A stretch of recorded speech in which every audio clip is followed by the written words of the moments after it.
Well, good evening, everybody. Welcome to Friday night. Chris, what's up? Nothing. None at all. What's up with you? Nothing. Just to let you know, I had to delete ERX off of there because you don't have a proper account, so it kicks it off. It won't let me really start the stream. Yeah, I was supposed to do it today, but I didn't get a chance to. Just letting you know, so if you see that it's not running.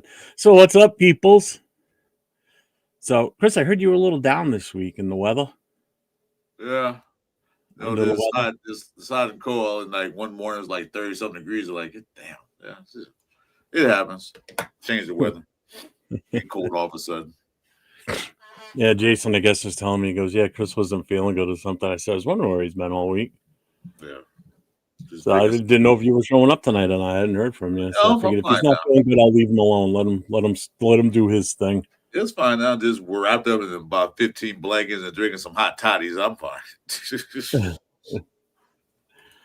So how you feeling after that game? We had a game? When? It's 5 days ago, 6. I don't know. They all just kind of blend together nowadays. So the Raiders actually played a football game. Well, they attempted to, I should say. Which is why we're here. It's Friday night, and guess what? We're back to this crap again, right? Yeah, might as well. So, if you don't mind, Jeff, you might just get this therapy session and start the show. Okay.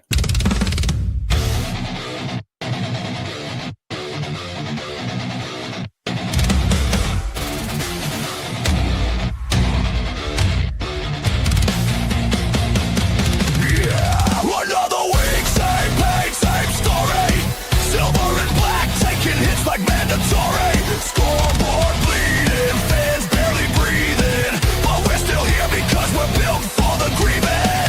All the highs and lows, we ride that line. We've lived heartbreak too many times, but Friday night comes and we all unite, cause the mic drop show is where we make things right. Jeff's on deck with the nation behind, saying everything that's trapped in our mind.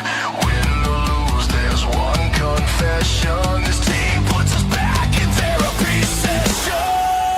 A therapy session erupted tonight. Pull up a chair, let's spend this right. Broncos coming, we're ready for the fight, but first we gotta get our souls back tight. Raider Nation, stand up, don't stop, it's Friday night. My drop. My drop. My drop. We've screamed at the TV, broken the remote. We've questioned every play Chip Kelly wrote. Now Olsen's steering, but the ship still shakes, and Gino's running for his life on every snap he takes. But this is home, the rage, the hope, the pain that turns into our inside joke. Cause no matter how far this team may fall, Raider Nation shows up through it all. So tonight we talk, we heal, we laugh, we break this mess down half by half before we face Denver in their orange herd. Let's clear our hearts with every word. Another brace session, rehearn it tonight. Let the nation breathe, let the takes ignite. Broncos not shut, yeah we know they're tied, but tonight we're cleansing all this fight. Grab the mic, Jeff, hit that drop, it's Friday night. Mic drop. We've lived through chaos, pain, and doubt, but Raider Nation never taps out.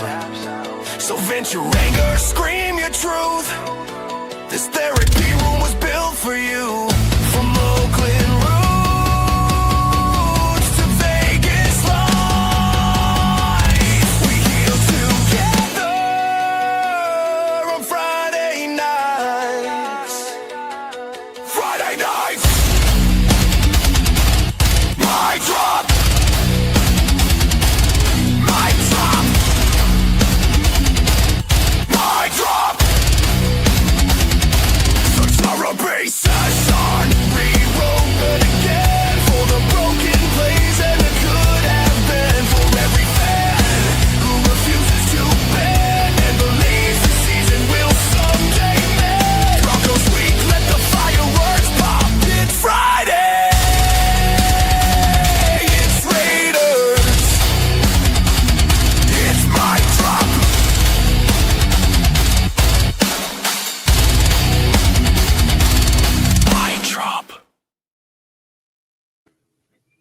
God damn, that hits hard. And those of you who don't know, that was Chris on the riffs there playing on his guitar earlier. I recorded all that while he was playing. You're right. And I wasn't on that track. No, not me. Oh man, well, I was trying to put it into a video and it wasn't working, so I'm like, fuck. So I had to do it that with the lyrics in it. But every week it's going to be a different song on Friday nights. It's going to pertain to the song, to the game, or whatever the mood is at that time. So when the season's over, it'll be something different. But each week it's going to have something to do with the game that's coming up. So as you can tell in that song, it mentioned the Broncos quite a bit. Mentioned the bullshit with Chip Kelly, Olsen, the whole 9 yards. So even Gino running for his life. So I tried to incorporate as much as I could into it. So I thought it was pretty good. I liked it. Oh, nice try. I tried so many different variations and styles of music, and I even tried like an 80s old school, like Run DMC type rap. Nah, that didn't work. It just didn't sound right. That's not my. It sounded good. Don't get me wrong, but it's not my type of music. But it sounded good. The words, that's your lyrics. Well, that's just it. It comes down to the lyrics more than the music in a way. But man, it's got to get you fired up somewhat. I wish the team would listen to that and get the fuck fired up for a goddamn game and play like the athletes they're supposed to be. Yeah, I'm fired up. All right. Extremely happy that we might win this weekend. Jesus Christ. Well, let's see who's with us tonight, Chris. So right off the bat, we got Ayo. What's up, my brother? Michael's in the house. Accelerator's here. Katie's here. What's up, Katie? Let's see who else. Rosetown hitting in. What's up? Jack Gustav's here. Raider Travis in the house. What's up, my man? Oh, this guy's already starting. Jesus Christ. And you know, I'll talk about toddies. Hot toddies don't have to have alcohol in it. So, just in case you didn't know that, it was just honey and tea and lemon. Raider Paul's in the house. What's up, Raider Paul? So I take it some of you guys like that song. I saw that. Jack liked it. Travis liked it. That's awesome. So, yeah, another week, another loss, another game coming up against another division opponent. Yeah. It's Broncos weekend. Yay. Where do we go from here? I mean, you try and stay upbeat, you try and stay positive, but how can you be when if you watch any of these presses? I mean, Jesus Christ, the coaches are standing up there doing these presses. They don't even look like they're positive. They just look so miserable. Like nobody wants to even fucking be here anymore. They look like they don't want to be there. Like they're just standing there, just word salad, like just like, you know, it's like, what are you saying? I mean, what are you talking about? Even Gene was up there talking about. He was like, read between the lines. He's saying like, I'm gonna be here next year. Good. Yeah, no shit. Yeah, I'm gonna be a starting quarterback. I'll be here now. He didn't say those words, but if you listen to what he's saying, it sounds like he's saying like, I'm gonna be the starting quarterback next year. I ain't got a problem with that. You want to start steady. You want to be here. Yep. Well, we're gonna do this right away because John just brought that up. So I did see this earlier today. And I had this saved so I could bring this up right away. So let's look at who's out already. So Alec Bachman, the wide receiver, who's also been our one of our return guys, he's out for this game. Jamal Adams is questionable with a knee. Max Crosby's questionable again with his knee. Michael Mayer is out. Meredith is questionable with an ankle. Parham back questionable. Won't miss that. Nope. Putnam looks like he's good. Geno Smith is on here with his foot, but he did have 2 full practices. Damn it.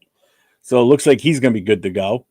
Dante Thornton out with a concussion, so he's still in the concussion protocol, so he ain't playing Sunday.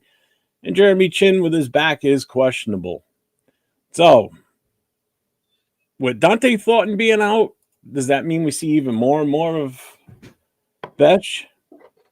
I hope so, because I want to really see what this kid can do with a full slate under his belt. You know, I mean, he shows more promise than Thornton. That's for goddamn sure. You know, he's more consistent when he catches when they throw the ball to him. That's for sure. But they did sign another receiver, a 6'3" receiver, Brendan Rice, the second year to a practice squad. So he might get some burn too. We'll see. He was. I'll check the depth chart in a second. I believe he was still on the. He's on practice squad. Yeah, they haven't activated him yet. Yeah. Anyway. Yeah. So as far as the Broncos, really looks like their status is all still unspecified. So we have no clue. Let me see. Let me refresh this. Yeah, it hasn't been updated yet. So we have no clue if any of these guys are out, questionable, or what. Well, none of those guys are really,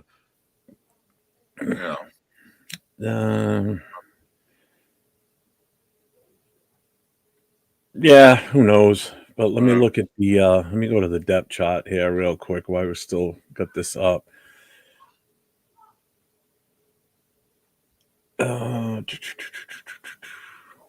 Yeah, and I agree too. Maybe Carter Runyon will get some more play time too. Yeah. It doesn't even have the practice squad on this list. Jesus. Oh, wait a minute. Nope, it doesn't.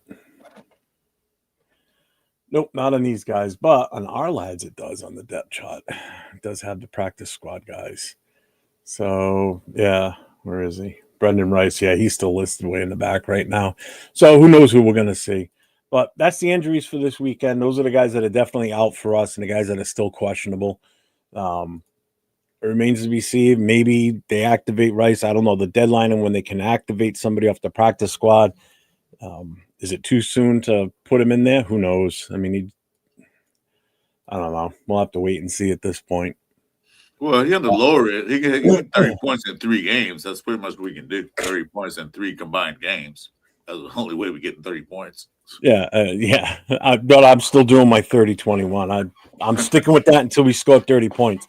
Might take now. Hey, just like Pete Carroll, when he described how the offensive line was going to be figured out, could be 1 game, could be 2 weeks, could be months, could be, 9 weeks. In my case, it could be another year before we see 30 points. But until we hit 30, I'm going to be predicting 30 points for us with 30-21. We win no matter what. Look forward to next year for that. Yeah, stay tuned. This will follow into next year, guaranteed. Right. I don't. Based on who we got to play and what we've got for pure talent on this team, do you see us scoring 30 points this season? I see all the teams we got to play right now, except for the Giants, are fighting for a playoff position. So they're going to play and try to win those games, or probably will win those games. So I don't see us winning the 4 out of 5 are playoff teams or trying to get in the playoffs. So I don't see us winning any games. Who do we have left? We have Denver. So we've got Denver this week. Then we're off to the Eagles next. That's right, next week. This time I'll be in Philly already.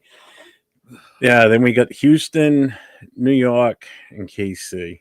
Yeah, Houston right now is winning some games, so they're trying to fight for a spot now south. So I don't see any one of these 4 to 5 teams giving up. Well, where does Houston stand in this? Let's look at the playoff picture.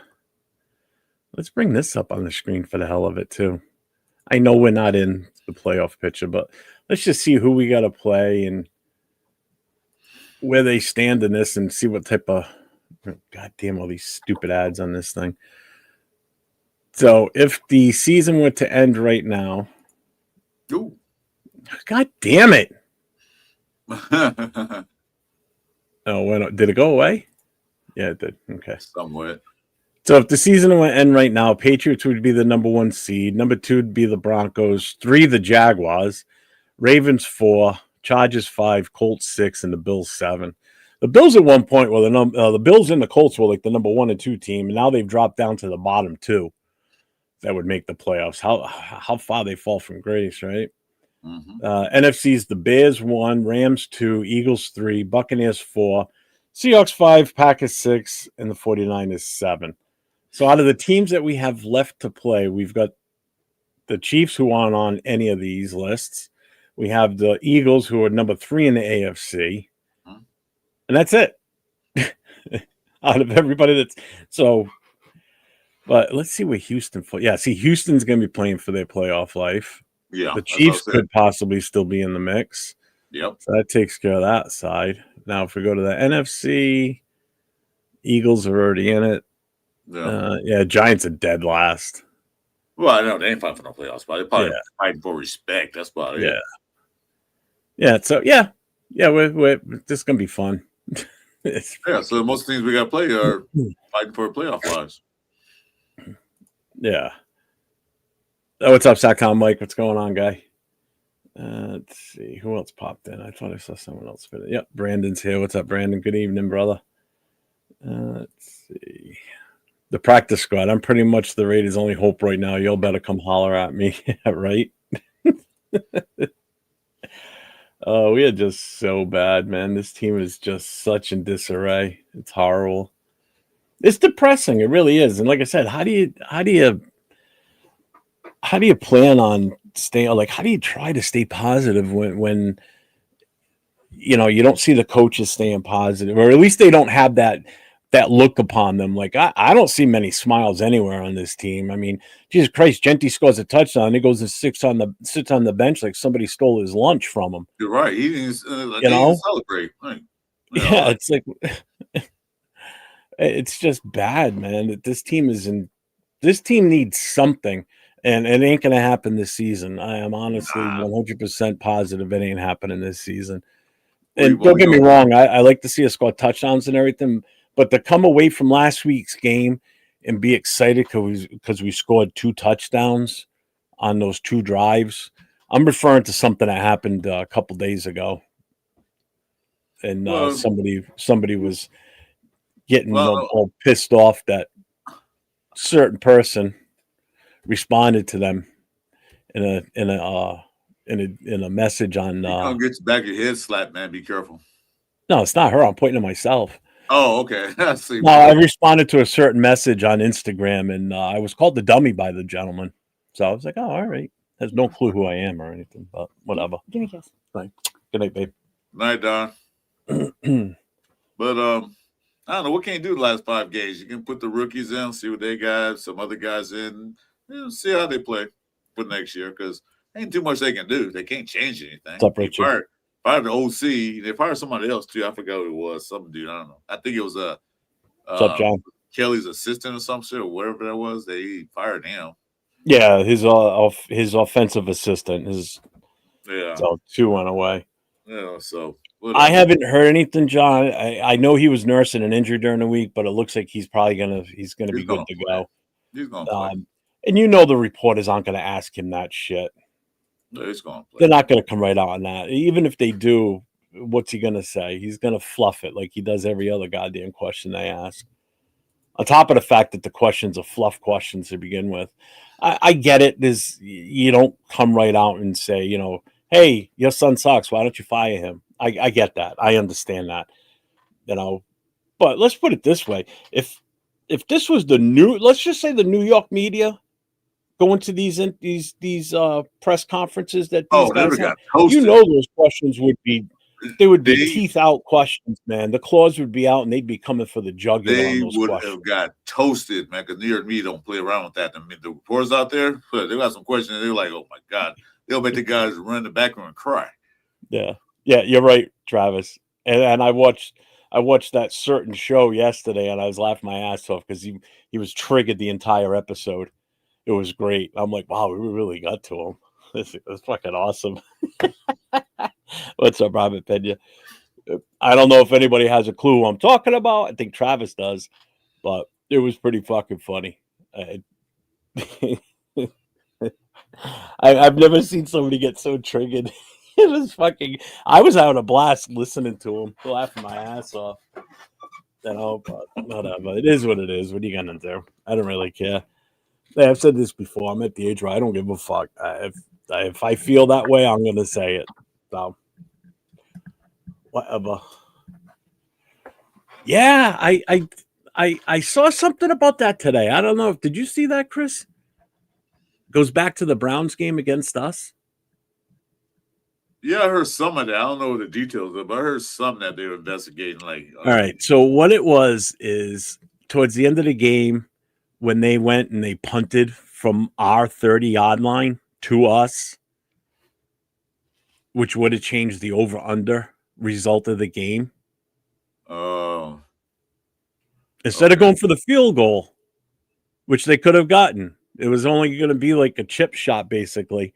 They could have gone for the field goal, and that would have put the over and under over, and it would have changed the line. Obviously, it would have changed the payouts the whole night. It was a bunch of bullshit. Oh, so, point shaving. There was point shaving. Huh? So, I mean, it is suspicious. I mean, I've never seen anybody punt from the opposing team's own 30-yard line. Me neither. Why are you not going for the field goal? Yeah, that's the field goal range. Why are you giving the ball away? I mean, we had no shot of winning it at that point. We were down by too much. But it's like, why are you giving the ball away? You know, it didn't register with me watching the game. But the after fact, you know, after that, I was like, you know what? When I saw that, I'm like, God damn, that's right. So, a little suspicious, maybe. Yeah, a little bit. That's point shaving. It's weird. It's like, you know, basketball players shooting a free throw and he purposely misses the last shot to get the point over. So that happens. No, football. No, Duncan, I'm not talking about Mitch Rentz. No, we're not talking about him. It's not him. It's someone else. But here's the good thing with that, right? With the whole gambling thing. If it tends to be true, right? It's not on us as a team. It's not on the Raiders. No. That was Cleveland that did that. Yeah. Okay. So really it has, I mean, we're still probably going to be, if they do an investigation, I'm sure the Raiders will still be contacted because we were in the game. Okay. So we were playing in this particular game, but the catalyst from this has got to come from the Cleveland side. It's somebody over there. If this is true, I'm not spreading rumors, but I'm just putting a logical thought to this. It had to come from that organization, somebody within that team that's doing this. What? What'd you say? Dawn? Just busting my balls in the other room.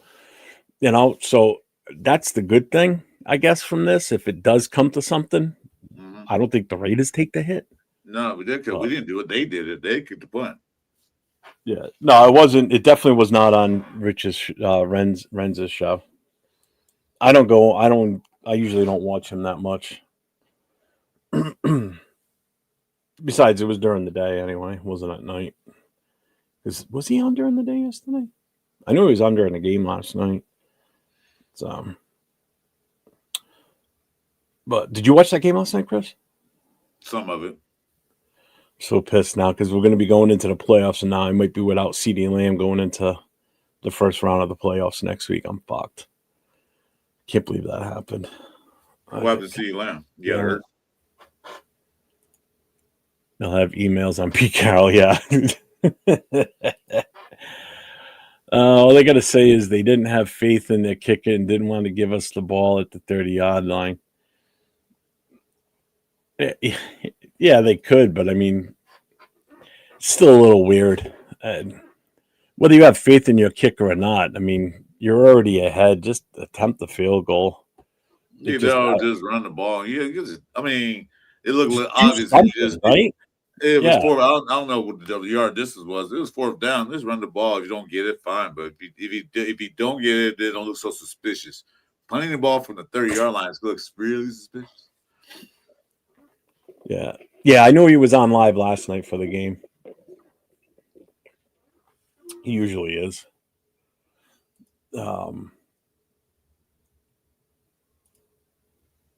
Yeah, so like I said, at least we're not going to take the hit for that. So I'm not worried about the organization getting slapped. No, we should get anything. Only thing we probably get hit for is how bad we play. We play pretty bad. So. Yeah. Now you want to talk about something that's suspicious? That there was funny. Oh my god, that was fun. You know what I thought it was? I said, "He's doing a trick play," and then the guy ran backwards. I was like, "Wait a minute!" Then they reviewed. Then they showed it again. I'm like, this dude kicked. Oh my god, that was so bad. Like, I've never seen a kicker kick the ground like that. I mean, it's like a trick play at first because he get the ball and he ran. So I thought he gonna throw the ball, but no, he just actually he didn't miss the ball. He kicked that dirt. I will say this: there was there was some questionable calls last night too. I just thought that they missed. There was one. It was an encroachment one, but there was that. Then there was the. I think it was it was a third down play for the Lions, and there was a whistle blown. Like just after the ball was snapped, and well, something happened. And I forget what exactly it was, but Goss still threw the ball, and it ended up counting as a loss of downs for them and everything. And he was pissed; you could see it. I forget exactly how that play went, but I remember that though.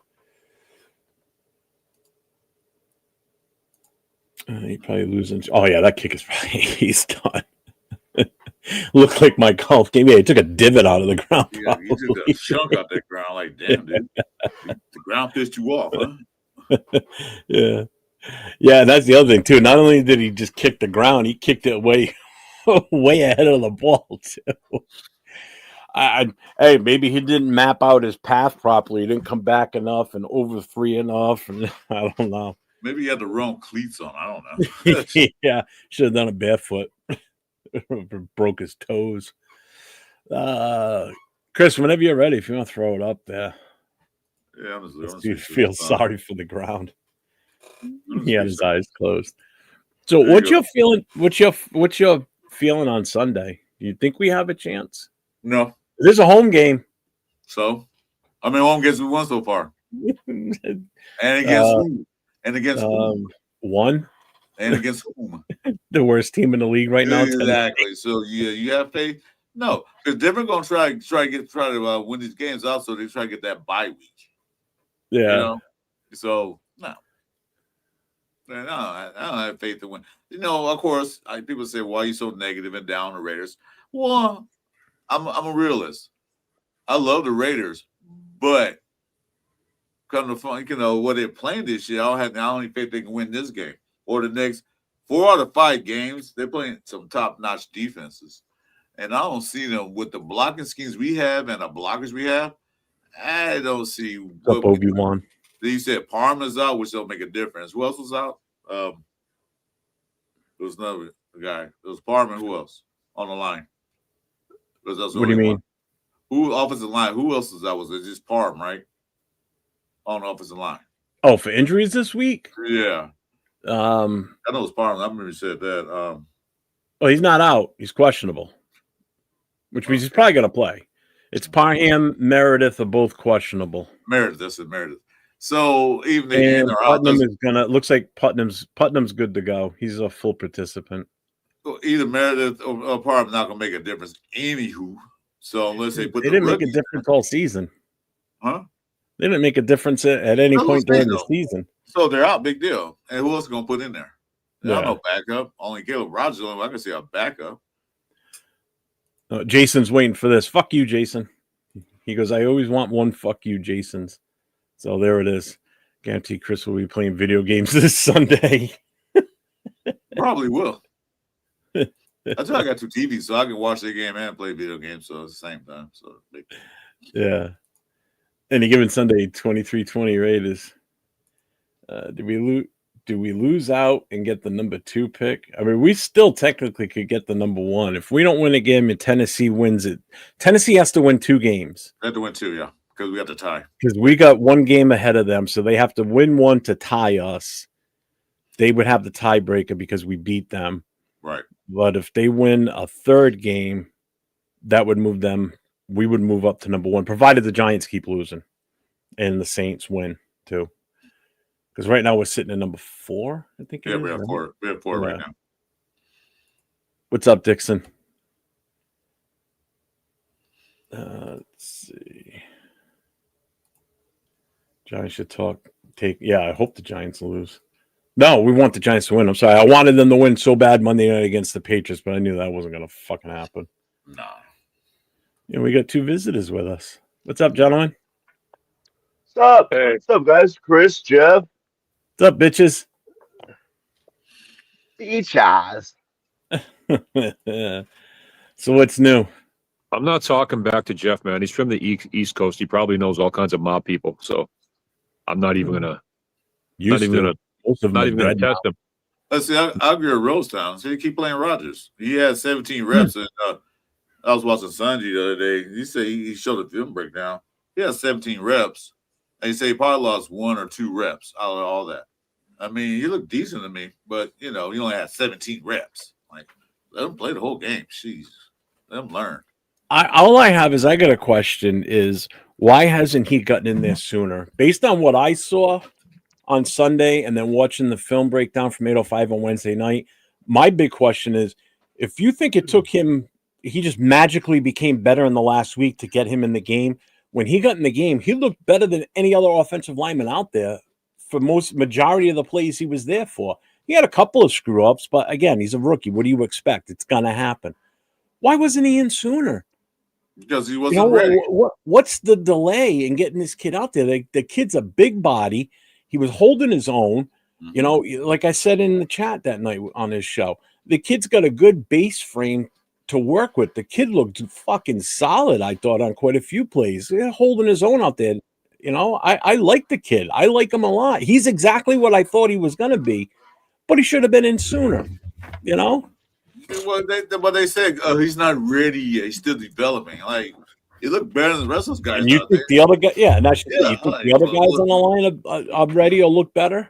What's he developing? What, a cold or what? I don't get it. Yeah. What are you fucking pointing at? What's wrong? Pointing at Chris. What's up, Josh? Hey, Jason, that was nice. Shotgun. I didn't get a chance to talk to you, man. That was nice. I like What's up, that. Jason? There's one error you made. I'll tell you about off air. There's one error you made, but other than that, I didn't make any errors. I'm perfect. Yeah, you did. Watch it again. Watch it again and watch how you spelled the. Well, you haven't. Well, I don't know how you're gonna pay for that. No, listen. I'm saying the errors was one error at the beginning, but then that it was fine. It was spot on. What's the error? I made you look good. I'll tell you off camera. I made you look good, huh? Yeah. So yeah, Richard. I mean, we definitely need quarterback and offensive line, and luckily the draft is after free agency, so it's all going to depend on what we do in free agency. If we can get a couple of offensive line, if we can get Linderbaum from the Ravens, there's your center tied up. We're done with that. You got JPJ back at right guard. You got Miller at left tackle. Basically, I would probably put Rodgers at left guard, and then probably grab the best left tackle or right tackle we can get if we can't get one in free agency. If we can solidify at least 2 offensive linemen from the free agent pool, then in the draft, then go get Mendoza. Fuck it, why not? Or you get whatever quarterback it is that we've got thought out that we're gonna go with. Plus, we also have to wait and see if Pete Carroll's still here next season, and if he's not, who's coming in. And what type of system and what type of coaches is he bringing in? Right. So that's the other deciding factor on whether we go quarterback first or not. There's so many different things that for us to sit here and say right now we need to take a quarterback with the first pick. Depends. We got to kind of sit back and wait a little bit, And besides that, too, the other thing is you got to wait for bowl games to be done. These playoff games that are going to happen, all these games that are going to rise stock for some of these players, or some of them are going to drop. The Senior Bowls are always great for boosting someone's, rankings. And then you still got the Combine, too. The Combine's like the last thing that really might shift them a little bit. But most of the damage as far as climbing up and down the rankings, Jason, I don't know if you back me up on this or not, is these next few games coming up that ends the college season. The championship games are going to play a lot. Especially into the draft grading, the championship game and the bowl games, because with the playoffs, the way they do the playoffs now, a lot of these championship games are going to have a lot more merit to them than what a playoff game is going to have. Yeah, because they got to realize that some of these score might not even come out after if they don't do success in the playoff games or anything like that. They might decide, I'm going to say, one more year to try to win a natty. But then again, sometimes that works against the quarterbacks because they might have high draft stock right now. In the bowl game, they might go up a little bit, but if they want to wait another year, they could lose all that. Just like we wore Allure and then what's the name, Beck. Mm-hmm. That's the only thing. Are they coming out now? I think Moore got one more year left in eligibility. I don't know. Mendoza have another year left? I don't know. I think so. Yeah, he does. Yeah, he does. So you don't know what the decision might be coming out of college. They're gonna say, "Well, who's picking first?" I don't want to go that. I'll stay in college another year. Well, you know what it is? Well, he's got, and that's just it. He's going to look at what teams. This is the decision this kid has to make. You know, you got to look at the teams that are going to possibly pick him. Does he want to go to those teams? You know, what type of teams are they? What do they have for talent? And does he want to stay another year and potentially come out in next year's draft? But then also in the back of his head, he's going to think, if I get hurt, that's really going to screw up anything that I want to do in the future too. So I mean, there's so much going through these kids' heads. He's getting NIL money, which I'm sure he is. Like Jason said, we were talking about a lawyer from Penn State when those two receivers left. His stock dropped way down. Mm-hmm. Same thing with Beck when Bowers left. His stock dropped way down because it wasn't as good as it was with those two receivers. So Dixon says the Giants D line's going to shred us apart. Well, let's just hope that Abdul Qadir is late for practice. Late like he was last week because they sat him out for the whole first quarter. Supposedly he was watching adult material, is one of the rumors I heard. So what? He was really late. He's gotten suspended twice. Yeah. I don't see nothing wrong with that, but not during. Oh, depends on look at watching it. When's watching? Where's watching it? You have no idea, sweetheart. All this BS about Rodgers looking awful in practice. I don't know what all that. Yeah, exactly. The kid looked good Sunday. I don't know what they were talking about. What's up, not bueno? Bitch. Not bueno. Practice. We're talking about practice. Yeah, I agree with that. What Bueno's saying. They just put Caesar out there. You haven't seen a light of day, man. Still in practice squad. Who are the three-legged every name? I know Jackson, Rice. Who's the other one?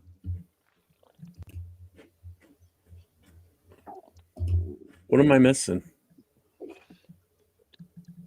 Well, you're missing a lot of teeth. That's for sure. They says 3. I know it's just 2. And some brain cells. Oh, what an asshole. A couple of screws, maybe. You hear that back in the other room? Oh, yeah. No, what'd she say? I heard her voice. Yeah, no, she's laughing. She's laughing because Jeff's getting picked on. Oh, she watching? No, I think she's laughing because we were telling the truth. Oh, okay. Yeah.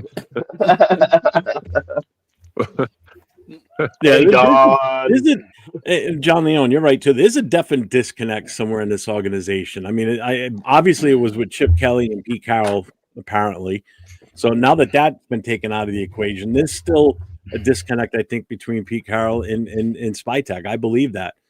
I think the big thing is they're not letting Spytek do his job. Basically, let the guy do what he's supposed to do. You're the coach. You coach the team. You give me an idea on what players you think you need. I'll go out and get them. I'll get the best ones available that will fit with what you want to do, but I'll handle that part. But I think a lot of it too is the Spytek wasn't the one that picked the coach.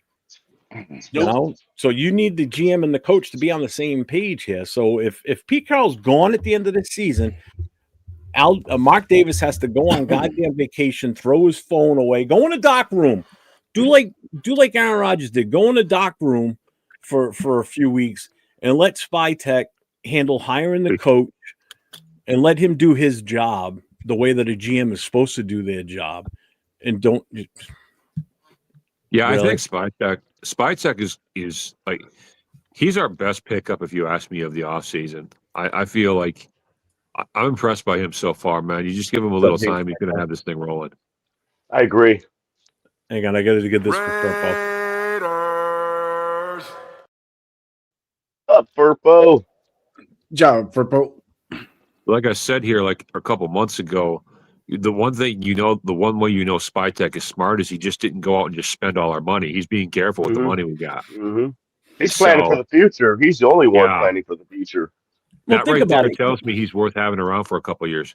Well, yeah, he is, because look what he did at the beginning of the season. He got rid of those heavy contracts. He didn't worry about bringing back some of these free agents that we had. Yeah, they would have helped the team, but it gave us money. you got to remember the salary cap. Yes, it's great when we have that much money, but if there's nothing out there to use it for, you don't use it. It carries over to next year. It's not like you lose the money, so you carry that over. So and loading a team up with superstars just because you can almost never works. Oh God, no. Well, sometimes you have to have a roster to be able to do that. That's what some teams do. That's like they're buying a championship by getting all these superstars. Sometimes a lot of times it don't. Yeah, you gotta have a roster. You gotta have a roster that's already somewhat built before you start plugging in superstars. I remember when Cincinnati put Chad Johnson and T.O. together, and everybody thought that was going to be the best thing ever. And it didn't suck, but it wasn't anywhere near what people thought it was going to be. Nah. No, it happens. I agree, John Leo, man. If we get him, I'm happy. If we don't get him, I want us to grab, wherever he falls in the draft, I want us to grab the best center in the draft. I want a bona fide center. A true center. Anybody tell me about JPJ? No. JPJ is the guard. Jake Slaughter from a true center in college that plays center all his career. Not one of those move over to type guys. So Jake Slaughter from Florida is slated to be right around 35 to 38 in the draft. He's a massive center. It's his forte. He's not one of these guys that was a guard that changed to center. He actually has been a center. He's a workhorse centerpiece of that Florida offensive line. One of his best characteristics, spit it out, is his leadership ability. Get guys in there from Oregon. Who? Jake Slaughter, Florida. Yeah, Florida. Where? Thank you, Florida. Yeah. If you get a chance, go watch some of the Florida games. Watch him in particular. He's just a mauler. Because I think the other one I was looking at too I think he was from Oregon. I forget. Was it Oregon or Indiana? Forget the other one that came up high. Isaiah World, the left tackle at Oregon, is their highest rated offensive lineman at Oregon. Lapia? What the hell's the guy's name? Oh, yeah. It's IL. It's like IL. Yeah. Yeah, don't ask me to say it. It's great. Another name we can't pronounce. That's all right. No, it's another name that Jason and Chris will have. Ipani Lalau from Oregon. That's the kid I was thinking of. Yeah. So you said from Miami too. We'll have a Laulu and the Jesus Christ. Hold on. Play well. Who cares? Who's the guy from Miami again? What's his name? Florida. Mayagoa? Oh, Florida. That'd be Razor Ramon. The Miami Slaughter, Jake Slaughter. Dude, he's ranked at 211 right now. Slotted 35 to 38 in the second round. Dude, he's ranked at 211. In the second round. He's 6'4", 305. He's a beast on that field. I'll tell you that. They played Miami, man. You might want to watch him before. You might want to watch him play. Yeah, I'll watch him play. Like,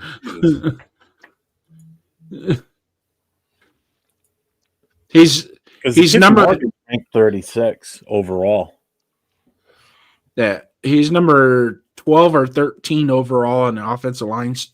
When they categorize from top to bottom on the offensive line, he's like 12 or 13th, but he's the number one center.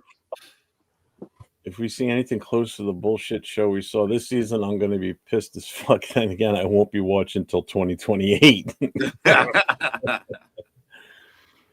Yeah, that's why I was saying Lindenbaum. That's who that is, Mike. It's that's the kid from Baltimore. If we got that guy if we get him, and I say if we get him, that's going to fix 50% of our offensive line woes. Oh, yeah. And he's young, too. That's the other good thing. He's 25. He's 25 and a half years old. His market value right now is 17 mil. Yeah. Woo. That's a lot. I'd pay it. Yeah. And I'll pay it. Connor McGovern from Buffalo, he's 28 years old. His market value is 16.2. Guys, are we worse than the Saints? Yes. What? I said, are we worse than the Saints? The Saints have actually been somewhat competitive in most of their games this year. Yeah. Yeah, they do score points, unlike us. Rebel. There's a guy that stays positive no matter what. We're so bad. I just turn the ball over. What's up, SoCal? Sal's in the house. What's up, my guy? Yeah, SoCal. Well, get to work at 7 p.m. I'm going to be a long night. Later, Furpo. Take care, brother. Have a good night, man. Thanks. Give him the Raiders. We'll be on for a while, so you can listen in. We'll probably still be on at 3:00 when you get off. Absolutely not. You guys watch. I won't be. No. Watch. Nope. Coach is going to come in about an hour and a half, 2 hours. We're going to run this thing hard tonight, boys. Yeah. Okay. Everybody off the dance floor. It's me and Raider Will. Hey guys, the Saints had 4 games in a row with 10 or fewer points. Yeah, but who are they playing those games? They don't have a. Oh, I guess their schedule is kind of tough. It was Bears, Bucks, Rams, Panthers. Oh, look, it's Santa Claus. All right, hold up, man. You guys brought me on stage before I was ready. Look, man, this is what JT the Brick wants. Raiders! See, I did it without saying the name. You had to go and say the name. I mean, hey, I don't give a damn. I'm like, I'm gonna kill a spade, man. I'm like, are you guys kidding me? Hey, man, we keep it 100 right here. You guys know how it is. I'm like, because I love the authenticity, but we can't be blind fans. I'll be like, we can't sit here and just blindly follow this team and expect us to be successful. Come on, JT. Be real with it, baby. You got to keep the team honest. You got to keep them on their toes, and you got to correct. What's going on, family? Somebody ate their Wheaties tonight. Woo! Dude, Let's go, baby. That's why you're going to hear him talk like this, because he moves so much from the microphone that you can't hear him every time. That's why I'm like, dude, tie that thing around your neck so it doesn't move. He broke into Jeff's Dunkin' Donuts coffee supply. No, man. You know, I'm gonna tell you, I'm like, that silver and black coffee. That's what I drink, man. And when I get caffeinated, it's go time, bro. That's what it's all about. I do like that option there with Caleb's. I do too. That safety, he's a badass, man. You think he'd be around you? Look, Jeff's already wiping his head, going, here we go. JD's gonna do something stupid because it's the same last name. They got the same last name. Here's my feeling on this, right? So the offensive linemen, we got to get the guys that we want to have start next year in free agency. No two ways about it. We got to spend the money. We got to pull those guys in. If we can get the guys that we really think we're all talking about right now, like Smith and Lindenbaum, if we can bring those 2 guys over, okay, and then if you go with the quarterback early, okay, if you're not going for a quarterback early and say we got the number 2 or 3 pick and that kid's there, fucking get him. Use the draft for the youth of what we need in the team, like the quarterback, the secondary, shit like that. Still grab a couple offensive linemen, grab maybe, a best linebacker that we can get that's available at the time. The other little pieces that can help out. The main thing is the offensive line. Until that line gets fixed, that defense is going to be on the field constantly. And if we can't get that line fixed, we're screwed again. If we go into next season with no free agent offensive lineman brought in, and we're just relying on what we picked up in the draft and what we have on the roster now, 2026 season's already over before it's even been selected when we're playing our games, because it ain't going to be for shit. Because remember, the schedule comes out after the draft and after free agency. So if we haven't done that in those 2 time frames between free agency and the draft, doesn't even matter what the schedule is at that point, because we could play the Tennessee Titans every week and we're going to lose a majority of them anyway. So it's we don't get that shit fixed, we're fucked. We're totally screwed. How dare you I don't speak care who's back logically. there for quarterback. How dare you speak logically? This is Raider Nation. We got to be illogical here. You draft the safety at number 1.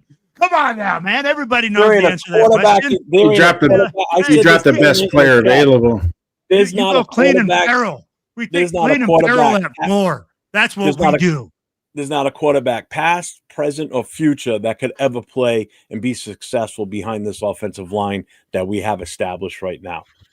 Are you kidding Seriously. me? Gino is a Seriously. dream quarterback, according to Chip Yeah. Kelly. Yeah. I was dreaming about Gino Piece Smith of being shit. my quarterback. I'd be like, I had goosebumps when they said, "Ooh, we got him from Seattle." Come on, Who in man. their right mind would have ever thought that you'd rather see Minshew back there as your quarterback instead of Geno Smith? Because I'd rather see Minshew back there than Geno Smith. He'd still get killed the same way, but I don't think he would play half as bad as Geno Smith would. Seriously. I'd rather have final season Peyton Manning than Geno. No, it's a different story. I'll take Peyton Manning at any stage in his career versus Geno Smith. No, Peyton was throwing like 6 interceptions and a half. Get the ball out of their hands fast, and it's all going to be short routes, and it's going to force the defense to play completely different. Guys, do you remember how bad bro. Peyton Manning really was in his last year? Like, he was throwing 6 interceptions and a half. We're right there with him. Raider Rebel, I don't think Geno Smith is handing them out. There ain't nothing Pete Carroll could do the rest of the season to make the fan base happy. There's nothing. Absolutely. No, we could win every game 50-0. Wouldn't it make a difference at this point? There's one thing, but that's kind of morbid. I don't want first pick. We always screw up see, and that's the other mindset we got to get out of too. Sorry, is in the past we've always been bad with the first pick, and those are so many regimes ago, and so many. We're separated so far from when that shit's happened. We got to get out of that, because if that's the case, then we'll never take a chance on anything. We'll just go, oh, we shouldn't take that guy because we've never had good luck drafting a quarterback with the first pick, or we've never had good luck picking an offensive lineman with the number 1 overall pick. We got to get out of that mindset, just like we got to get out of the being married to a goddamn player. That shit's just, you got to let that ship sail and just watch it sail off into the sunset and be done with that shit.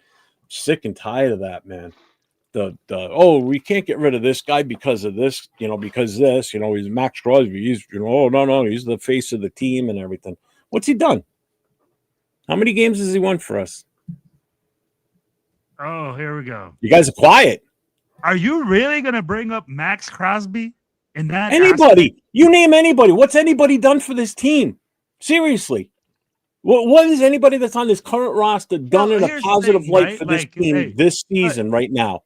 What have you seen that you can build on right now with what we've got? You tell me. You're telling me you can't build around Max Crosby? AJ Cole. You don't build around a defensive end. That's not how you build a team. I'm not saying that. You have to have more blue chip pieces, but I mean, like, to say, hey, if you can't score points, what's the sense of having a defense? If your defense can hold the team to 14 what's the point of scoring 100 points if you can't stop them on defense? What's the point of not even being able to score more than 16 average a game? Listen, hold on. Let me say this. Hold on. So if we got a defense, right, that can't even hold teams to 14 points, or if they hold them to 14 points, we're barely scoring 15 points on average. You said a defense. That's a whole 11 guys. You can't just that's 11 guys. You can't just say, oh, because Max Crosby isn't doing his job. He's excelling at his job. The thing is, the 10 other guys suck. Plain out suck. Yeah, they do. I'd be like, tell me one other guy that you see at Max Crosby's level on that defense. Well, nobody's at Max Crosby's level. That's ridiculous. We do have some solid players, though. I mean, I'd be like, Ty Blue Kelly, Adam Butler for one, Jerry and Chin for another. When have we ever, as long as Max has been on this roster, all right, everybody's talking over each other. Since Max has been on this roster, who's been another dominating force on this team? On the defense, dominating like him supposedly. Devin White has been dominating at times. Like himself. White's been dominating at times. Devin White has a resurgence of his career in tackling, but he's a liability in coverage. Yeah, he's had a resurgence, but we're talking 11 games in a shit bum season. Okay, but since Max been here, How many times has he had someone else on that field with him that's been as dominant as him to take the pressure off of him where we're a top-notch defense? You haven't. Guys are quiet. There hasn't been somebody else. That's what we're saying. I'm like, but here's the thing, Jeff, when you're talking about Max, but even when we bring guys in, we're still not built. Why build around him? Because that's the only thing you got. What else do you have? You're not going to build. You're not going to build around him. You're going to add pieces to complement him. Right. And I mean, like, right. you have to have a defense that complements each other. That's where we're lacking. We don't have a star besides Max, a true star in defense, but we have a few players that are good enough to make together a good game. Hence is why we're keeping most teams down. I mean, it's our defense that is keeping us in games. It's our better half. So I agree with Jeff or most of the people on the panel. Build up the O line. I mean, we ain't get shit without that. We have to build the O line first. I don't give a fuck about a quarterback this year. Yeah, I really don't. The offensive line is Captain Obvious in this situation. Exactly. I'm not ready to walk away from Glaze yet, Rebel. It's just I'm not ready to walk away from him. But Parham, they can go. I say Glaze can play good at guard. I was going to say, well, they guard. I'll put him at guard and get a tackle. Glaze's issue, I'm blaming on coaching. Mm-hmm. That I think that's coaching with him. Because he played so good last year, and now he's taken such a massive, not just a small. I mean, he's got a massive step back. He got bull rushed this past weekend, man. He couldn't hold his shit. Let me ask you guys this: besides Max Crosby and Jeremy Chin, who else on defense would start on another 31 teams on this roster on defense? Who? Adam Butler. I think Adam Butler would. Yeah. You think Adam Butler would start? Yep. Yes. How many teams? At least 16. I haven't analyzed every tackle on every 31 teams, but I mean, he definitely is starter quality. Okay. So I'll give you guys one more guy. So that means we got 7 or 8 other guys that wouldn't start on anybody else's defense. I understand. We got a bunch of them on offense that wouldn't start on any other team either. Nobody in the offensive line would. So we all agree that our roster sucks, right? Our roster's terrible. Sucks. Why does it suck? Well, our roster, because we have drafted terribly. We have bad management and free agency money.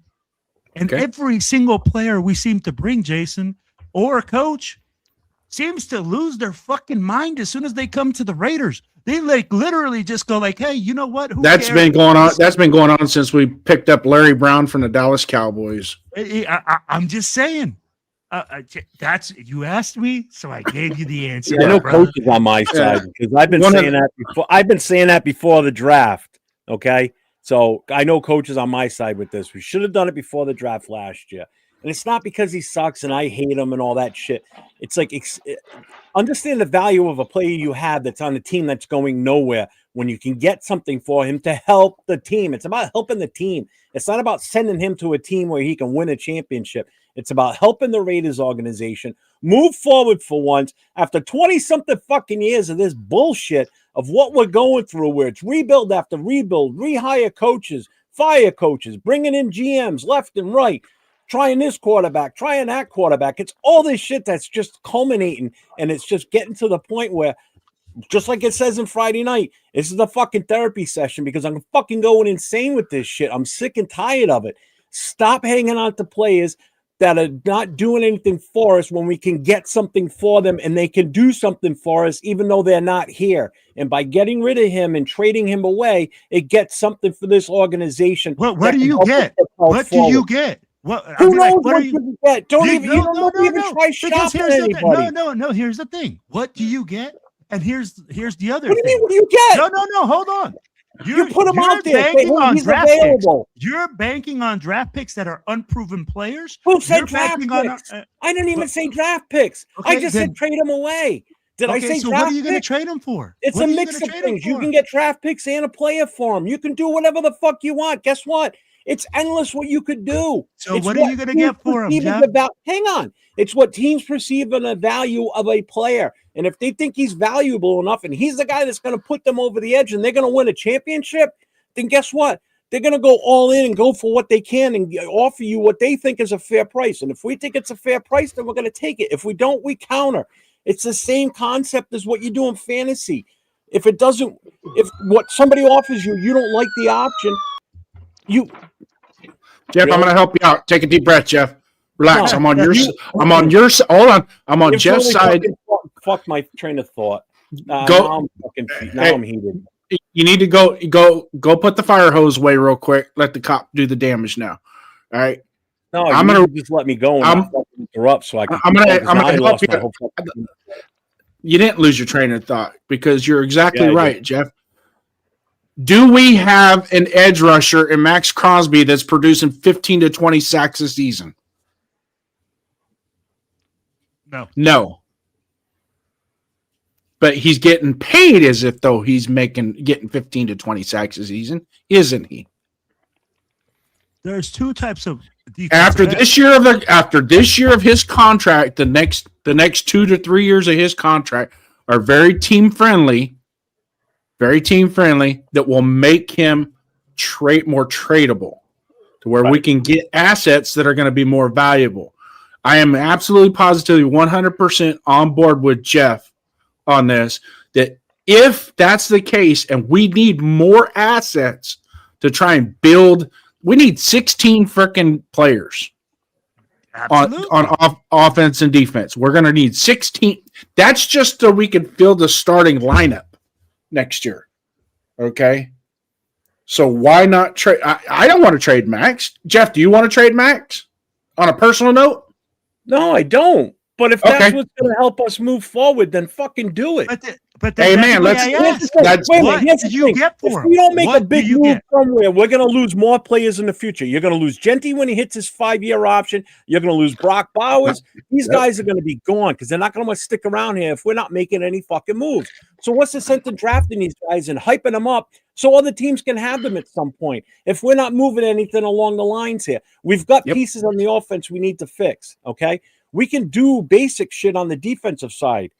We got to get what you can get now, because if we wait any longer, certain players get to a point where they're not as valuable anymore, which right now, Max was more valuable before the season started. Now that the season's going on and they see that he's not the same impact that everybody fucking thought he was, his value is going to drop a little bit.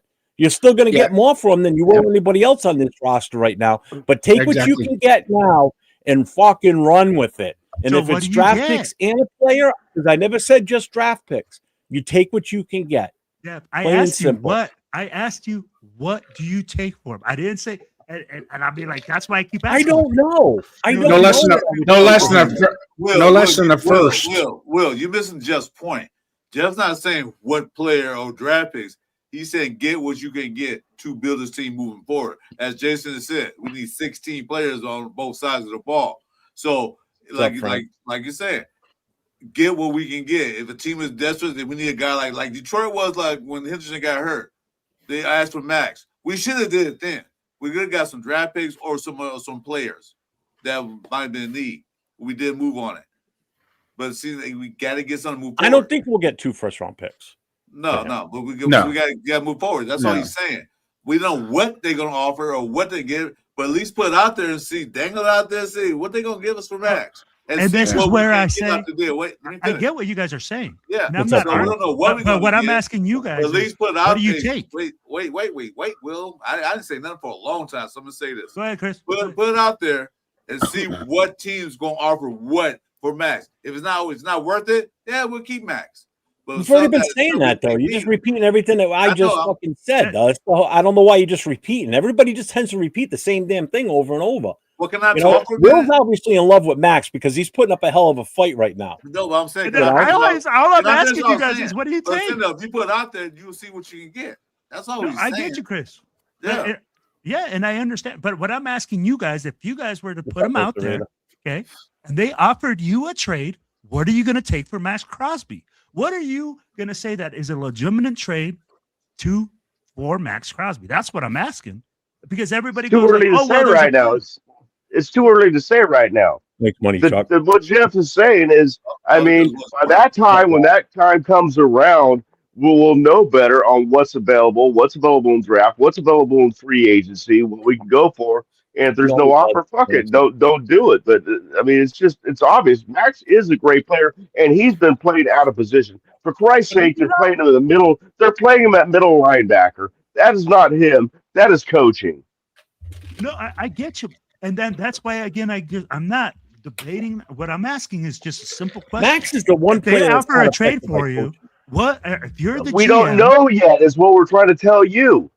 But you're not listening to us either. We're telling you we don't know yet. It depends on how things work out at the end of the year. I'd be like, so for me, like I could say Whatever, this. Cole Max, Hogg, if they called me and they said, "Hey, Max Crosby, we're offering you 2 number 1s, 2 number 2s," then I'm like, then I can say, "Hey, yes, I'll do it." Right? That's what I'm asking. I'm not saying, "Hey, like, give me something to work off here," because it'd be like we can talk hypotheticals till we're blue in the face. Right. That's what we're saying. And that's what you're asking us to do right now. Top hypotheticals. I would ask you what the what hypothetical. you would The hypothetical is, it's not going to kill us if we have to part ways with Max Crosby and get some assets to try and build the rest of the program No. up. Yeah, Right. but Roseton, you're talking about a kid that's only been in the league for a couple of years versus Max has already been in the league for what, 8 years now? Yeah, 7th year, yeah. Yeah, Seventh so year, yeah. And like Money Chuck said earlier, you know, he's taking more beatings, he's getting more injuries. You know, he plays way too much, to be honest with you. But the problem is he has to play because we don't have much for a rotation to replace him. You know, he never comes off. That's the problem. Because we're just not that good on defense. But what is wrong with if we trade him away and we get another player? It might not be the same caliber as him, but if it helps us in another position, like we get a corner or we got a linebacker for him and a draft pick, I'm all for it. Or we got a couple of players for him that we know we can fit into the offense or the defense. You know, you get a 2-for-1 type of deal. That's beautiful, especially if they work out long term too. You know. Yeah, most offseason trades, though, they don't do player. We signed him to that contract, plain and fucking simple. Most offseason trades don't involve player swap. Those are usually in-season trades. Eric, where you'll they get do a the first player round. swapping. I didn't But know that. I can. It's not a rule. It's just kind of. I understand that. But Yeah, it's I just didn't- Maybe going to the Super Bowl, you're still your trophy room. and the reason being is when you go into the season, you're at a 53-man roster versus a 90-man roster at the beginning of the season. in the Right. offseason. So you need if you trade a player now that drops you down to 52, you're going to need something to compensate it of equal value plus the pick. And then a lot of times the picks are your when you trade picks in the season, they're going to be a little bit later rounds. I can tell you this: we got a 4th and a 6th for Jacoby Myers. That was a fucking awesome trade. Well, Jason, I can ask you one question because I didn't know that trend. But isn't free agency a thing where you can trade? It's like trading players too to pick up other players in free agency. Is that not common? I'm asking. I don't know. No. So just so we're clear, when somebody becomes a free agent, they no longer are under contract, so they're not bound by any contract. So they can go wherever they want. It's their choice where they want to go. Okay, I see what you're saying. Okay. There's a difference between being signed. But if you not. have, if you have a guy under contract, but somebody wants him and they're willing to trade, sometimes you can get a little bit more. Sometimes you're going to get just the draft capital versus another player because it's the off season. In season, they're going to be more likely to use a play, give you another player. Like we'll trade you. We want so and so. We'll give you a 4th round pick, and we'll give you our backup center. Yeah. Okay. So because that helps kind of keep the continuity of the roster flowing. Because you're in season, you only have 53 players on the roster. Now, when at the beginning, when the season ends, you go into a 90-man roster. You have more room to work with. Plus, you're still evaluating what the rest of your talent is as well. So. Well, not unless it's staff. Unless it's something where Spytech goes, hey, I like your guard. I'll give you Max Crosby for your All-Pro left guard, and give me a first and a fifth for that. So we'll give you Max Crosby. You give us your guard and a first and a fifth. Something to that effect. I don't know. Welcome to the show. Will's got a very good program going on. What he's trying to decipher. What are you going to get for Max Crosby? And everybody else here, and Sacktown Mike said it the best. You don't know. We have to wait till the season is over at this point because his in-season value is different than what it's going to be postseason. I hope he doesn't get hurt in these last 5 games too. That's the other thing. Shit. That's a good point too. That's a good point too. Injury, plus you have 5 more games to evaluate him. Meaningless games, by the way, that he's playing in. Just to throw that out there too. So this is the guy that we want to protect him, and everybody loves this guy. Like they want to get down on the knees in front of him because he's such a great asset for us right now. Because he's won us how many championships since he's been here? He's so awesome, right? How many? Is it fair to say there's nobody else? Put him out there for 5 more meaningless games and watch him get hurt again, and then lose time going into next year for meaningless games. And I know it's not in his mindset to sit back and relax and everything. But again, you have to come to grips with. You can't keep every player that you like. At times players have to move on.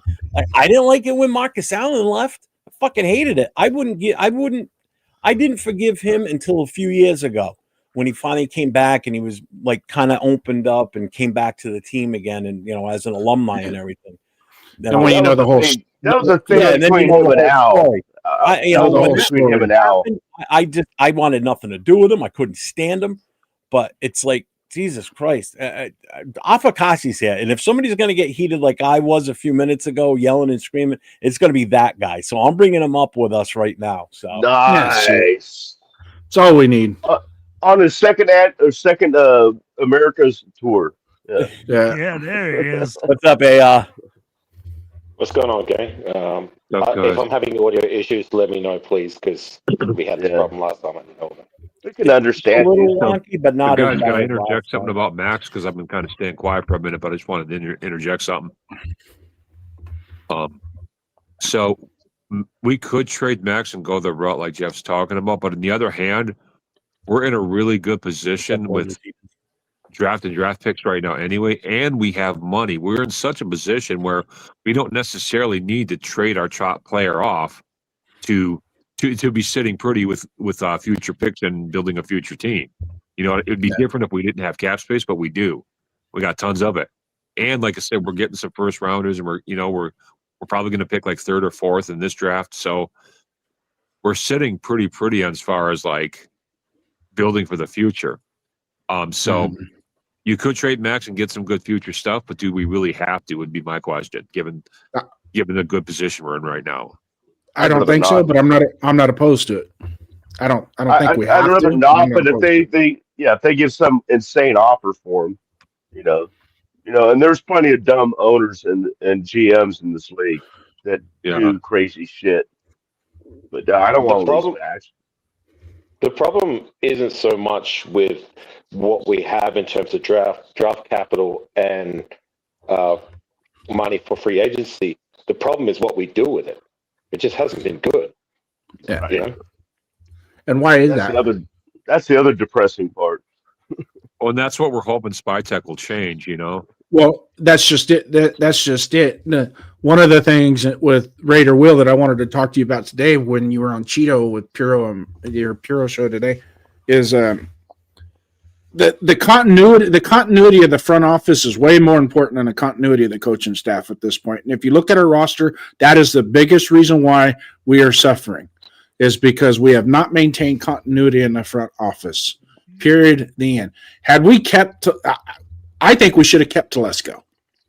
I know why he got fired, but at the same time, you got to keep that continuity. When you go from Reggie McKenzie to Mike Mayock to Dave Ziegler to Tom Telesco to John Spytek in a matter of 6 years, that's why our roster is the way it is right now. Is because there's no continuity in the front office. But because eventually you can grab a coaching staff and put it on there and go, boom, you got fire and they're coming on. As long as you got a roster. We don't have a roster. Fire the alarm. Shoot the torpedoes. Freaking shoot the bird down. Jason Downs with a touchdown, baby. That is exactly why, man. We are so dysfunctional up top. We don't have the same vision. The coach right now wants to win right now. Spike Tech is drafting for the future. The offensive coordinator wanted to throw the ball 49 times. The head coach wanted to run the ball 60 times. Hell, man, these guys have changed freaking coaches and GMs more than some people have changed underwear in this season. Okay? Mhm. And I know that. I mean, like, I know. Bro, it's disgusting. That's the problem, right? Although on that note, sorry, you go ahead. My bad. And that's the problem. I'm like, when you don't have a vision, when you don't follow through, when you're inconsistent, when you fire coaches, man, left and right, like, how are we supposed to get guys that fit into the system? How are we supposed to get guys that excel? Is there a dead body down on the ground? What is going on? Alex Kappa is dead? Yes. I'm like, what is going on? Man, holy cow, that is crazy. But hey, Africasi, go ahead, bro. I'm just saying there's no consistency. We keep firing coaches. There's no way that we're going to get guys that we draft that are going to last longer than the coaches because they have a different vision for different players. Well, we don't have a system in place. It seems like each year we change the systems. So, look at most of these winning teams. They have a system in place. They've been using the system for years. They might have up years and down years, but down years not as bad as our down years. They have a system in place and they run with it. I don't see other teams doing the same thing we do, firing a coach every other year or firing a GM every other year. That's exactly what we've been doing. I guess they're trying to find the right one. But right now, they're doing a lousy job trying to find the right one. If they stick with GM for at least 3 years and see how it works out, then okay, I'll say, well, this guy wasn't that good for 3 years. But 1 year, a year and a half. Chris, go to your kick and ban that guy, please. He just spamming the shit out of the chat. That's on yours, not on mine. Quinobi? Yeah, it's same just guy ridiculous. who always does it. Yeah. Well, just on that note about what you were saying about, I do agree to a point that Telesco didn't really get a fair shake. We replaced him with Spytek, but if I'm going to be honest, yeah, it's only been 1 year with John Spytek too, but I haven't been impressed with what he did with this year's draft as it stands. I mean, yeah, you got to give him a fair shake, but it hasn't turned out that well. Free agency, I mean, who did we pick up? We didn't seem we were very proactive, even though we had money to spend. So there is that. So with Spytek. I agree with you with Spytek. Here's the problem, though, I think, Africasi. We haven't even seen the guys out on the field. I mean, like, Pete Carroll literally refuses to play any of these rookies, give them any burn. He's still talking about, hey, we're going to win games to try to get into the playoffs. What playoffs? I mean, like, we're done, bro. The goose is cooked. Give me some rookies out there to some burn. On that note, though, I was at the game in LA last weekend, as you know, and I saw the undrafted free agent, Murphy. He was on the field a lot of the time. And for me, I guess, what does that say about the guys we draft when we've got Murphy, an undrafted free agent, who's getting good game time, and these other cats that we drafted in round 3, they're barely seeing the field. Well, Caleb Rogers was switched out between him and Moffi. Why they put Moffi in there, I don't know. But Caleb Rogers started the game, and he also came back in the third quarter and into the fourth quarter. They were like trying them both out for some unknown fucking reason. Just put Caleb in there and keep him in there. Maybe they're evaluating. Right, know it is too.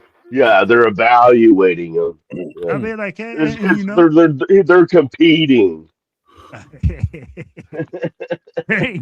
There's only compost on this team, buddy. There ain't no competing. So, guys, I got a question for you all, man. Like, if we don't go quarterback in this next draft for our first pick, what do we go? Me personally, I'm going to go corner. Best player available. Offensive line, road grader, a fucking war machine. I need a fucking Mac Daddy. I would trade back to these spots. It depends on what we do. Free agency. I mean, your team needs and your what you require come the draft shapes after free agency. I mean, we can look at the roster where it stands now, but free agency changes everything. I mean, if we go out in free agency and we get one or two of the best offensive linemen that there is available, then that changes the need. Whereas if we don't address that in free agency, then by all means, you got to go after the best offensive lineman possible. And it goes to the same for every other position, except for me personally, quarterback. I mean, it's about time we draft a young quarterback that we can groom to be the future of the franchise. But we'll see. Yeah, if we can pull it off in free agency and get those two linemen, like I said, if we can get Lindenbaum, the center from Baltimore, is the one I want, and if we can get another offensive guard or tackle, and then at that point, then go get your quarterback with the first pick. If you're high on one particular guy and you think he's the right fit for whoever it is, our coach and offensive coordinator, then go for it. As long as you're comfortable with what you picked up in free agency for the offensive line, that's fine. It's just that we did nothing last year for free agency in the offensive line. We didn't even throw our hat in the ring for anybody that was available. That's the worst. There wasn't really much available, though, Jeff. There wasn't really much in the way of really top-tier linemen. That is true. That is true. But we still never threw our hat in the ring for Mikhail Becton. He ended up flying right over us, over Vegas, right over to fucking LA to the Chargers. So we could have got Tate. We could have got Tate Routledge in the second round. We got him too. You know what? I was never high on Membu. My comment I know some people are like, well, what's Membu done for the Jets? First of all, the Jets are just as bad as us, to be honest with you. And they're just in quarterback purgatory themselves. He's the one offensive lineman. I don't know what it was with him, but I just wasn't comfortable with watching him. I was not high on him at all. If we had a shot at Campbell, I would have taken that kid in a hot beat. I would have taken him in a hot beat because look at how the New England is. They got two offensive linemen, rookies on the left side. Granted, Campbell's out right now. He got hurt. And by the way, did anybody happen to see who was in the game the other day for the Patriots on the offensive line? Anybody? Munford. Dale Munford out there starting for him. Twinkle toes. I would have loved to have had him there this year. They go and figure it out. Of course, go to other teams, figure it out. Yeah, right. Exactly. Right? That's the rate. If there's one tradition that we're still good at with this team, it's the tradition of letting players go and they become superstars, or not superstars, but they can become serviceable players on other teams.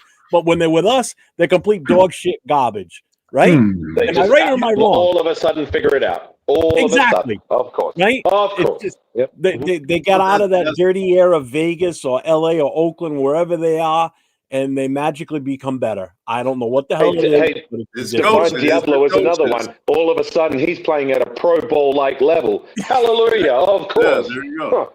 When he was off, he couldn't tackle worth the shit. He wouldn't even pursue anybody. He was awful. Now he's like, hey, look at this guy. Right. What the fuck? You know what, Accelerator? I'm going to take my comment back because as long as Brennan Carroll is here, I'm not drafting a lineman. Your mother sucks. I'm not bringing in a free agent lineman. I'm not bringing anybody because that guy is a trash offensive line coach. The fact that it hasn't already been the fact that we haven't already fired him, that needs to be the first order of the day come the postseason. Get that guy out of here. I don't want to see him again in Red colors. And this is the problem, right? So if we were to bring in an all-pro center, all-pro right tackle, and you're going to come and get him coached up by Brennan Carroll, I'd be like, bro, they're not going to get any better. We're not going to see any improvement because you bring better players to a shitty-ass coach. Well, see, Will, you got to look at this point. You got to look at I'm sure that all the free agency offensive line that are going to free agency are looking like, do I want to go to the Raiders? The offensive line suck because of their coach. I'm not going there and ruining my career. No. So as long as he's there, I don't think you have a shot in hell to get a decent free agent offensive lineman. As long as he's sitting there and coaching the offensive line, no way in hell they'll come in. I guarantee you that. I wouldn't. Would you? I'd be like, what's the selling point, Chris? Hey, come to me so I can make you look like shit. I said, I'm making $8 million a year. You got to pay me $24 to come there. Yeah. Hey, Jeff, just to work off of Rosetown's post down below, right? He says El Menor. Look at El Menor and Van Roten out in New York with the Giants playing pretty damn good over there too. There's two more guys that we still could have had on this roster that we let go. And it wasn't this current regime that let them two go. So just to be on the safe side, it wasn't these guys. It was previous. But it's still, there's 2 offensive linemen that are having a decent year over there. You know, they got a young quarterback behind them. They had Scatterbo, who's playing awesome. Tracy's still not a bad running back. I got him in my fantasy leagues. I love the kid.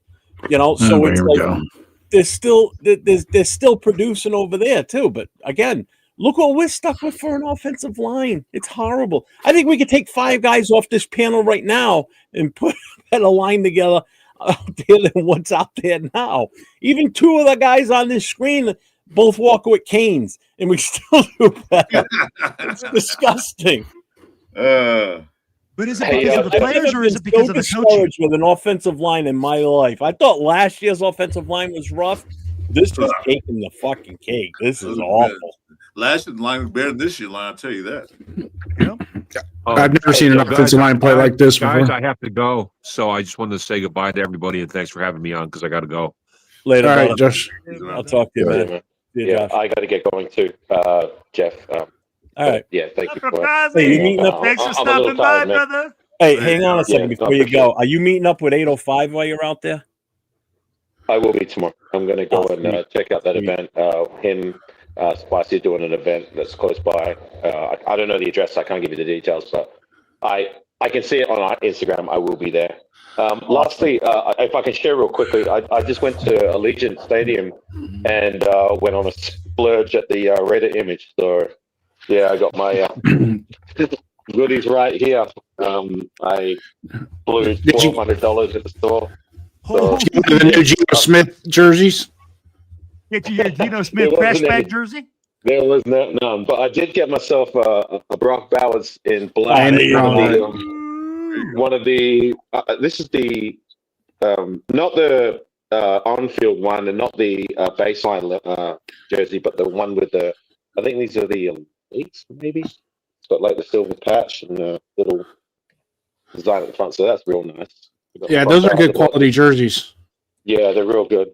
I bought this hoodie. Got this. Do you mind me showing off the merch? No, go ahead. Oh, go for it, man. So I got this business shirt. Real nice. You know, the button shirt. You can wear that wherever. Hello, gang.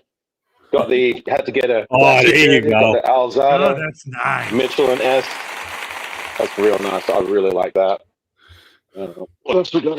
All right, so I got this nice shirt here. Well, I could probably rock this at the gym.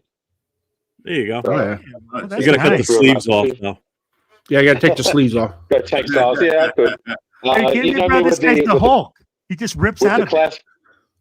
You know me with the classic games. I found this cool little shirt. This is a there you go. Blitz with Bo Jackson on it. So I really like that. I had to get that one time. You know how I play Blitz on the game stream sometimes, so yeah, definitely be rocking that. See what else.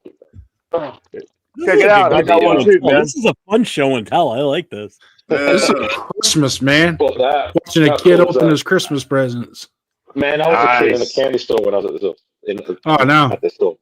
So I got the Raider Nation towel right there. Got another towel. There's Viva Los Raiders. There you go. Oh, there you go. Nice. He's an honorary Mexican with an Australian accent. Gracias. I got this one too. Might rock that at the game. Oh, there you go. Beads in the chain. Yeah. Nice. Peach thing. This one here, Viva Los Raiders. If we can see that. Yeah. All right. Got the casino chip keychain. Oh, that's sweet. A deck of cards. Yeah, something to fiddle around with later on. You got something to do. You got something to do on the plane on your 12-hour ride back. 24-hour ride back. I got a Raiders Sharpie for all my fans to do autographs. And when I say doing autographs, I mean no one's going to ask for it, but you know, it'll be good to write stuff on. And last but not least, I found these 2 packets right here. So these are 2 little boxes that have the some classic players in it with old school trading cards. So I'm going to open that up. I can't see it. Oh, that's Jim Otto. Jim Otto. And that's Randy Moss, but there's cards behind it. I might just open. Do you mind if I open up now? Like, see what cards I got? Oh, here we go. Oh, he broke the seal. He broke the seal. Here we go. You got that Jim Otto. Can you see that? Oh, I see Wisniewski. Oh, Howie. No, that's Wisniewski. Steve Wisniewski. I can't see. I got to adjust my camera. Bo Jackson. Can you see that? Bo Jackson. Yeah, nice. You got some good ones in there. Who is this? Oh, Randy Moss. Fuck that guy. Throw that one away. Give that to somebody. Before my time. Oh, you like this one, Jeff? Look at that one. Can you see that? Oh yeah. Oh yeah, Matt Millen. Matt Millen. I've got that trading card. Yeah, I do too. And last but not least, this is a nice one. I got that one Marcus. Put that ready. We'll dig into packet number 2.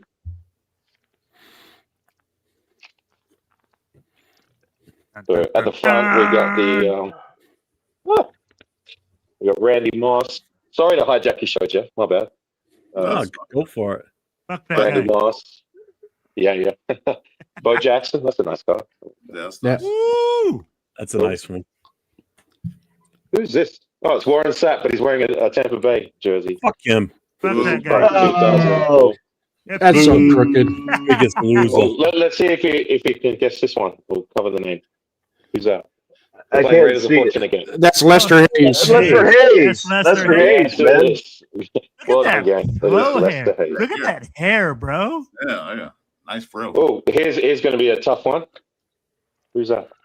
Cliff Ranch. Michael Hayes. No. Michael No, Hayes. that's Michael Hayes. Oh, Michael It is Hayes. Mike What am I Hayes, thinking? yeah. Fuck, God damn it. Mervin. Yeah. Oh no, Mike Haynes. Mike Never mind. Hayes. Okay. So this is a 1990 card. That's pretty cool. And last but not least, who else could it be? Oh, Oh, he Sam. Charles Woodson. That was Those are cool cards, man. That's pretty cool. Yeah. I like it. What is the back of one of those? Just one of them. What's the back look like? I mean, what's it got on there? It's got stats or like? Well, It's usually a it's got- story about them. The newer ones have like a short story. The old ones might Oh, from the 80s had all the stats. all Not like so when this I is- was a kid. This Yeah. is a new card from 2022. This is Panini. This has just got a short little description as well as some stats. And then the old school ones. So say this one, the Mike Haynes one is from 1990. That's a pro set. That's got a longer kind of description, picture on the back, Nice, and nice. like just where he was born, college, how many years, and when he was drafted. Hey, Yeah, I had that's what's up. since you broke out that one jersey, I had to break out mine that I normally wear. What the Alzada? This one? Yeah. Yes. Yeah, well, I had honestly, I had a bootleg Elzado, which is all right, but the collar kind of tore there. But this is an official Mitchell and S from Red Image. I had to get that one time. I could have bought that whole store out, but I had to make room for. Next, I got the cheap one. I got the cheap one. Next weekend on Saturday when I'm in Philly, the wife and I are going over. They got the flagship Mitchell and Ness store in Philly, so I'm gonna take a walk, take a shot over there and see what they got for the hell of it. They ain't gonna have nothing that fits my fat ass, but I just want to go in the store and see it. That's all.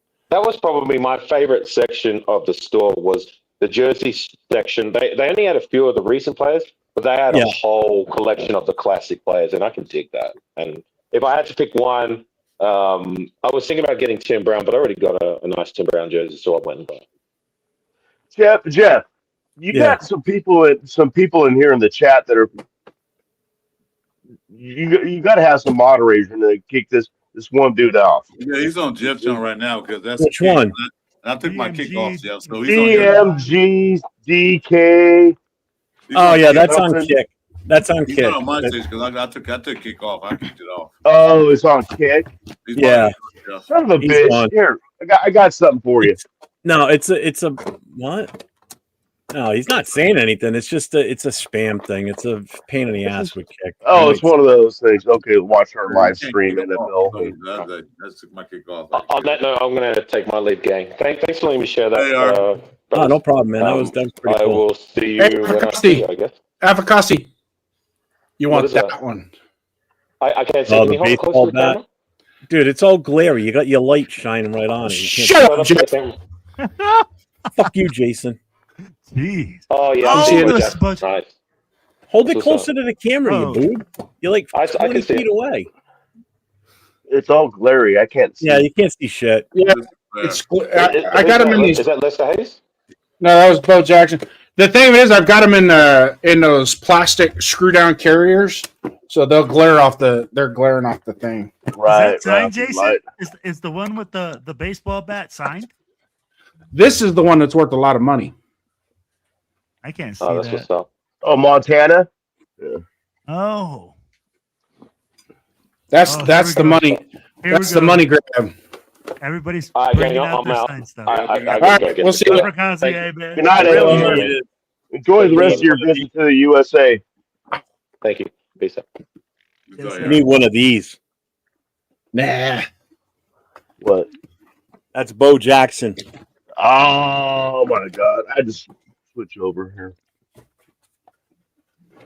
Right there, says it on it. Bo Oh, that's authentication or whatever you call it. Yeah. Yeah.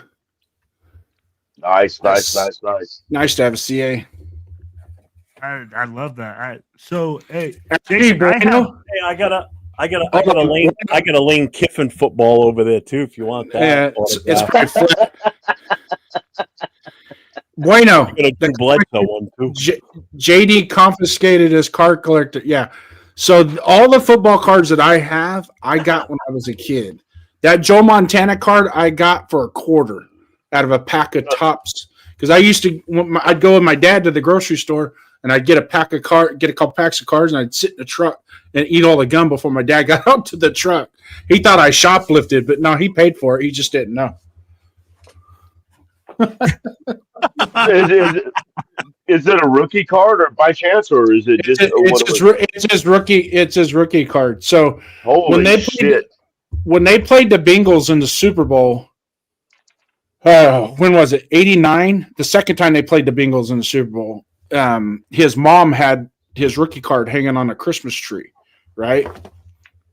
And Dick Stockton was the announcer that was interviewing his mom, and he said that this card is worth $300. Back then, it's worth $350, right?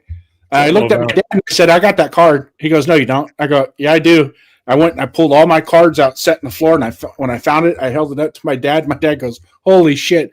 I said, "I told you those football cards would pay off that you bought me." You want to see my nose hairs? No, not really. nope. Nope. You're on your own on that one, Michael G. Yeah. What's up, Detroit God? What's going on? You have the right to remain silent. Anything you can say will be used against you in a court of law. damn. Yeah. Is that And I'm going to serious, take the man? baseball and football cards from you, kid. Yeah, is that how Jason confiscated the card Yeah. on one of his bus? Yeah. Hey.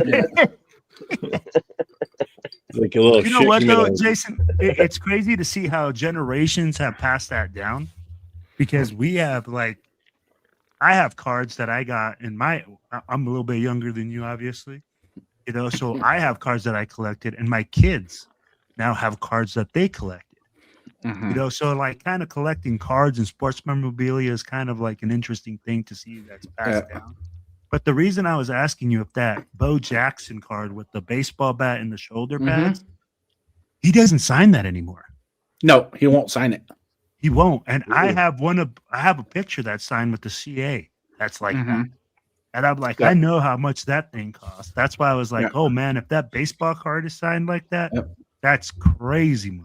Yeah, he won't sign the baseball cards because the way the collectors were. And actually, Jeff, I don't know if you know this or not, but a lot of baseball and football cards devalue if they're autographed. Oh, yeah. card- Especially if they're personalized. Yeah. If they're Yeah, personalized, they ain't worth shit. So, like, if somebody, if you have a player sign a card or anything, and it says, to Jeff, thanks for whatever, it ain't worth shit. It's only sentimental to you at that point. Or somebody else named Jeff. And they say, "Oh, yeah, he signed it." As soon as Raider Jeff signs it, immediately goes up $10 million. If you guys know, you just want their autograph. You just want their autograph and like their player number, and that's it. You don't want anything else on there, right? Because that'll devalue it, man. And get it authenticated ASAP too, if you want to keep the value, and put it in protectors, 100%. All my shit, all my good expensive cards is sitting right here underneath in the desk I'm sitting at. They're down underneath in boxes.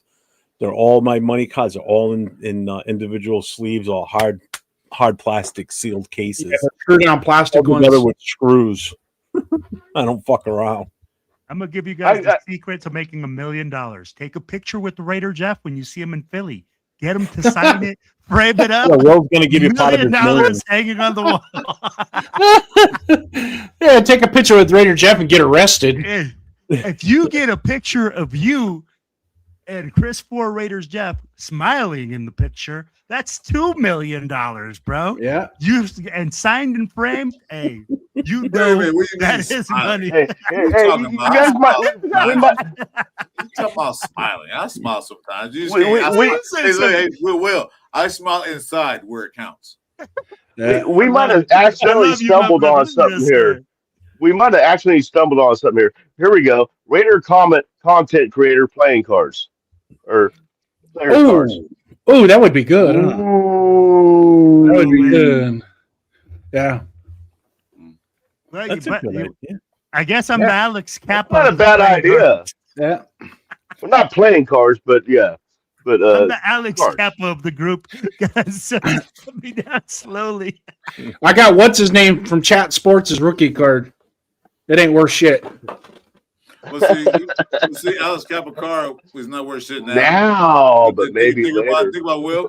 Alex Capicar is not worth shit now, but in the future, it'll be worth less. Lower than snake shit. What I want to do is I want to find there's a 1993 calendar, fireman calendar with Jeff posed in. I want that because I've never been in a calendar. Yeah.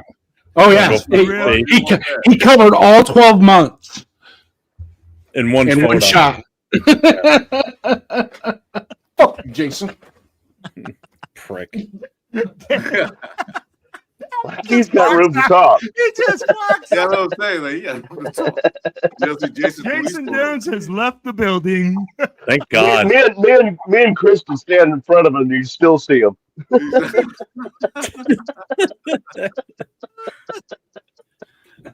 Oh shit, man.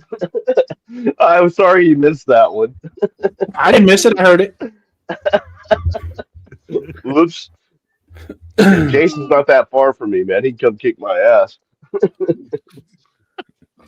Yeah, but you could get him for elder abuse. I was gonna say that'd be elder abuse. That's right. I'm protected, motherfucker. Yeah. He said, "Hey, Mike, me and you are protected species, man. They can't touch us." Mike, call your local police department. Do you want to speak with the senior affairs officer right away? Mm-hmm. Or go to Denny's because he's trying to get a half-off meal. I guess when they pissed off at me, man, I need protection. Hey, maybe they'll send you a social care worker instead of a cop. You might be better off that way, right? What's up, working late tonight because I'm live stream. Thanks, brother. Hey, thanks, man. Yes, sir. I don't know how late we're going to be on tonight. We're at least till 2 or 3 o'clock. Fuck your face. We're just under 2 hours. Jeff, Jason, you can be on 3 o'clock. I won't be here. Yeah, don't fucking. I'll bail out. I won't even be here in spirit. I'll be gone. So. We can do it, Jason. We'll do it. Hey, we'll roll. Let me ask you guys this. I'm gonna take my ass to bed. I want to know a little. It wasn't a hose. We really haven't talked.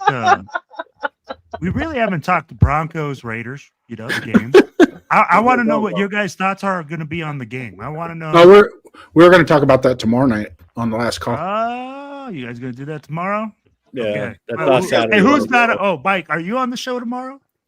No, I'm only on Fridays on the open mic. Let me get your thoughts since you won't be on the show tomorrow. Mike, what is going to go down in the freaking dome or whatever you want to call it, in the freaking Star Dome or the freaking Death Star? We'll call Death it that. Star. What's going down? You know what? Hold on. From my heart or from my head? Hold on. While he answers that, I'm going to run out for a cigarette, but I will be listening so I can hear his take. So I'll be back. Okay. Think with both. I had a really weird score, and on another show I was on, and I'm going to stick with it. I had 16 weird scores, a lot of field goals, 16-9 Raiders. Wow. Okay. Excuse me, 16-10. Because I think each team will get one touchdown, and then the rest is going to be field goals. That's what I think. In my heart, I got it. Hey, I'm not predicting 31 fucking points. No, I'd be like, look at this, 31 to 20 donkeys. I like it. I'd be like, that's more realistic. I think that's pretty realistic. And honestly, I'm with you, man. We're on a hope and a prayer.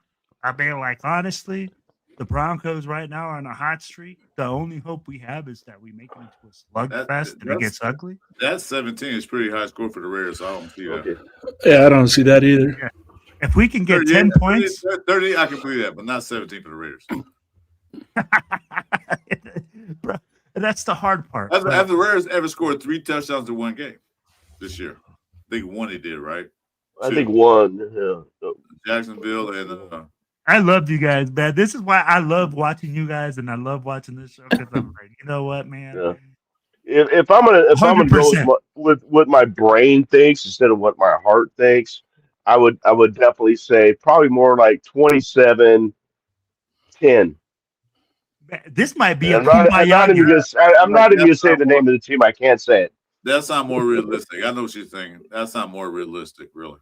Bro, Broncos, this might be a kumbaya game.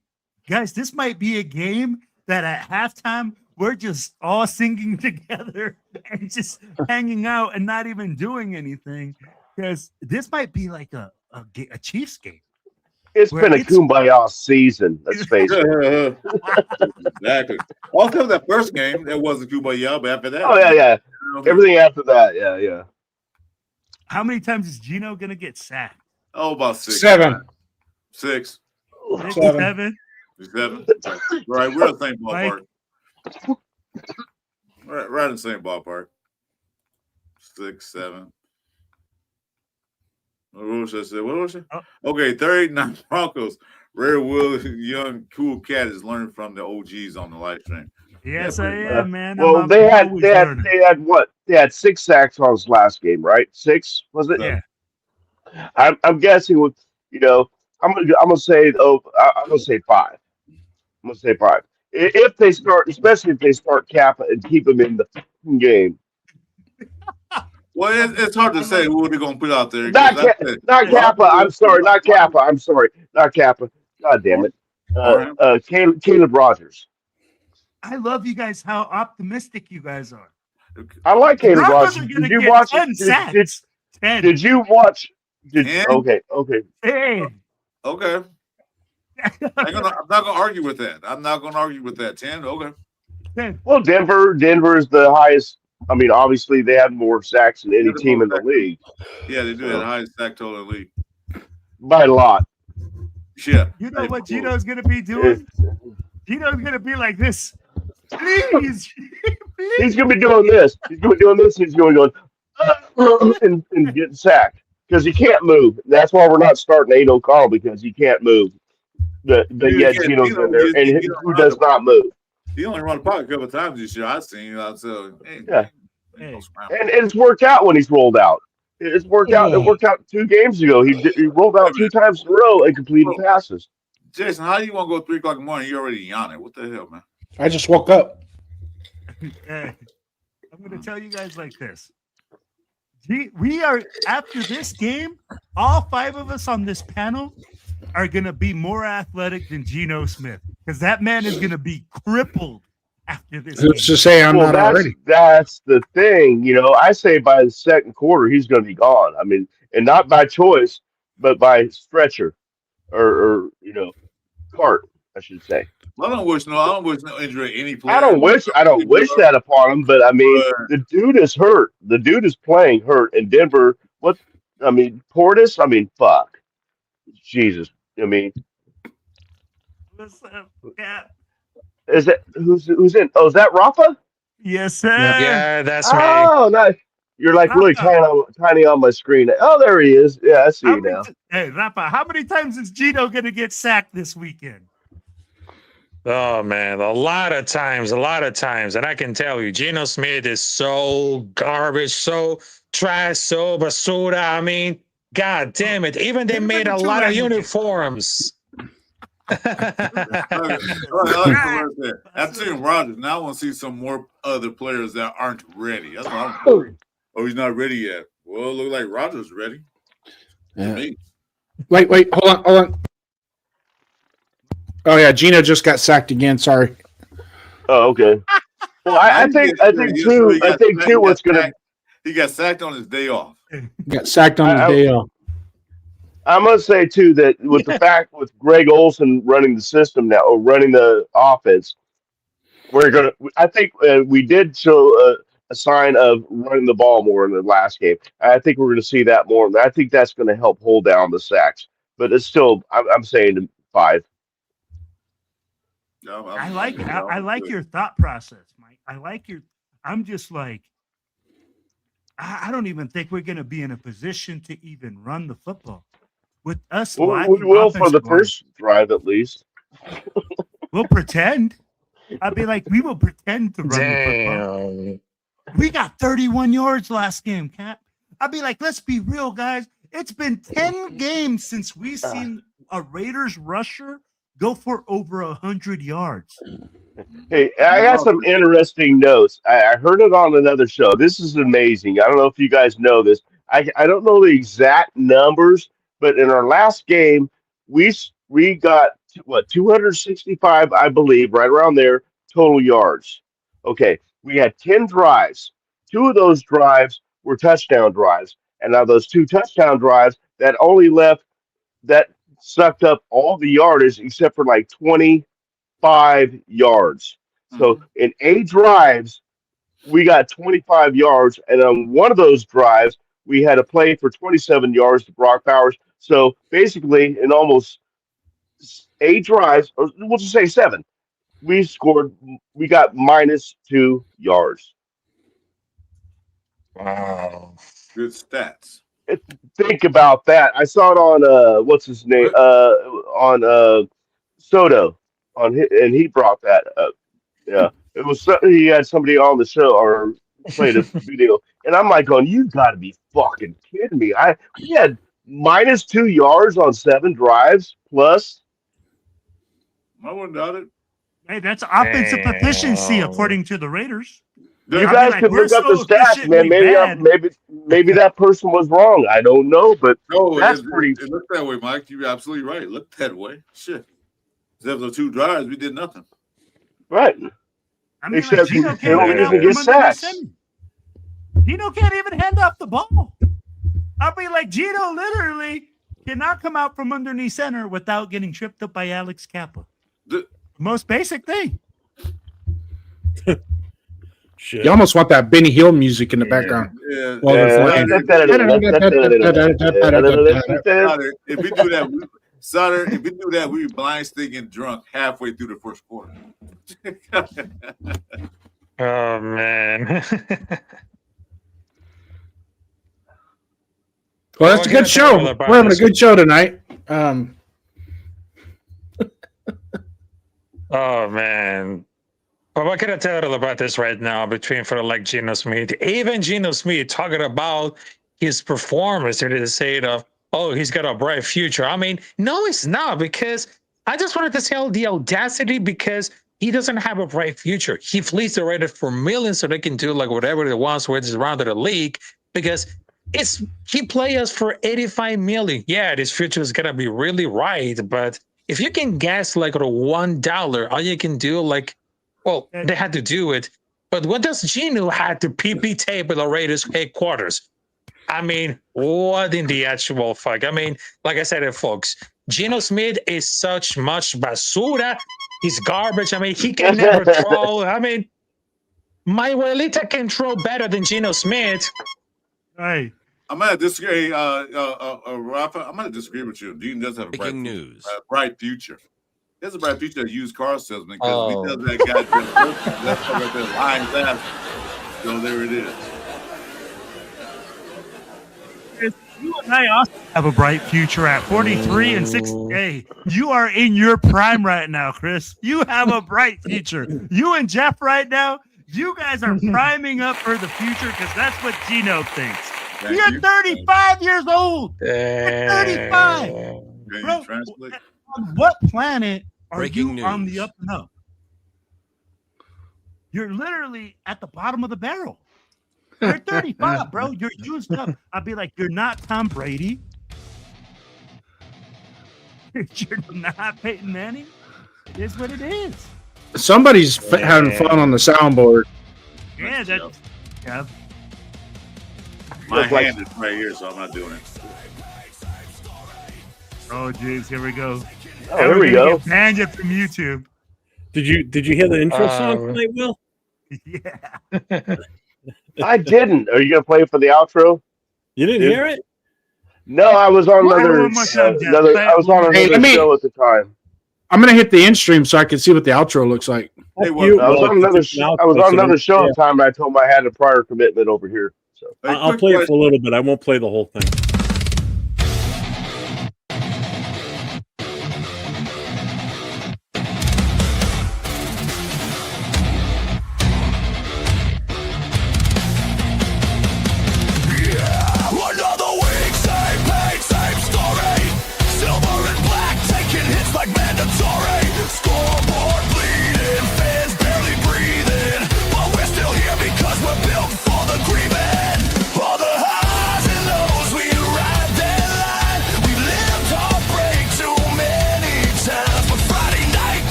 Taps out.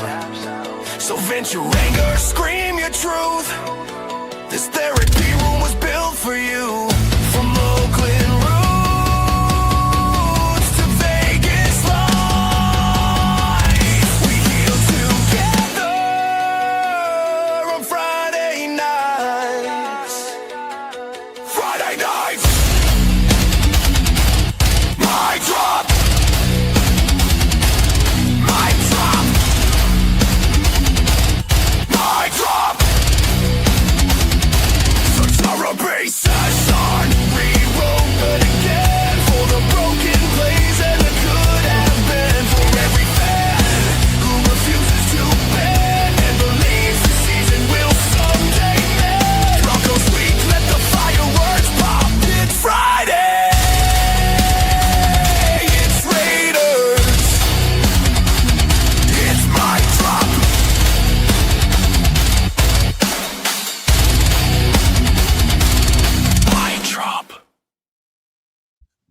That was fucking sick. That is badass. And then it goes, Yeah, You're starting to somebody piss made me that- off with this shit. There you go. That was fucking awesome, man. Yeah, I made that this afternoon. Yeah. Actually, sorry, not this afternoon. I made that about less than 4 minutes before the show started.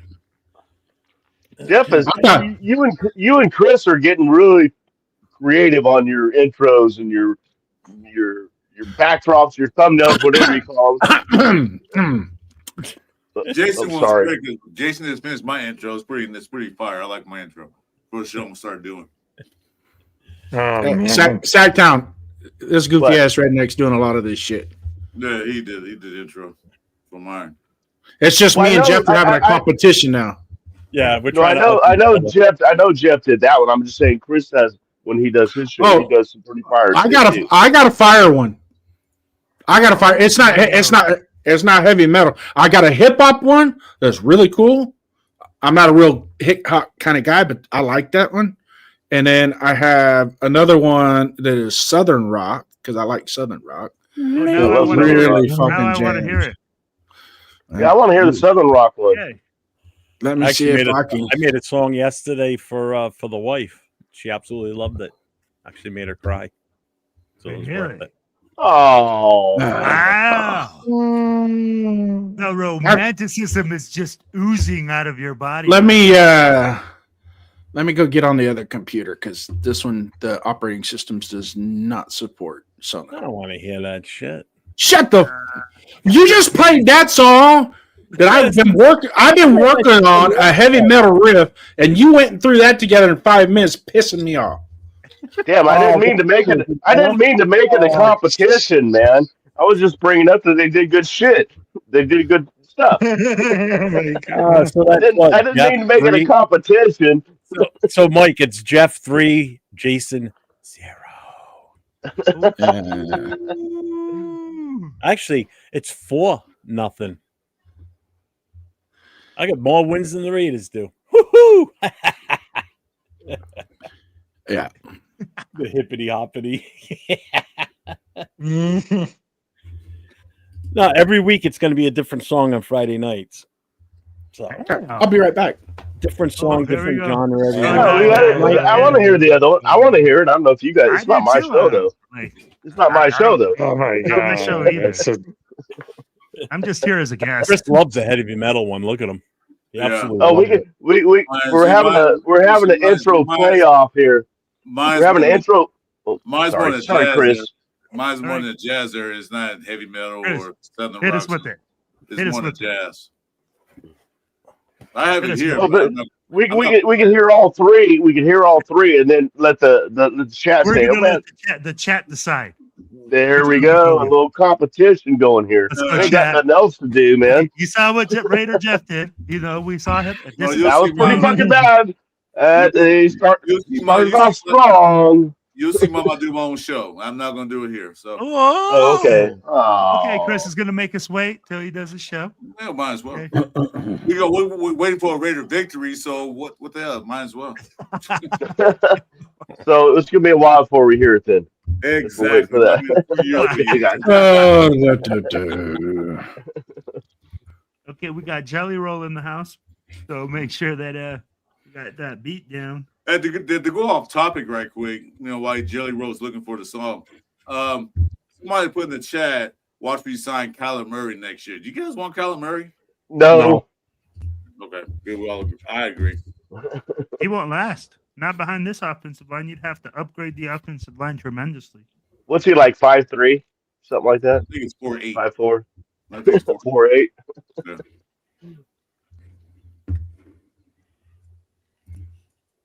5'2". Is he 5'2"? No, he's 5'8" or something. 5'8" plays like he's 5'2". Hey, Will, you gotta be this tall to get to play in a football stadium. Hey, bro. Now, if you play for the Raiders, we obviously are taking clowns and everything. It doesn't matter. Exactly. We're like the Statue of Liberty of football. Give us your weak, give us your tired, give us your poor. They say all applicants are accepted. You ever play football before? No. Well, welcome to the team. And Geno Smith proves that. Hey, you could be 6'4", but you're just trash. Geno's not 6'4", 6'3". 6'3". That one inch make a difference because he was lying so Geno's 6'3" and he still can't throw over fucking defensive linemen's hands. Oh, man. Well, I can't access the other computer. It's currently occupied by the missus. So.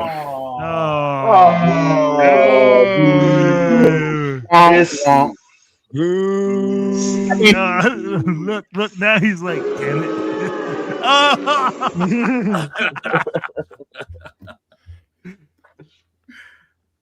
Are you done, Jeff? Am I done? Are you done? What? Are you done with all the shenanigans?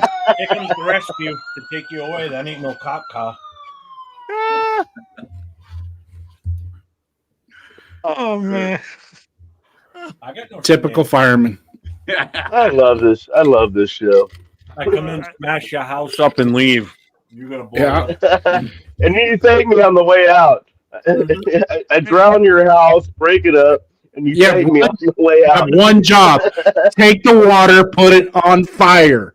Water goes on fire. Put the water on fire. Fire go out. Oh, okay. Motherfucker risks his fucking life every day. You forgot the part where we got to give the cops oxygen because they ran into the building with no protection and now they're all hurt and they're out of job. You call us when you need help. We can put water on the fire when you need help.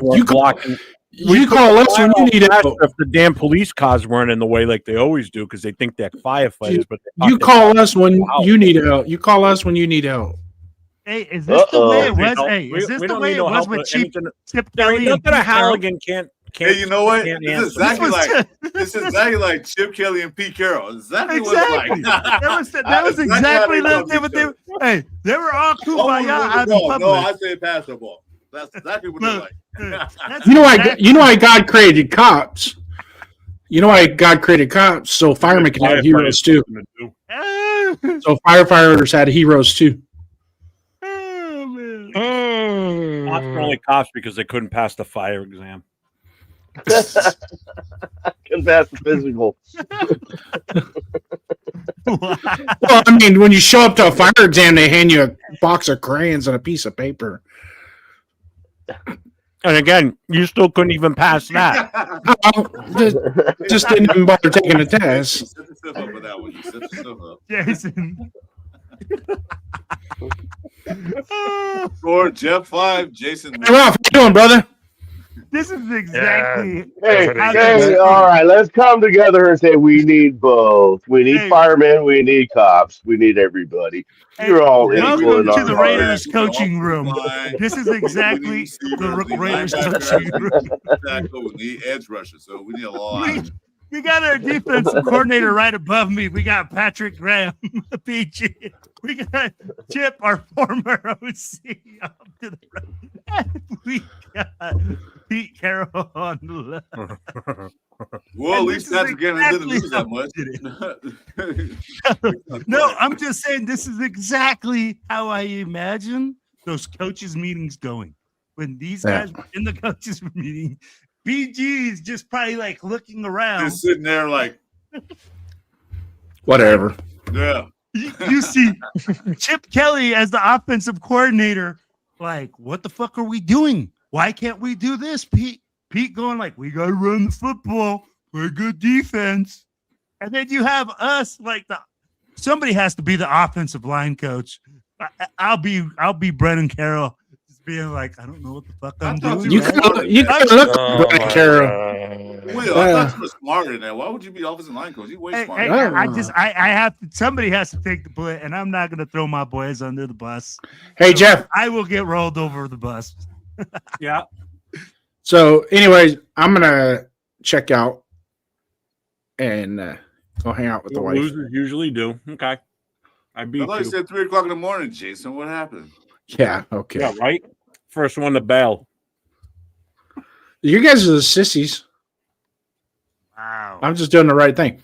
Anyways, no, because usually on Friday nights I try not to do too much time on here. I've been on here for a while now, so that was I need to. go spend time with the wife. And then What's up, tomorrow night, Hey, Kenna. Raiders Last Call podcast. I'll have that. Mike Sacktown, if you can hear me. I don't know if you can hear me or not. I'll have that music up tomorrow. Yes, yes, I can hear it. I can hear you. I'll put it in because it's not in this studio that we're in right now. The song is actually in my studio, way down at the bottom. But I'll make sure it's in tomorrow night's studio so we can. You doing the hip hop one or the country one? I'll do both of them. I want to hear both. I'll do them both. I'll be watching. I'll do them both. Oh man, Which one I'm is trying it? to watch. I'm supposed to be doing something. I'm supposed to be doing another show tomorrow night. I don't know if the times are going to conflict. So, but I'll try. Jason, is it the Show Me the Shield one? Yeah, I did 2 of them. Which one? The Raider Nation one or the Show Me the Shield? There's one that's called. Okay, answer the question. Excuse me. Sorry. Hold on, because I think the one that I sent you that's the video, right? I don't know. I'm asking the question. I'm looking at them both. Yeah, Kenna. Let's see. One's a minute 16. The other one's a minute 17. Neither one of those songs are on that one. On those. How about the minute 13? Oh, that's the last call one. No, but both of those you can play both of those if you want. No, I just asked which one was the right one. Just ask a question. They're not the songs. Those 2 don't have the songs in them. That I created. The 2 songs that I created. Studio. Huh? They're not. No, they will be. No, they're not. No, I'm in your studio right now. I'm telling you, they're not in there. They will be. I can't do it right now on this computer. Okay, where I can go into my studio. But the one that you're talking about, the minute and 17-second one, that's the outro. That's the one I did today. And the other one's your intro. You haven't played either one of these yet. I don't want to play them ahead of time. No, it's up to you. Right, I won't play them. Well, no, I don't want to play your shit. Are you able to go into our studio from there? man. This is exactly Just go up to the top. Where, and Chip Kelly. just go up I to the don't wanna top. burn There's your a place. drop down. You suck.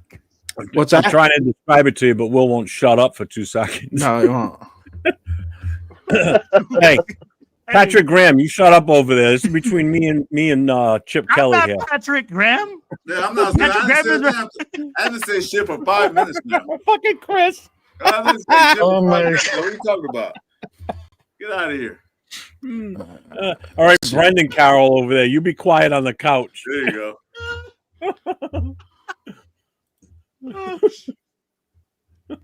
Okay, there we go.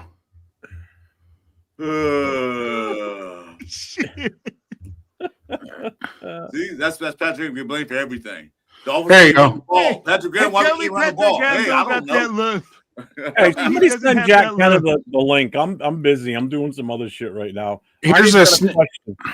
Arnie's got a question. Who is our most improved player this year, offense and defense? He asked this last night on the show. No one. I couldn't really answer Oh it. my god! Oh man. I saw that question. I'm sitting there thinking. I'm going, fuck. I don't know. I don't have one for either side. The player that we had last year to this year, I can't think of one. I mean, Jonah Lalu? that would be a good one. Yeah. But he was pretty good last year. But yeah, he's really stepping it up this year. Hey, before I take off, Jeff, yeah, we can go ahead. Let's play the intro on. I'll play the intro of the new show that will be starting on Tuesday. No. Yeah, check your IG account. No, we're gonna do that. Check your IG account. I was talking to Kenna. I'll send the invitation. Arnie's got another question. Go ahead, Jason. If you want to play it. Hang on. No, if you want to play it, I gotta go. Do Arnie's question. No, now we gotta play it. Gosh dang it! All right. Play the freaking fucking.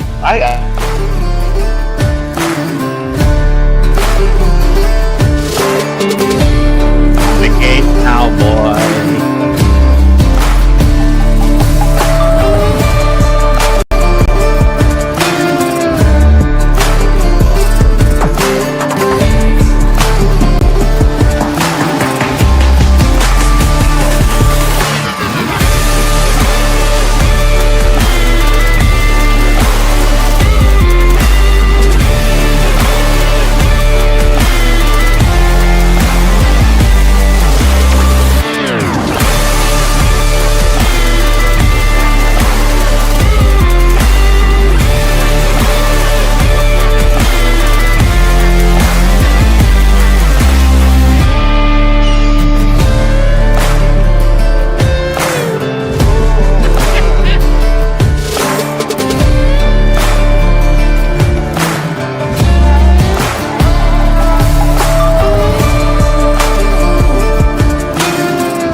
Welcome to Marlboro country.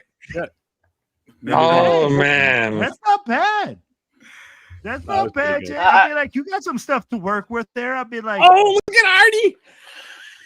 Music is awful, bro. What Arnie say? It's not your style of music. oh man. What kind of music you want, Arnie? You want some Sesame Street? I like French shit. Commercial. I thought you were doing the hip hop one. I have that one too. I just gotta. I haven't uploaded it. I'm still working on the photos and shit. What was the cartoon photo in that last one? That's an AI generated cartoon. Hey, is that I don't want to see no AI. I want to see Jason real Downs song for in you. a cowboy hat, turning and looking at us All in right. the video. I'm sorry, I was thinking Brokeback Mountain. I just said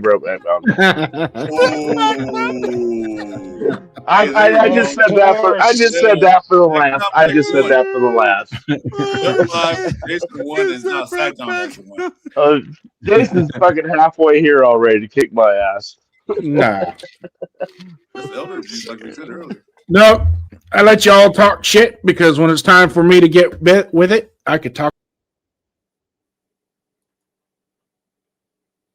What the fuck? What happened? This kicked us all out. What happened? Blink. Anyways, hey, I'm gonna check out more power than we thought. Jason was trying to kick us all off. Jeez. Yeah. Oh. Hey. Oh shit, we pissed him off. I pissed him off. I'm sorry, Jason, man. I didn't mean to piss you off. I was just playing, brother. Oh shit. Oh shit. That really hurt him, man. That was wrong, Mike. You was wrong. But it was wrong. That's the only reason I said it. I thought it would be funny. And I even said that. You know, it was just a joke, man. Yeah, he had to go to the wifey, so yeah, all right. Hey man, I'm telling you, that's what happens when you're Chip Kelly. Just get fired. What Rocha said, it's like watching his teams trying to function is like watching Benny Hill's show with the Yak Yak sack playing in the background. Pretty much. And that's what's so hard, man. I mean, there you go, there's Arnie. nothing on this team. Like Arnie asked, who's gotten better? No one. No one's gotten better. I can't see anybody. Kuntz took a step back. He ain't doing shit. Glaze, I mean, we can name who got worse. What do we name who got better? Oh, we can name Austin got worse. Will, I got a song everybody in the for you. offensive You ready line. for this one? Want to hear this song? Ready.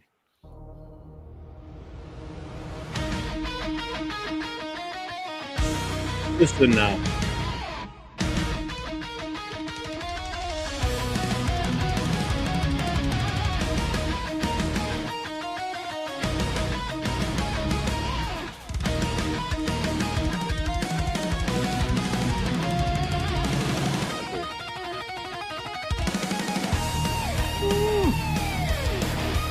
Gets better.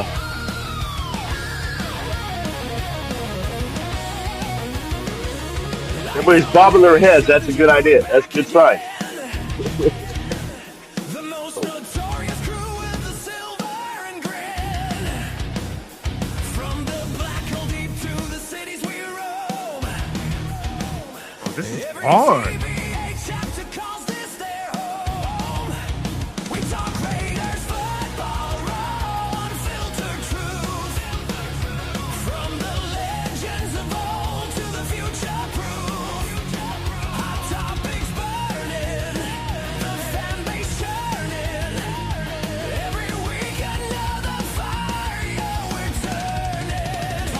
Most notorious, Raider Nation, law you can't ignore us. TBA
That's hard. That is hard, man. You know, I'd be I like, really, that. yeah, I really like that one, but I'm gonna be in the minority here Hang on, I gotta because stop. I've been reading the chats that are coming through, and everybody likes that song the best. I've been told, by the way, that Will and Rafa were just like well, I'd all be the way. like, But I like yo, the first one better. now listen. That was a great one, but I'm listening. Yeah, I was listening. I like Oh, the but first one better though. did, I know. did you hear I'm in the minority. I'm the one that's I understand. no. Listen, did you hear the lyrics in it though? That's the point. Yes. Will, did you catch the lyrics? Yeah, I did. Okay. That's a it song talks for us for about like Tuesday coast night. to coast. Yeah, and I'd That's be a like, when Yeah. that's the most No, they notorious. were both great. I'm not saying that wasn't good. I just liked the other one more, in my opinion. And I know I'm in the minority because I saw the chats, and I'm definitely the only one thinking that. You guys should have But heard my 20-minute air guitar solo. yo, that's me right there, man. John, it does sound a little bit like Like Power the Power Rangers. Rangers. I was about to say I need to get back to 1985 and like, yo, start my Pantera, everything ready to go. Let's get ready. While Jason was having his little meltdown trying to figure out how he could play his song and everything, I was sitting over here putting that one together and bang. I made 2 you songs. just did that. You just did that. I got another one lined up already too. You gotta be freaking kidding me. How do you do that so fast? It's so fast how fast you can make it. It's great. No, I like Yeah, the second one. I mean, they're both great. In my preference, I like the first one better. I'm sorry. Hey, when you hit Jason with Brokeback Mountain, though, bro. I know, man. I didn't mean to piss him off. Hey, but at first I heard like, hey, and Jason, I don't know if you're listening, but at first when I saw the cowboy turn, I thought I said somebody heard say gay cowboy. I did. I did. I unmuted my mic. I'm like, "Hey, cowboy!" Yeah, no, and when I heard that, I was like, "Is that part of the song?" And then I was doing this in the background. Hey, look, to my defense, I even said that, man, I just said that because it was obvious it was a joke. I thought it'd get a laugh. And I didn't mean to piss you off, Jason.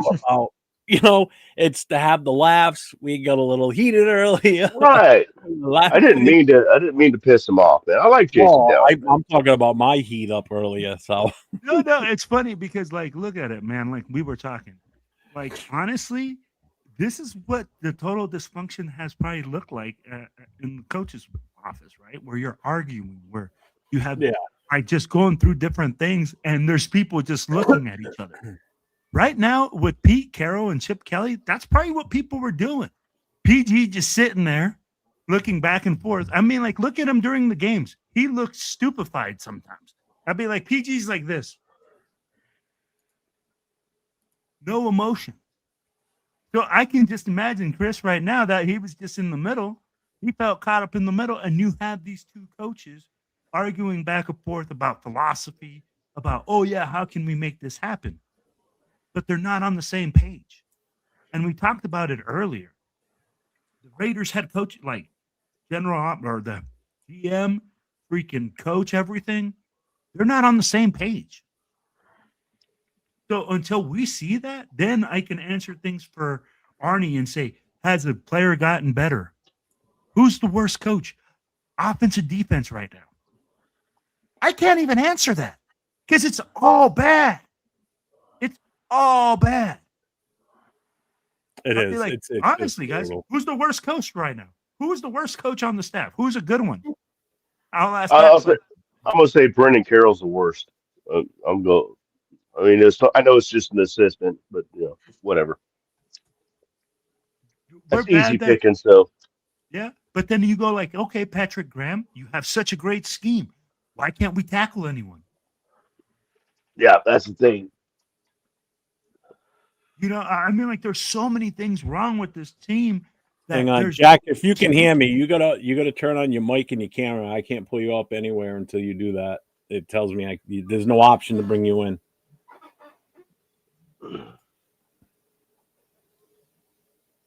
Maybe everyone has their own page. Jack, you've been doing this like 3 years longer than I have, man. Right. Yeah, I put the link in the chat for that Suno, Suno. That's where I make all the music and everything. I've already got my songs published in there, so if you want to hear them all, you can go for it. They're all in there. Okay. You can find them on his link tree too. Jeff's gonna put them all on a CD, and you can buy it for $10.99 plus shipping and handling. Oh, Gravy's here. Gravy! Jack What's up, still Gravy? is What's the up, my vice brother? president. Oh shit! How's everybody? How's everybody What's up, doing? Gravy? Good, man. Looking good, brother. Looking good. Jack still can't get his shit to connect. Jack, He's the Jack, only one that has Mike's problems. right. Mike's right. You Jack's know- been Wait a minute. doing Jack's on shows his for phone. He fucking still 20 can't years, connect. and he still don't know how to get on. He still don't know how to get on. He's on the phone. He can't connect. The one, oh, get this. The one time he got on within like a couple seconds is when I bet when I was on with Europe, and I bet in Europe. I said he won't be on. I bet him a pitcher of beer in Bakersfield next year that he won't be on within 5 minutes, and the motherfucker came on in like 30 seconds. The one time, the one freaking time.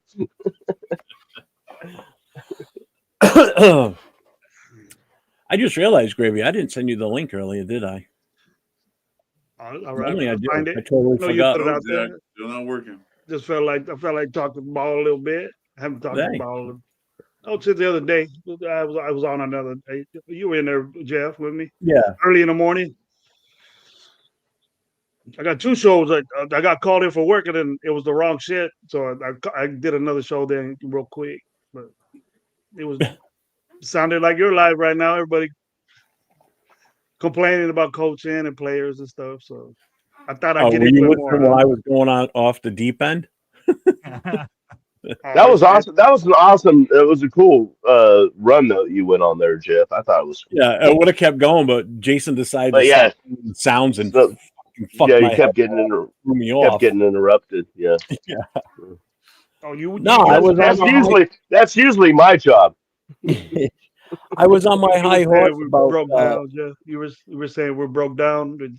Yeah, I was on my high Yeah. horse about trading. You know, seriously, we need to consider trading Max away. I mean, he ain't doing us any good. I mean, what's he doing? You know? Oh, Jesus, Jack, took you fucking long enough. You good now? Yeah, well, Chris's shit's so old. It's like crusty. It's like you can't link into it.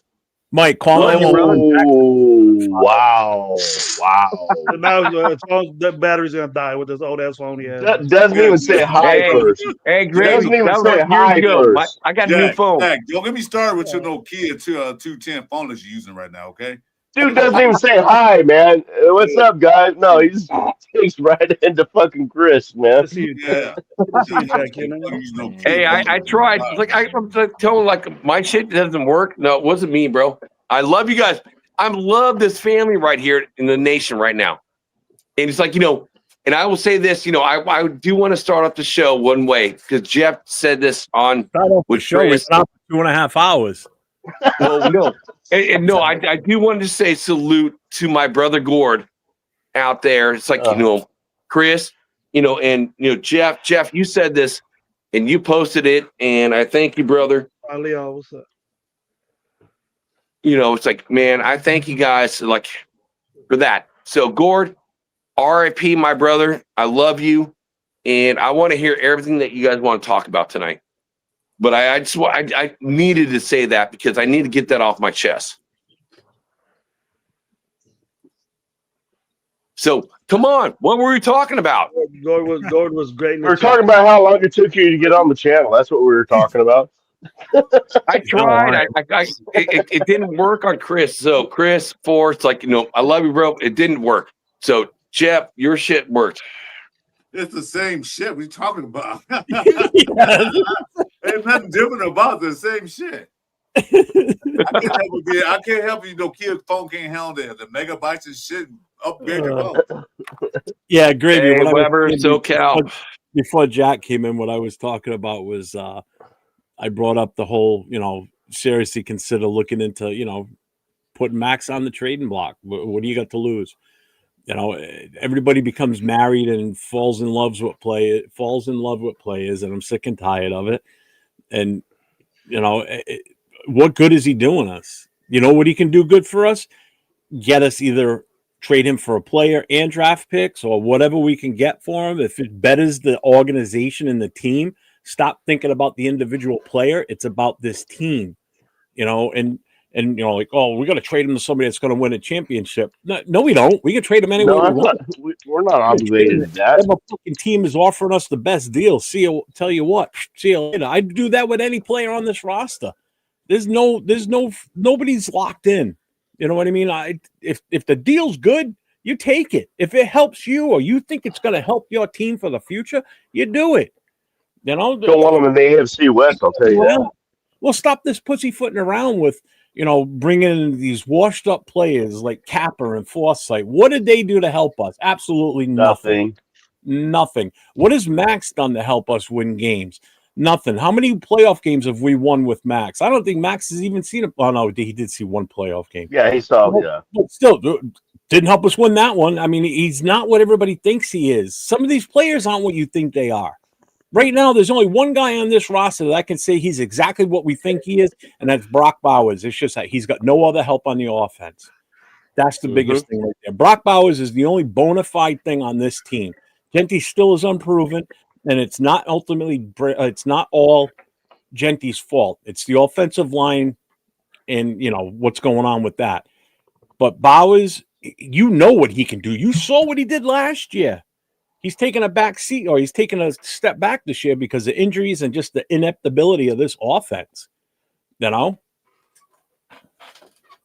Yeah, if you're asking me, I agree with you. I said that the other day. You were on my live, and we were basically agreeing. You know that, you know, people we're having. I don't have 1% of hope for this team. I think we've hit rock bottom, and we can't get any worse. The sayings that I hear everybody saying is, "What do we have to lose?" And that's rock bottom to me. Mm-hmm. You know, putting in players, if they're not developed yet, it's just going to get worse. You're going to see worse.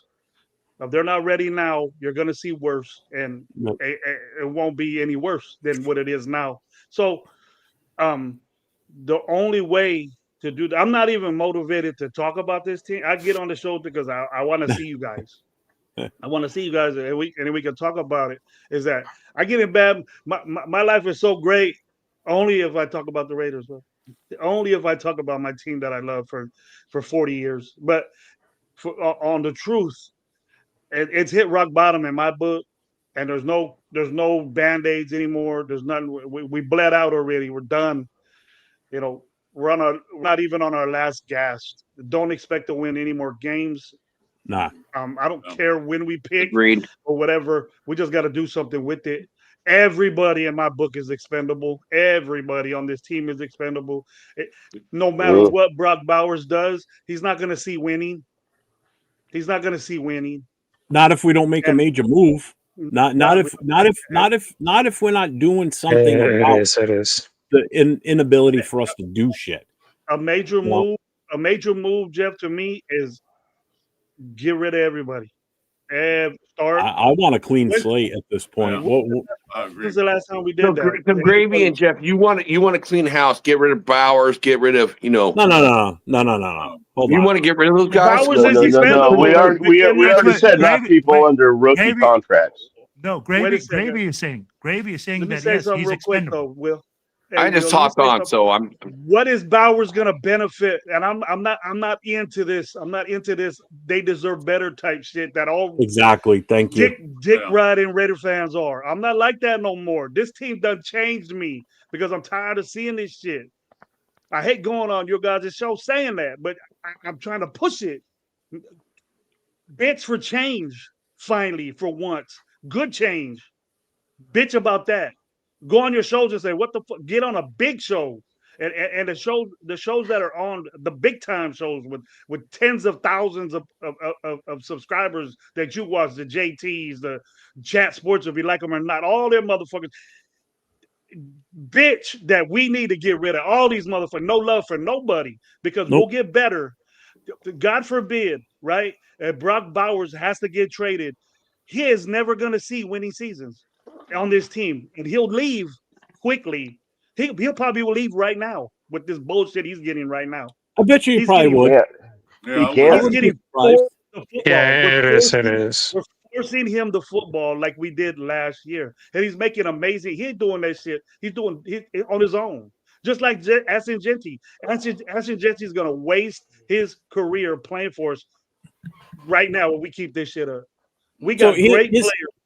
You know, people in the chat earlier when we were talking about, you know, a possibility of, you know, throwing Max out there as an option to be traded, and people were kicking it in the chat, and so were we here on the panel about what would you get for him. And some were like, oh, we'll get 2 first rounders. I'm like, I don't think you're going to get 2. I'll tell you what you will get for Brock Bowers. You'll get 2 fucking first round draft picks out of him. You'll get a first rounder this year, first rounder next year. You'll probably get a second rounder this year, maybe a fourth rounder. You're going to get a lot for that guy because he's already proven what he can do. And if a team thinks that, just like with Max, if a team thinks that one of those 2 guys is going to put them over the edge to win it and to win it consistently for a while, then they're going to jump on it. They're going to take it because you got to remember, Max's contract is cheaper than any of the other top defensive ends out there. So you're getting him on the cheap. You're getting him while he's still healthy. Brock Bowers is only in his second 2. He's only been in the league for a little over a year and a half now. You know, he's come back from injury and he looks fantastic while he's out there. When he's out there, you know what he did last year. You know what this kid is going to give you.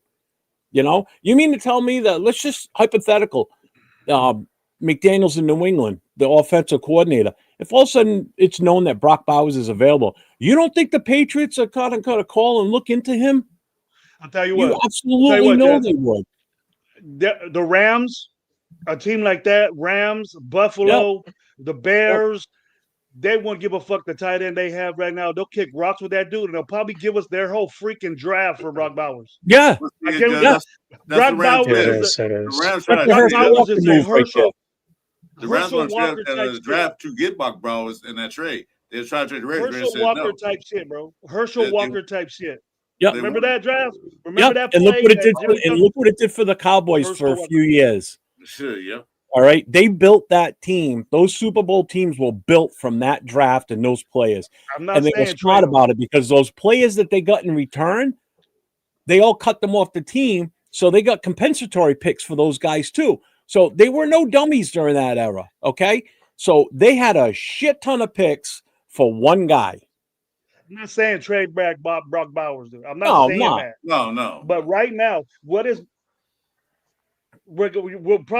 probably going to get hurt with us, and I'm expecting that. You know, Max already has. You know, he's questionable, and he's doing that. And shit Bueno, again. what's that? That's a Gronk and Hernandez at the same time. If you have those 2 over there, what we talking about?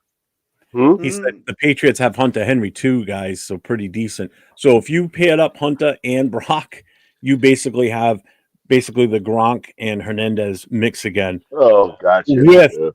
Again. And guess what? True. And you're going to see another long run from New England again. You're going to see a long run regardless of what they do. Together. No. Unfortunately, that's the way it's shaping up right now. The Patriots are going to be on another long run of success. I'm sorry. Their team is just built that way. They've got the owner is hands off. The owner is hands off, and that's how it should be. That's smart. You know? Yeah. I heard Leo talking about that shit to this day on his live. What are you talking about? So what I like, he just like arguing with me. Leo likes arguing with me. What I like about your idea is that if you do, like you said, clean house and trade. Wait a minute, but I'm not saying trade Brock Bowers though. I want to make that clear. No, I'm saying everybody. I'll be like, Brock Bowers. He would be a guy that you could get a shit ton of stuff for. This is what we have to do, though. We have to clean the house. We can keep Brock Bowers, dude, but we ain't Leo. I get what you're saying, but I'm getting. But with your idea, where you're saying when you're trading away to go get players and to maximize, if you're really going the youth movement and you really want to maximize what you're gonna get, that's you're gonna have to do that because people are saying, oh, just trade away Max. Well, just trading away Max isn't going to change the team. It isn't going to make us any better. us getting those draft picks isn't going to make that much of a difference. But it can if you do it right. If you do it right and get rid of the shit, we gotta see. Well, you're used to this old stuff. You're in the assumption that we're gonna do shit bad, bro. Let's get out of that, bro. What's up, Chewy? What's up, Leo? What I was about to say is we have to prove that we can do the right thing with those draft picks. We're doing something like this, right? Who knows? We traded Khalil Mack and we traded Amari Cooper, right? If we would have got those draft picks, we would have got those draft picks right. We would have said fuck them two. We would have said forget them, right? 100%. And we would have hit on those 3 picks that we got. 100%. We did it. Josh Jacobs was special, but we didn't keep him. So the other guys were a mess. If that would have worked out, we would have been a better team. We won't be going through this shit right now because obviously we would have kept them guys because they were worth it. But Brock Bowers is worth it, but in my view, Brock Bowers is the best player on the team. It gives you more bullets. I don't care if we're gonna waste them because if he's with us, the better off we are. Right? We go win a game or 2 with Brock Bowers alone, but everybody else is shit. It doesn't matter. We're gonna be the same way. We're stuck. We're stuck in this losing ways and thinking that backup players and hurt players that get hurt all the time. We get excited about that, and I don't do that anymore. I'm not excited about Eric Stokes or Forsythe or shut the fuck up, Chewy, or Parham or any of these other guys that we got. Even Jeremy Chin. Jeremy Chin wasn't 100%. The best in the NFL. We were so happy we got 4 linebackers for the price of Spillane, and it looks like it. It looks like it. Right. Gravy. 100. What linebackers? All 5 of those linebackers that we got don't add up to what Spillane they don't add up to Spillane. Why can't we do that? We were bragging that we have so much money. Yes, they do, Jack. We could get all these motherfuckers. No, they don't. Shit. Not one of them guys. Okay. Not one of them guys ain't doing shit for our team. We're losing. We're worse. So tear it down. Get rid of this old shit. Get rid of Patrick Graham. We got rid of Chip Kelly. Get rid of Pete Carroll. I know he's a legend. I don't care about his reputation for coaching the Raiders. I'm not worried about that. I'm worried about the Raiders. Get somebody that wants to do it, that doesn't want to sit there and just go through the motions and get a coach. You got a GM there, a young, bright GM that has all these visions in his mind of what he wants his team to be. And Pete Carroll is messing that up. Spike Tech ain't making no decisions. Wow. You think he wants Tyler Lockett out there? You think he wants Forsythe out there? Who do you think's running his team? Shit, gravy. Who do you think's running his team? 100%. It ain't Spike Tech. It ain't Spike Tech. That's the problem. The last 4 years, did our GM run the team? The last 4 coaches. No. Why do we keep doing that? Other teams. That's why Pete Seems Carroll so. got ran out of Seattle. Because we're stupid. That's why Pete Carroll got ran out of Seattle. Him and Snyder were bumping heads, so the dude said, "Fuck you, get out of here." The Raiders love Einstein's theory of insanity. We just keep doing the same shit over and over and again, expecting a different result. Yeah, I mean, it's the definition of that's the Raiders in the last 20 years. And you know what? You know what, Mike? You know what they're gonna do? You know what they know? You know what they know, guys? Is they know that they're never gonna lose us. They're never gonna lose us. We could bitch and cry and say we're not gonna go to games. We will. We're gonna go to games. And we're gonna want to watch this team, and we're gonna get excited, even though we know that the shit out there is ass. We don't care. We're always motivated. And every fucking by the 8th game, we're pissed off and talking stuff like this, like we are right now. Well, they know they got us by the short hairs. They know they got us by the short hairs. As my grandpa used to say, I'll grab you by your short hairs.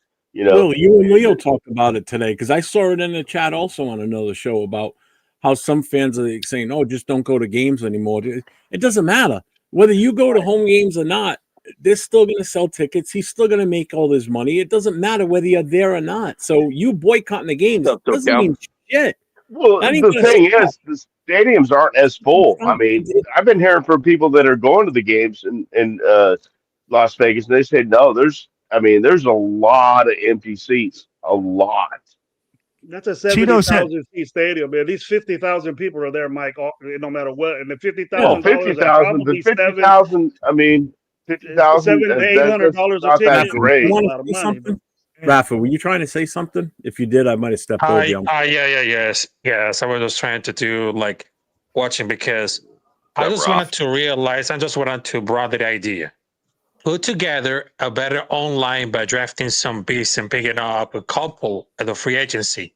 Pray through all around the nose. Absolutely. That means that don't hire a retired quarterback like Gino, Minshew, Garoppolo. Roll with a quarterback who actually plays better. Also, we can move or sell a do-overs to either sneak into the playoffs, or at least being in competition. Because then those things are going to be really easier after a couple of years. It becomes easier to attract a top-notch quarterback, the other players, not just veterans looking for AC check. They just wanted to keep rolling. Pick up a wide receiver here, safety, cornerback there, adding some depth at the offensive line, defensive line. Within 5 years, we're just like a different team and always back to the top-tier competition. Because if we wanted to grab a quarterback without the best online, that kid will run this life and get destroyed under the loss of this mojo. We're going to do that to yet another quarterback. We've been ruining too many assets. And why about the piece of Pete Carroll? Because first and foremost, I don't really understand his management style for this style. Coming out as the new head coach, you're looking for the culture change from the losing season before. That's not going to come for the veterans. It comes for the new guys, the rookies, looking to prove themselves. And above it, like, what are those things that team needs to believe? They got to fucking do it. Because when Bowers went down with we lean on the pass rather than around with our online sets, we have slow receivers. If there's a second team, I hope that leadership will really change about for the slow row receivers alone that don't win games some pass, because we should do like really something. I just wanted to tell you, as a Raider fan, we have to think about it. And being a Raider fan is not for the weak, because we understand we're going to watch the game, learn the history, and of course, watch about like 3-4 hours about getting destroyed by the online. Because if you guys remember, between Monday Night Football, Dallas Cowboys versus Las Vegas Raiders, or even worse, Kansas City Chiefs versus Las Vegas Raiders, also fucking the Chiefs, because we've been see before, because it's a struggle. We need to do to improve their team, not only for the quarterback, but also with the online. I know our team sucks. I know their offensive line sucks, but we need to do something sooner or later, because that's a Raider Nation, motherfuckers, and there's no chance to change it all, because right now we have power and soul. I think that's one of the best things. I think that's one of the nice best. Job. Nice job, man. That's one of the best soliloquies you ever said, Rafa. Well, good job. Hey, fuck it. That was good shit, bro. And Guerrero, no three-peat for your team. I mean that, Rafa. I mean that your game is up. Your game is up tonight. No, that was nice, man. You been drinking? You shut all 5 of us up, man. Or 6 of us up. Gravy said, "You've been drinking now." That was really good. He's right. But you know what our culture is, guys? Is losing. Yeah. That's our. I want to say this. I do want to say this. I've said this a couple of days this week already, and I want to say this tonight because I know where you're going with this, Gravy, in a way. But you know how the whole commitment to excellence. When was the last time? Facade. That's a facade. When was the last time you heard the whole commitment to excellence? Bro, we haven't been committed to excellence for a long That's time. The point. That's what I'm getting at. So it's we've gotten away from that, because how can you run around saying commitment to excellence when we are not exuding commitment to excellence? The team is not showing it. The ownership is not showing it. The players certainly aren't showing it right now. The coaching staff is not on board with that catchphrase because they weren't here. They weren't here during that time. They haven't grown up knowing that phrase and the good one. Can we stop living in the past? Can we stop living That's in the the whole past? point. That's what I'm getting at, though, too. But I'd be like, hey, let's just way to go, Will. We can't even use the just win baby anymore because it doesn't make sense. Because we're not winning. We're not committed to anything. I want to get it to, but that's where I'm going with this. I want to get us back to that point where we can start using those sayings again and those catchphrases to where it makes sense, where when you say it, you don't look like a complete doofus. Because for you to run around and go, no, commitment to excellence, people are going to look at you like, what the fuck's wrong with this asshole? Or you say, just win, baby. You can't even fucking win more than 2 games in a season. What do you mean, just win? Just win what? A first down? Hey, we got a first down. Move on. All right, great. Let's go for a second one. You know, that's what it's come to. It's come to the point where we're celebrating first downs and we're celebrating one drive scoring a touchdown and everybody touched the ball. We look good out there. Everybody touched the ball. That was really? You're going to build off of that bullshit? What the fuck game were you watching? Only one person. That's JT the Brick. That's only one person. He's only going out 2 drives and saying he had a great game. This is 2 days in a row. This is 2 days in a row. He's on a tangent about what was said in a freaking message on his Instagram. 2 days in a row. This guy's off his rocker. But it's like great. It's like Gravy said. You're going to toe There's people that are delusional. And everything. But Jesus Christ, man. Stop sucking the dick of Raider Nation like that. Lay it out on the fucking table for people. Be honest in your takes. Stop this fucking fanboy bullshit. I'm sick and tired of this shit. I'm at a fucking boiling point with it. And I got to start talking softer. Yeah, rock bottom, bro. We rock bottom. We rock bottom. It's like Gravy said. Look, it's like Gravy said. Yeah, bums in the basement. Thank you. That's exactly what he said. There's no hope right now, right? Because if you look at it, I'll be like, there's nothing positive. Gravy says it, man. It's hard to talk about this team. You go out there, what are you going to say? We look good. Good at what? I'm like, I want to know one good thing that this team has done. And then here's the thing. Well, the guys that write those guys checks, those guys, no, I don't give a fuck about the cheerleaders.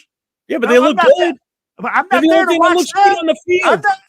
I'm not there. No, they probably suck too. Because that's how bad it is. I don't even watch the halftime. I just walk away at halftime. They ain't even working, bro. They ain't even work. They're working overtime just to get to cheer for something. I got to work hard to cheer for something. I'll tell you that. All I hear is bad for them ladies, man. They working doing nothing. That's easy money. Easy money right there. Not doing shit. There it is. Because we don't do nothing but make them cheer. You know what? Cheeto hit the nail on the head earlier in the show. He said it's a revenue sharing league. So it doesn't matter if we go and sell out the tickets because guess what? Mark Davis is still going to make his money. And then when you're talking about these guys that are supposed to be, journalists following the team, okay, when the team writes your check, you are no longer a journalist. You are literally a marketing department. You're an employee. You're basically an employee. Wow. Keep it a buck. Let's keep it a buck. Yep. And Gravy, you and I know this. There's guys that are on the payroll for the team. When you're on the payroll for the team, you are not going to be as critical. Fucking Leo. Damn. Yeah, we had a PBH presidents today had to fill out a form.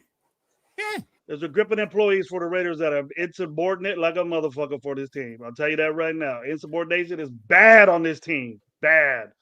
There's leaks everywhere. You know, Willie, you say that, and I heard your show. You had a great show with you and Cheeto. I like that. And what it was that you came into a realization that it's everything.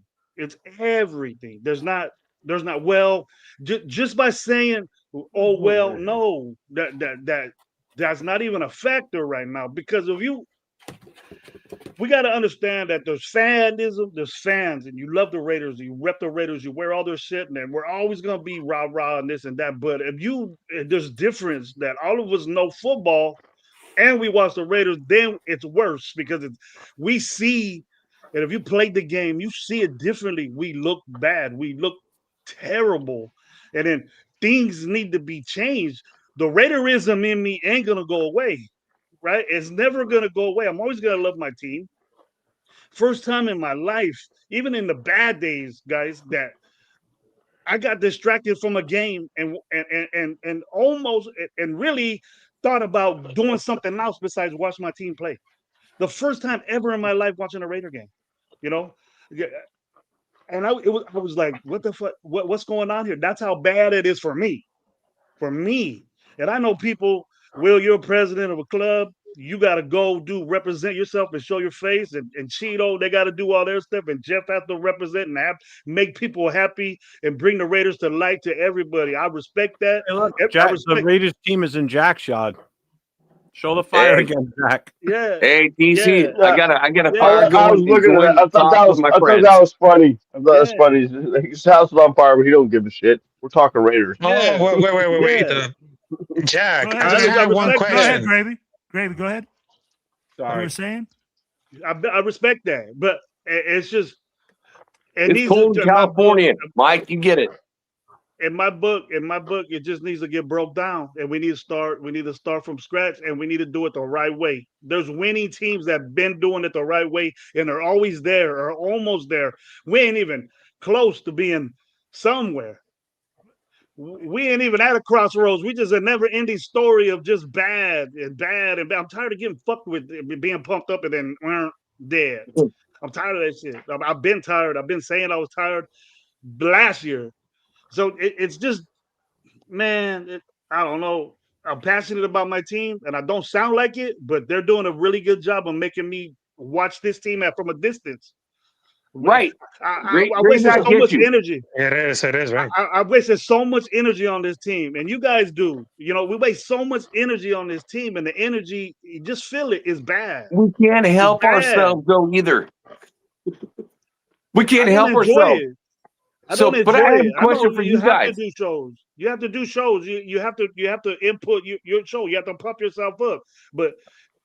And we're not saying we don't have to do shows. Mike and I don't have a show. We just do this because we love it. We love our Raiders. You for what? Cannot for right now. Why? Why? For because what? we love our Raiders. It doesn't matter what it is. Win, lose, or draw. I want to ask you guys a question. I respect that. I respect that. You love the past and you always have. I respect the past of this Raiders, but it's disrespect what those fucking team right now is doing for the old Raiders that have been in the past. Disrespect. You cannot say I love the Raiders right now. You can say you love what you've seen before, but right now you got to be embarrassed to be a Raider fan, and I ain't the only one that says that. No, you're right. I'm embarrassed. You're right. I'm embarrassed to be a Raider fan, but I still love my Raider team. I'm sorry. I can't help it. Mike, I agree with you. But don't try to make shit positive when it ain't, because you're wasting your breath. You're putting positive energy in the air for nothing. For nothing. And I don't want to bring that to you. I met you. If my daughter, you're ready to die, bro. Wait. You know, Gravy. I hate Denver. Denver's my fucking second most hated team besides the Niners, living in California. I hate Denver. I hope we lose to Denver. I want the Raiders to get the best draft pick they can have. Whatever they do with it, you get yourself a quarterback. You trade back. But Jeff, I know Jeff would trade back like 3 or 4 times. I'll trade back. I want to just lose to Denver, though. I hate losing to Denver. I don't care. I hate losing to Denver. Why? I can't put that in the airways. I can't say that. How can you? I hate losing Denver, but you know what, Mike? Let me ask you this. Okay, you can win versus Denver and get a meaningless win, or maybe I know the consequences. I'm not stupid, Jack. I know the consequences. Jack, I know the consequences. I'm not stupid. So let me ask you guys this, okay? And we're all going to talk about draft position and stuff like that. But Gravy, we need to talk about that now because that's where we're at. Hold on. Like Gravy and I are coaches, okay? How are you going to go into that locker room and sell it to your athletes that we want to lose out the rest of the season? We don't. You want to go in? We don't need to. We do. No, we don't, because we're not that good. We don't have to lose out because we know we're trying to tank, because we're that bad. That's how bad the Raiders are this year. Well, we're not going to. Everybody, time out for a second. Are you tired of saying that? Are you tired of saying that? How many years have you said that? What you just said right now. How many years have you said that already? Aren't you tired of saying it? I'll say it for 20 more years until the day I die. Yeah, bro. Till the day I die, man, I'll say the same fucking thing, man. I'm tired my of right. Just saying, win, "Oh, I baby," hope we right? get the third round pick," and then nothing fucking happens about it. Hang on, That's hang on. that's the one thing I've loved besides my parents, and my sisters, all my fucking life is the Raiders. Hang on, I'm I got to sorry. address this real quick. I have to address this. How can anybody, as a Raider fan, sit there and say you want to see, or you know, we want to, I want us to lose to Denver? I can't say those words. I can I say can't it either. talking about It's you just hard. said it, or someone just I say it. did I say it. can't say those words. Hold on I a can't second. either. You know, so every week, regardless, I know we're probably not going to win. It's reality. I get it, but I'm never going to come out here and say that I hope we lose to someone. I always still pick the Raiders. In my pick'em league, I've won 2 games the entire season picking the Raiders. I still pick the Raiders every week, regardless, even though I know that they're probably not going to win those games. I still Jack, pick the you Raiders. said they win 30 to 10 every week. Of course, because I still have Jack, let him finish. but I still pick them to win. I never pick them to lose. I don't care Exactly. if it's a draft pick or whatever. I don't give a flying fuck. It's still my team. It's a team I root for. It's a team I've known since I was 5 years old. So for 50 years, I've been a fan of this organization and this team. And I will always pick them no matter who they're playing against, no matter what the circumstances are. I can never sit here and say that I want to see us lose to a team, even if it's for a better draft pick. If you want a better draft pick, first of all, we shouldn't be playing for first round or for first number 1 draft pick. We should be playing to finish at number 32 every season, plain and simple. That's how it should be. We shouldn't be worried That's about how it should be. It's point, not. I get that. But that's the mentality of the team. That's the fucking problem. That's the mentality of some of the fan base now. Like, let's play to lose so we can get a better draft pick. You know, and I'm sick and tired of this. It is driving me fucking nuts. I hate that whole thing of tanking and all that bullshit. You play to win the game. It's simple. You play to win the game. I'm a Raider fan and I'm an ex-military. There's no way I'm going to say anything about playing to lose. I mean, you just don't do that. Right. Yeah, military. Yeah, perfect example, Mike. You're in the military. You were in the military. You get called into battle. You're like, oh, we got no chance of beating these guys. So we're just gonna hope that everybody gets. What are you gonna do? We're pull hold back and hope we get a better war. And I know that we're not going to say that. Oh, we're just gonna get back on the truck and go back to the fire. No, you're gonna fight to your dead. You're gonna fight to your dead, man. Situation. You know. And here's the thing, right? So we can all agree that hurts so bad. That you can't tell your team that you're going to go in there, hey, we're going to lose. We can't do that because here's my concern, right? Yeah, you're right. Raider Nation does that, and they start talking about, oh, we just got to tell the players to lose.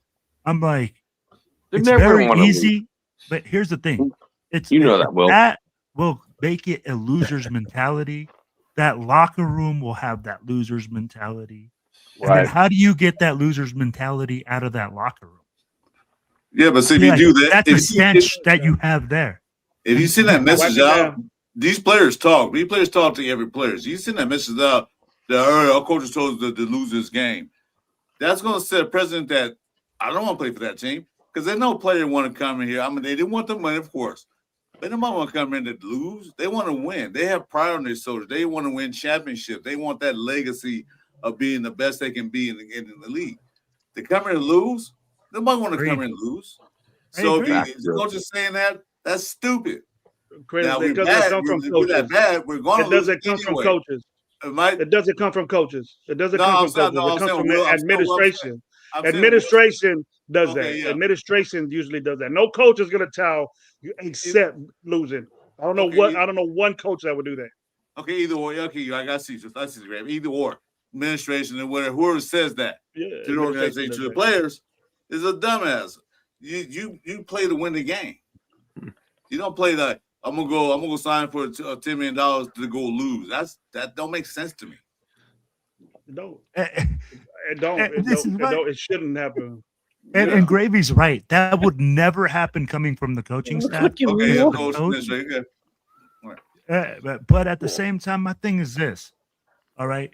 So we expect these guys to be winners and to go out there and fight like lions, but then go like, oh, but you should lose the game for a draft pick. A draft pick, again, that We haven't shown to be able to draft. We haven't shown to be able to show any. Oh, you're one of progression. those Even the guys. No, I'm just like Will. you. Will. Don't hit me with the draft pick No regular position. players wants to get a draft pick because that could be their job. So nobody wants that. They all play every single game. Their life 100%. depends on it to get the next job. You just hope that we lose, Jack. You just said it. No, I do. Yeah. I said as a win-loss record, but not as a player. Not as a what I player. was referring to. Hold on. What I was referring to Will was when I You want JPJ to play right guard. That's bullshit. I do. That's lame. Why is that lame? I do too. What makes JPJ a good center? Because you Yeah, Jack, I want to hear this. Why do you think you What should did play he do at center? Wait, hang on, let We Jack still answer this. last- I want to see what he's got to say. Why should We were last in JPJ the play NFL last center? year when he played center. Last in the NFL offensive line running game when he played center. Explain that to me. Last year when he was like at center, he was like one of the best centers in PFF grades coming out there. We had Parham at number 17. I don't know where those numbers at coming the from. right guard. We had Meredith at like the left. But Jack, why do you think left guard? Hold on. Why do you think number he should 10. play center? Yeah, why? Why shouldn't he? That's what I'm asking you. Why should he That's a play good center? argument. That's a good argument. Why not? Why shouldn't he play center? I mean, and like you got players, on either side of you that need help. Like JPJ helps both of them. So you put him at right guard to help Glaze out. Like JPJ playing at right guard. No, and we got he's more mobile. He's more mobile. That's why. Kappa now is like what our third center playing. How good is Kappa Kappa the done center for the rest of the season? But yeah. I'm not saying he's not a better center than any other dumb fucks we put in, but like Jeff said earlier, you weren't on the show earlier. Jeff did say bring in the what was his name from Baltimore? Lindenbaum. Bring a true Lindenbaum, a true center. But that's you next put year. I'm you talking put about right now. JPJ. You put JP. Well, right this now he's season's got over, on injury Chad. reserve for the rest of the season. He's out. JPJ I mean, ain't so I mean, playing come on. anything right now. I mean, You know what he's so- playing? He's playing Madden at home right now. That's what he's playing.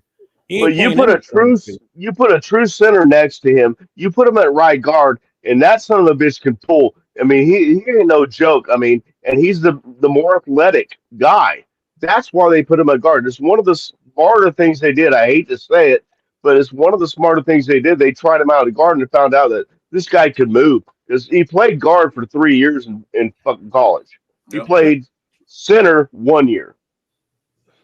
Can I? And he's a great center. He was the best He's center the best of our in college. He's the best of. I would say this. He's the. if you could No, bring let me a finish, Jack. Lindenbaum- Jack, let me finish. No, Jack. I'm not. Wait. One at a time, guys. One at a I time. agree with Mike. If you could bring a Lindenbaum, if you could bring a Lindenbaum in here. Wait, stop. Jack.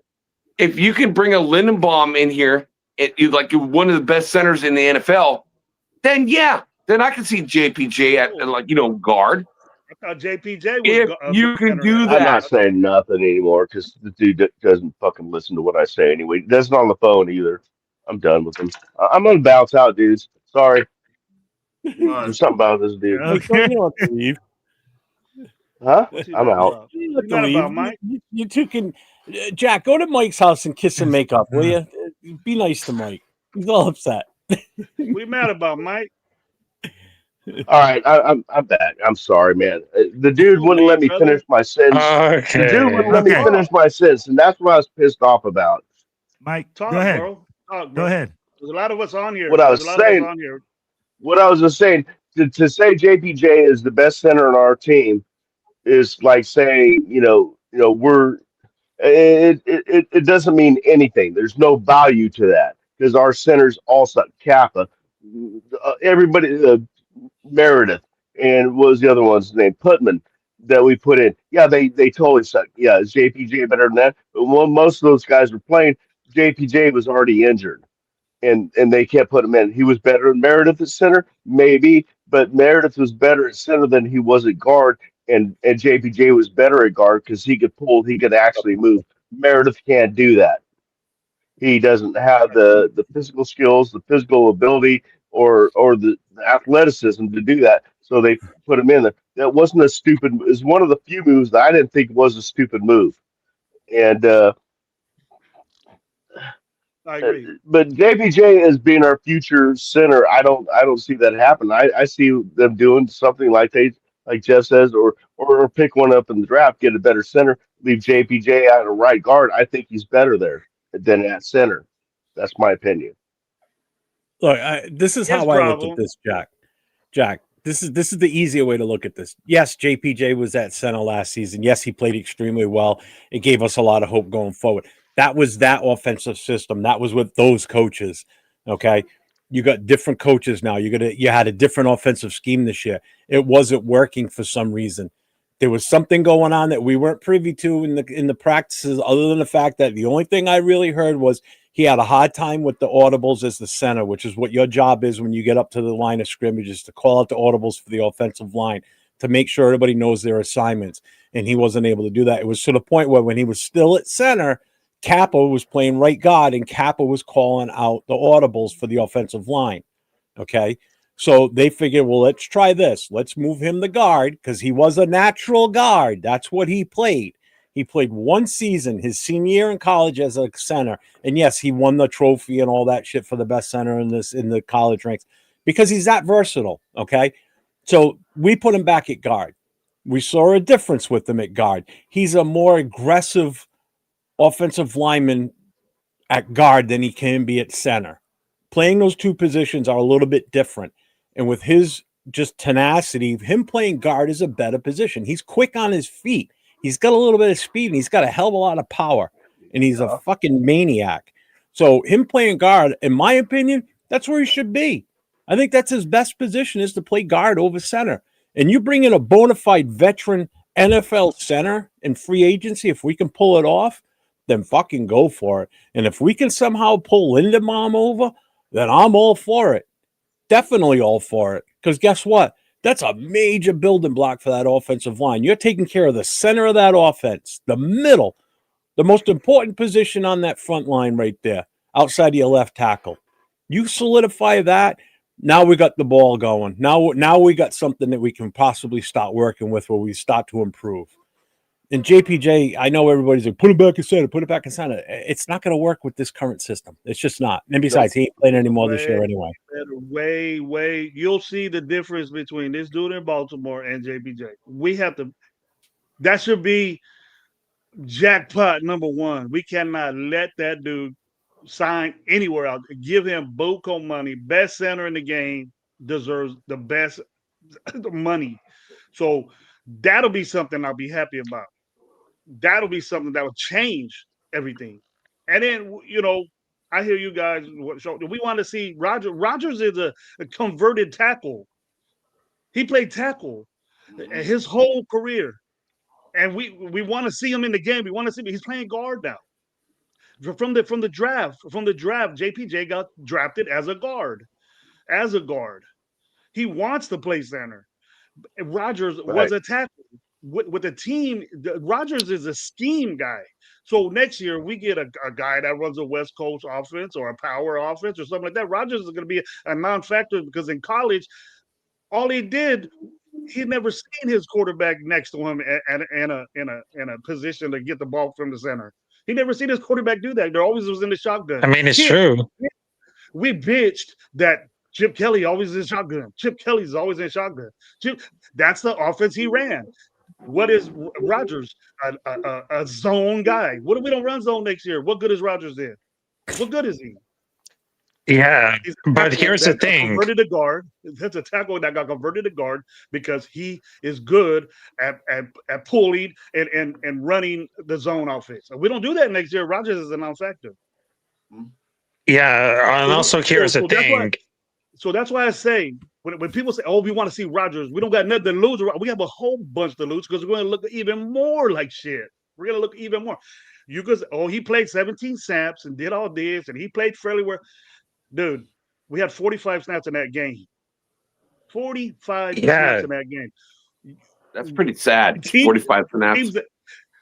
The teams that win, 75, 500 teams, 75 offensive plays. right? Yeah, sustained drives down the field. Sustained drives. Scoring And drives. and when Will and Cheeto were talking about, I was going to reiterate the risk. I was going to do this. I watched their show, and you guys hit it on the dot. I love when people do this, and you do it too, Jeff, on your show. You and Chris dissect the box scorers type things that coaches look at. Coaches don't look at how many yards you got per carry.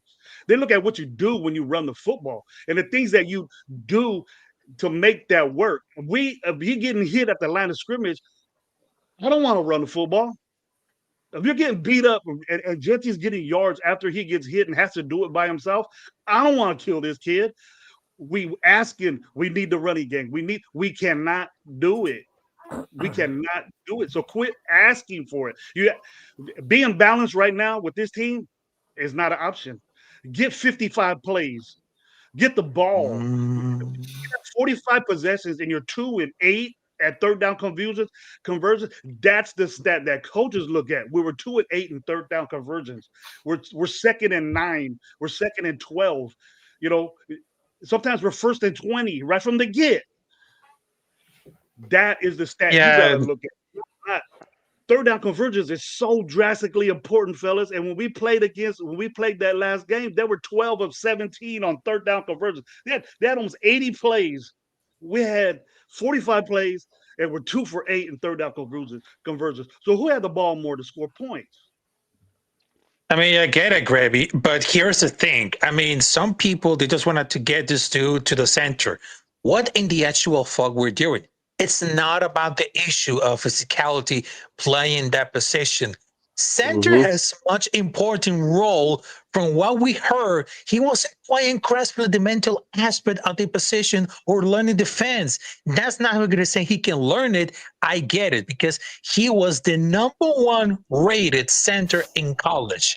So the people are telling that he forgot how to play a position or identify defense with Pete Carroll comes. I mean, a good guard is more valuable with Spencer, the free agent, and marketed a good center. But some people are saying he's playing great asset lead. I will follow up with this though. Love it. Rob, I love that. I but it doesn't matter. It doesn't matter what you did in college. This is the NFL. Can I translate? I've seen Heisman Trophy winners come to the NFL and look like absolute garbage. When the thing that Chip Kelly came out and said, he plays like a guard, he moves like a guard. And if you look at our offensive line, I had Lincoln Kennedy on the show. We're light in the ass. We're light in the ass all across the board. Big time. So you have to put your Mauler at guard. Regardless, at the end of the day, if they're saying, oh, yes, you're not going to put a Mauler at center. A Mauler at center makes no sense. You have to put your best guy at right guard that's going to make holes for you in this offense. And with JPJ being able to play both positions and him being heavier, meaner, more aggressive and firing out, then you have to put him at the guard spot. Gravy knows this as a running backs coach. Wait, Pot. Will, Jack, hold on. Will. Jack, hold on. Let me finish. You run off the ass of your lineman. You see the right guard moving, and you see that little crease, and you're telling your guy you are running full speed. It's more important that your right guard make movement or whatever side of the ball is making movement than for your center to make a down block. Exactly, Will. Fucking but man. he still needs to work. I mean, he still needs to work on discipline with pass blocking. Still not the bad and the penalties. That will hopefully come with more experience. What are the who else on down the line for the moment? Because they need to still like another guard tackle in the upcoming draft. They have better talent around him, and Miller will take more pressure on them. I mean, he's not the best, but he's trying to still to work on it. No. You're saying that we have starters out there, so starters out there should be developing as they go. Is that what you're saying? Yeah. That's why we're I was losing. saying. No. That's why we're losing. Gravy, that's why we're losing. Gravy, and here's the thing. Yeah. It's not that there should be developing players as starters, right? When you're a starter, you should be the best player on your team. And but again, this is where I also have questions. Pete Carroll continuously coming out and saying that the rookies are Go not Cal. ready. That they're not ready. Hey, if the rookies are not ready and the starters look like this, Gravy, then how do our rookies look? How do our guys that we wasted 2 third-round draft picks on? And why is your development? And this is what bothered me when Pete Carroll came out. He said, I'm not here to develop players. Gravy, that's your fucking job as a coach. Your job is to make better. I agree with you. I agree better. with you, Will. I agree with you, Will. But that's why I know now that people are saying Pete Carroll is Pete Carroll, but I've been saying that. Jeff knows I've been saying if Pete Carroll is not sitting there in offensive line group and saying, "Oh, teaching these guys how to kick step and teaching these guys how to pin and pull." That's his son's job. Pete Carroll is not doing that.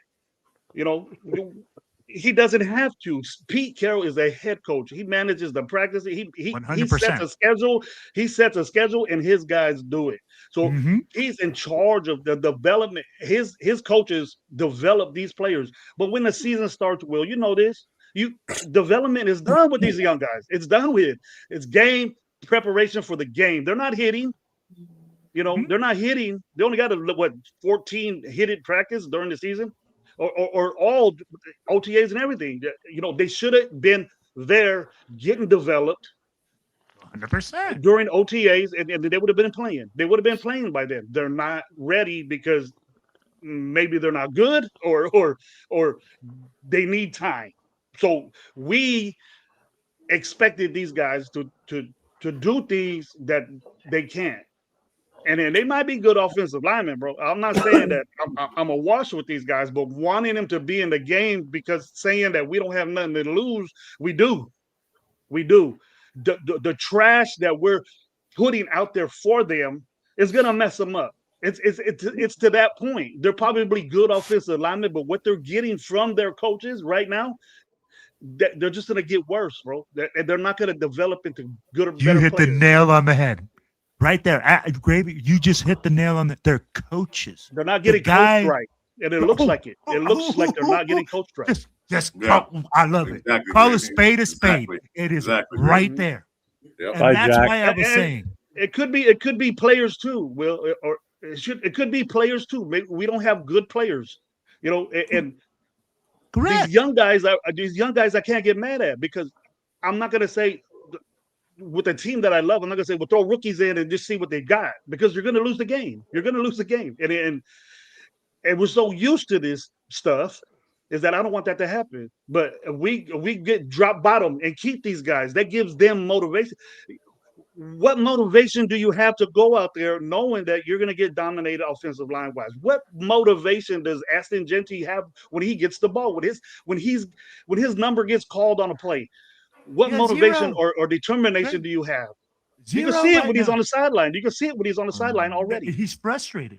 Baby, you and I know running backs do not like getting hit in the backfield, not consistently. They want to get down because they can't do their job. Exactly. Right. And it's frustrating when you're getting the ball and there's expectations because as a running back, there are expectations. You are one of the guys that touches the ball the most.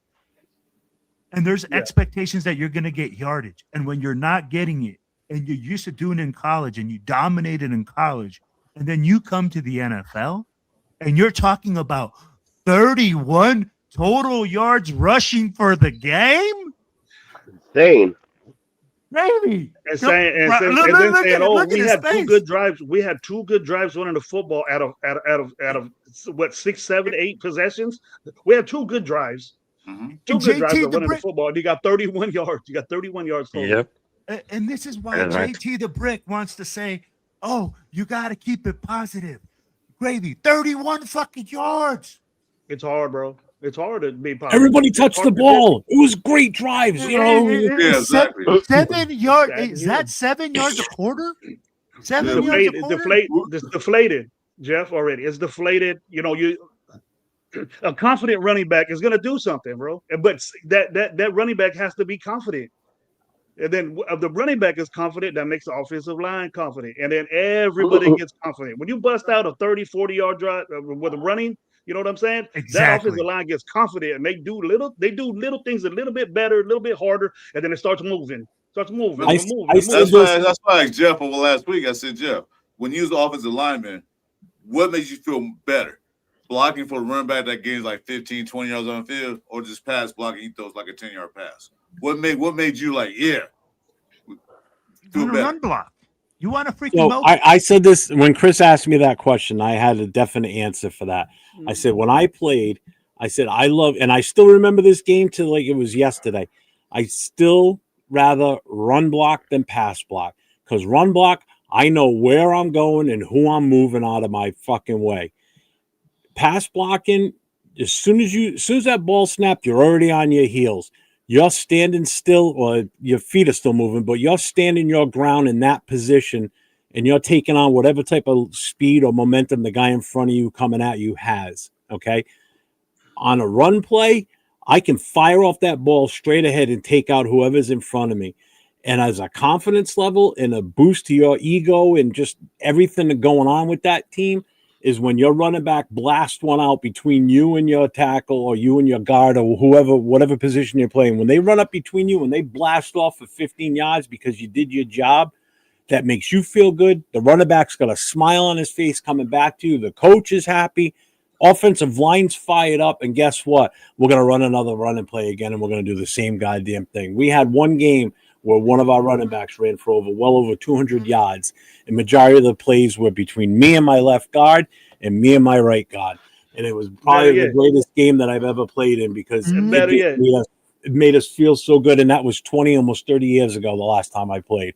All right, and I still remember that game, and this kid just lit it up, and man, he had a hell of a day. Then you see something like what's going on with the Raiders. Genty scores a touchdown, and he sits on the bench. Looks like someone stole his lunch. Like I said earlier, he looks so pissed off and so mad. It's like, dude, you just scored a touchdown. Granted, I know you're still losing, but you're a rookie. That's enjoyable for you, right? No, how can you be happy in this situation when you can't do your job? You did your job, you scored, but he can't do it consistently. It's disgusting. Running backs are winners. That's the one thing you can't. I coach that. And just in a better move. If we had just a basic average offensive line, Genty would be well over 1,000 yards already. We don't even have close to an average offensive line right now. These are guys that wouldn't even probably start on some teams. Oh, would probably either be on the practice squad or would be buried second or third on the depth chart. Fifth string. Absolutely. Like some of these guys. But this shit right here, I'm very surprised he has 700 yards. I'm very, very surprised. And I wasn't talking. Yards. We didn't wear helmets. I was talking. This guy's gonna get 1,000 yards when we were going on that like 3 games ago. But now what I'm seeing is just got worse. this transition, and then Chip Kelly leaving and all this. I didn't think. To me, I think Chip Kelly was strapped. I think there was animosity and I seen it, guys. I don't know if you did, but I've been in a situation where there was animosity amongst coaches, and we have to realize that Brennan Carroll was in charge of a drastic thing that we suck at in the offense. He was a running game coordinator. Chip Kelly had to leave the responsibility to Brennan Carroll to design a game plan and be involved in a game plan of running the football, right?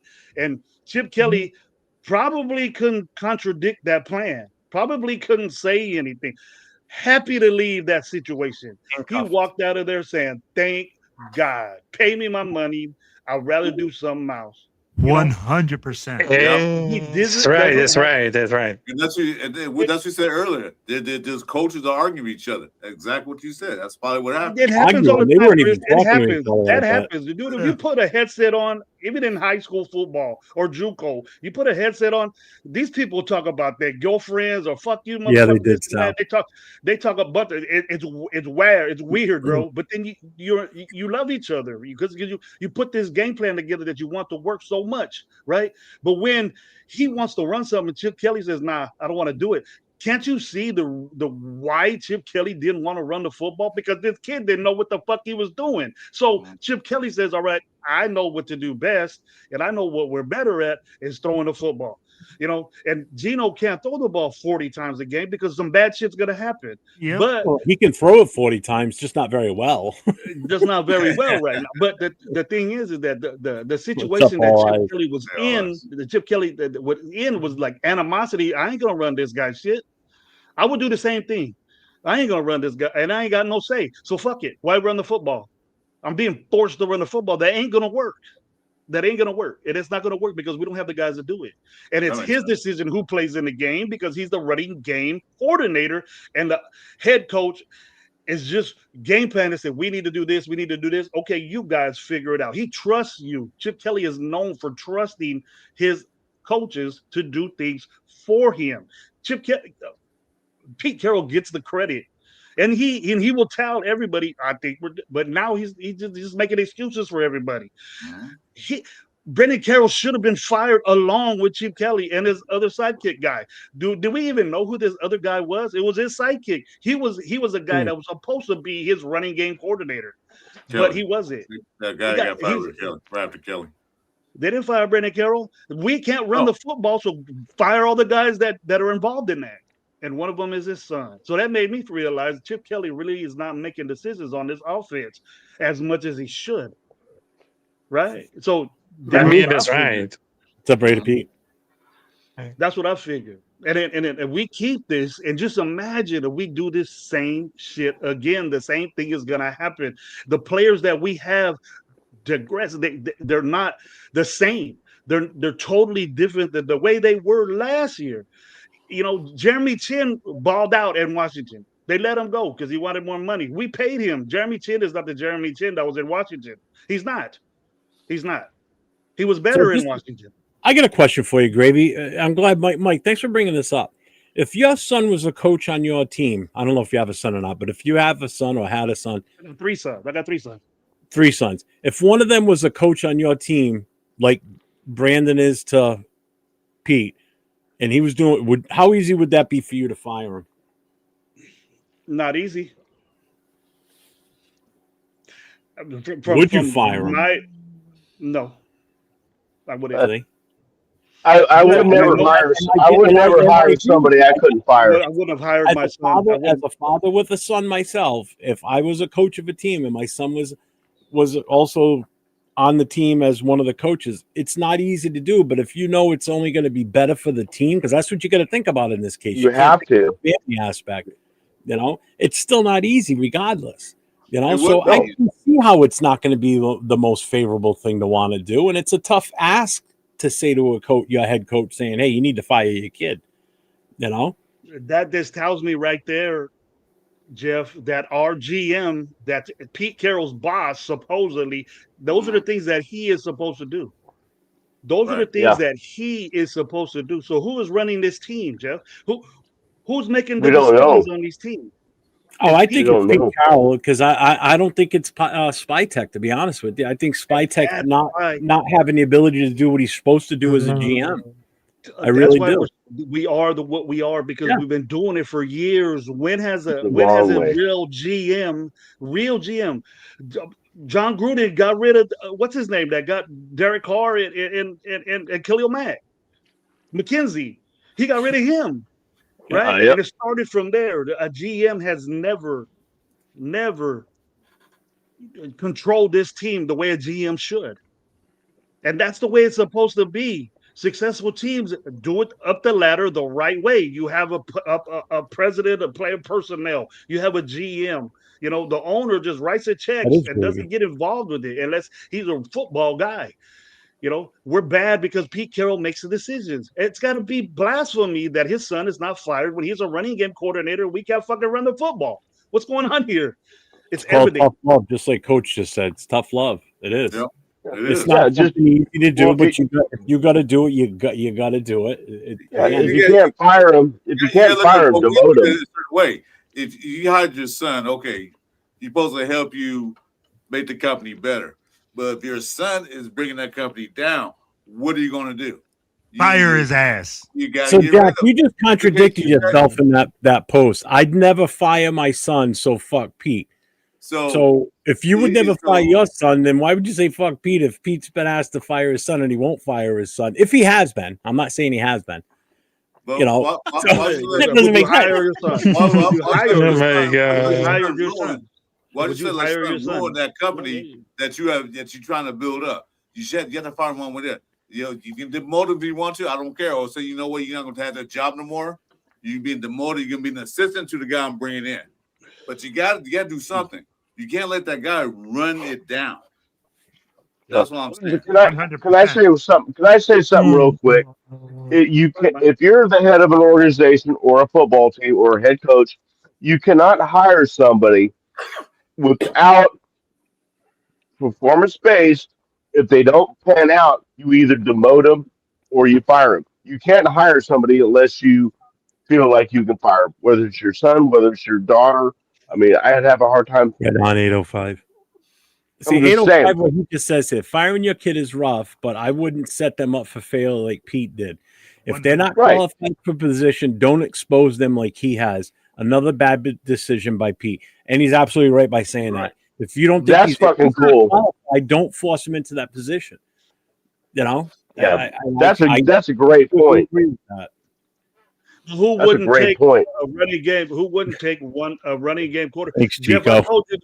I told you the way it works. I told you that the way that ladder works. When you get a coordinator type label, that just enhances your resume. That you have decision making, you could call plays, and then what you want to do, he wants to be an offensive coordinator somewhere in some time of his career. He wants to be an offensive coordinator. So that label on his resume bumps him up a notch as far as other coaches teaching him. And then they say, oh, all right, he has to deal with that. He has experience of game planning. Offensive line coaches are not in rooms game planning for games. They're watching film and watching what their guys do and how practice is going and who's supposed to be.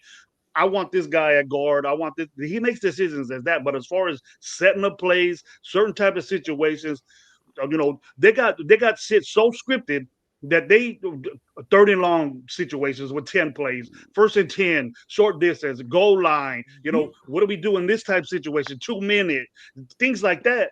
And then the offensive line coach is not involved in that. He wants his son as a coordinator to be involved in those rooms and those decisions that are made. He's not doing a good job with that. He wanted to get rid of every smell of Chip Kelly, so him and his boy got fired because his boy probably said, if Chip goes, I go too. They said, fine, get out of here. So they got rid of all the little remnants of Chip Kelly, and that makes me further know that Chip Kelly wasn't down with Brennan Carroll being his run game coordinator. I have to butt in here hold on, I have to say something real quick. Chris, if I leave, you gonna want to keep this going, or the only reason I'm asking is because I got to get up early tomorrow. It's already almost 1 o'clock here. Tomorrow's the 6th. Well, it is the 6th right now. It's the anniversary of my dad passing, and we usually go out. Condolences, man. Well, we go out to the cemetery every year on this day to visit, and then we stop at a restaurant in Fall River. So it's an early day for me tomorrow. Well, so I like this Gravy, Willis here, Alpha, and the Mike. I mean, that's something if you guys want to continue for another 20, 30 minutes, we can. Then we'll call it. I'm up for it. I love talking with Gravy, man, because I can go for another from the coach's perspective. If we go another 20 minutes, that's 1 o'clock. I can stay till 1. That's why I'm just trying to get a feel for what you want to do. So if we call it at 1 o'clock. We can call it at 1 o'clock. That's fine with me. Because it's very rare to have Will and Gravy on the same show. Yeah. So Gravy, and we just said it right there, right? I love the way that you said, look, I get you want to help your son. You want to promote him. You want to do things. 805 said it.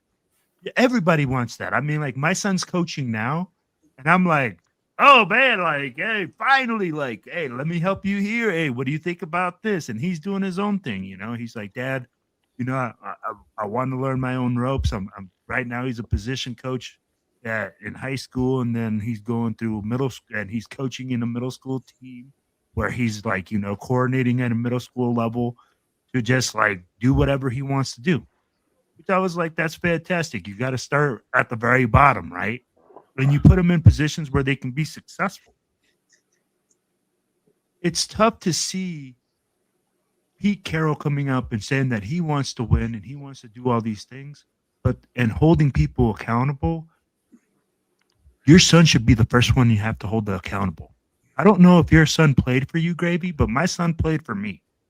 And when my son played for me and I was a coordinator, I literally told my son, there cannot be one question on the field of why you are out there.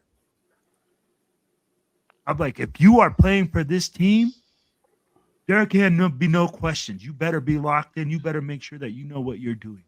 As a coach, thanks, brother. Wouldn't you expect the same from your son? And wouldn't you tell him the same thing? Be like, look, son, I'm bringing you on. The standard is high. And if you can't fucking cut it, then the door's right there, and don't let the door hit you where the good Lord splits you. There you go. Thank you, Wes. That's exactly what I was saying. Because you gotta be a dad. I gotta be a dad. I gotta make a man, right? Yeah. Right.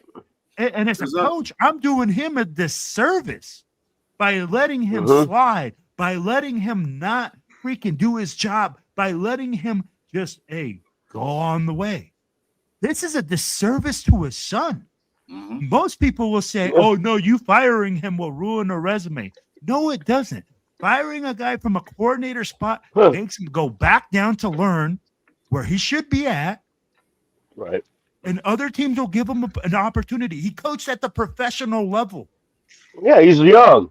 I mean, he's going to come back. Go get back down to Division I college? He did. He coached in college and a professional level. Yeah. Yeah. You're not getting killed. I'd be like, I know that salary-wise, it's a lot different. But you're not dying. You're not making JUCO money or like us, high school money. Well, I'm sure he's pretty sure he's set. So there's no problem with that. I'm pretty sure he's set financially. Thanks, guys. Yeah, I'm sure they're gonna have dinner on table every night. So see, I didn't mind McKenzie when he was here either. To be honest with you, when McKenzie was the GM, it was a good job. Yeah, I think it did okay.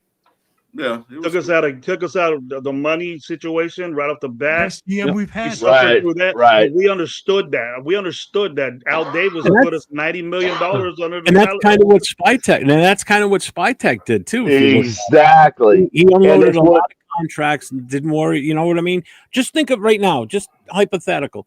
Just look at the guys that went to New England. In other words, so you got Chase on, you've got Spillane, and who's the other one? Whatever. If we were to resign those two guys alone, they were way more money than what we spent for the linebackers we got right now. So we saved money there. Yeah, we took a hit in talent, possibly, somewhat, maybe, but we saved money. Look at the amount of money. It didn't really do anything good with it, unfortunately, other than re-sign Max for his extension. But we solidified Miller. We solidified Max. We re-signed Cole. You took care of the guys that have been helping this team for these few years. So we didn't do much more in free agency that could have helped us on the offense. Marcus Marcus. Thanks, 805. I'm going to say something since you brought up Cole, Jeff. I don't know how many of you guys were, but wasn't Raider Nation saying we need to extend Carlson? And look what he's done this year. The season started, a lot of people were, exactly. That's what I'm saying. That's what I'm saying. In hindsight, I'm glad we didn't because exactly. So that was another smart move. I mean, he's making smart moves, and we're just not real. He's way ahead of us, or way ahead of a lot of people's thinking. I think he made that move based on how last year went because Carlson started to really falter. Right. Carried over throughout this entire season. So especially that Chiefs game. Yeah. And I think that's probably the primary reason why he didn't go to re-sign was based on how things went last year. Right. I mean, particularly, we would have won that KC game if it wasn't for those 3 field goals he missed. Right. No now you look at what he's done this year. He's been off again this year. So yeah, we're gonna have a new kicker next year. I cannot imagine that Carlson's back next year. I don't think so. No, I doubt it. They already got a kicker on the practice squad right now. So Carlson is the least of our worries. I'll tell you that. Yeah, 100%. I don't know, man. I'll take field position at a 58, 57-yard field goal that he's kicking constantly because we can't move the football. Yeah. Yeah, that's why he was so important then, because we couldn't get touchdowns. We couldn't move the football, but we got the 30, and it was a 35, 36, 37-yard field goal. But this dude is kicking 50-something field goals every game, 3 times a game. Dude, last night, Aubrey, what did he kick last night? He kicked a 60-something yard.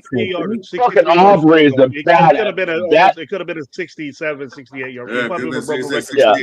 That Aubrey dude is that's who I want.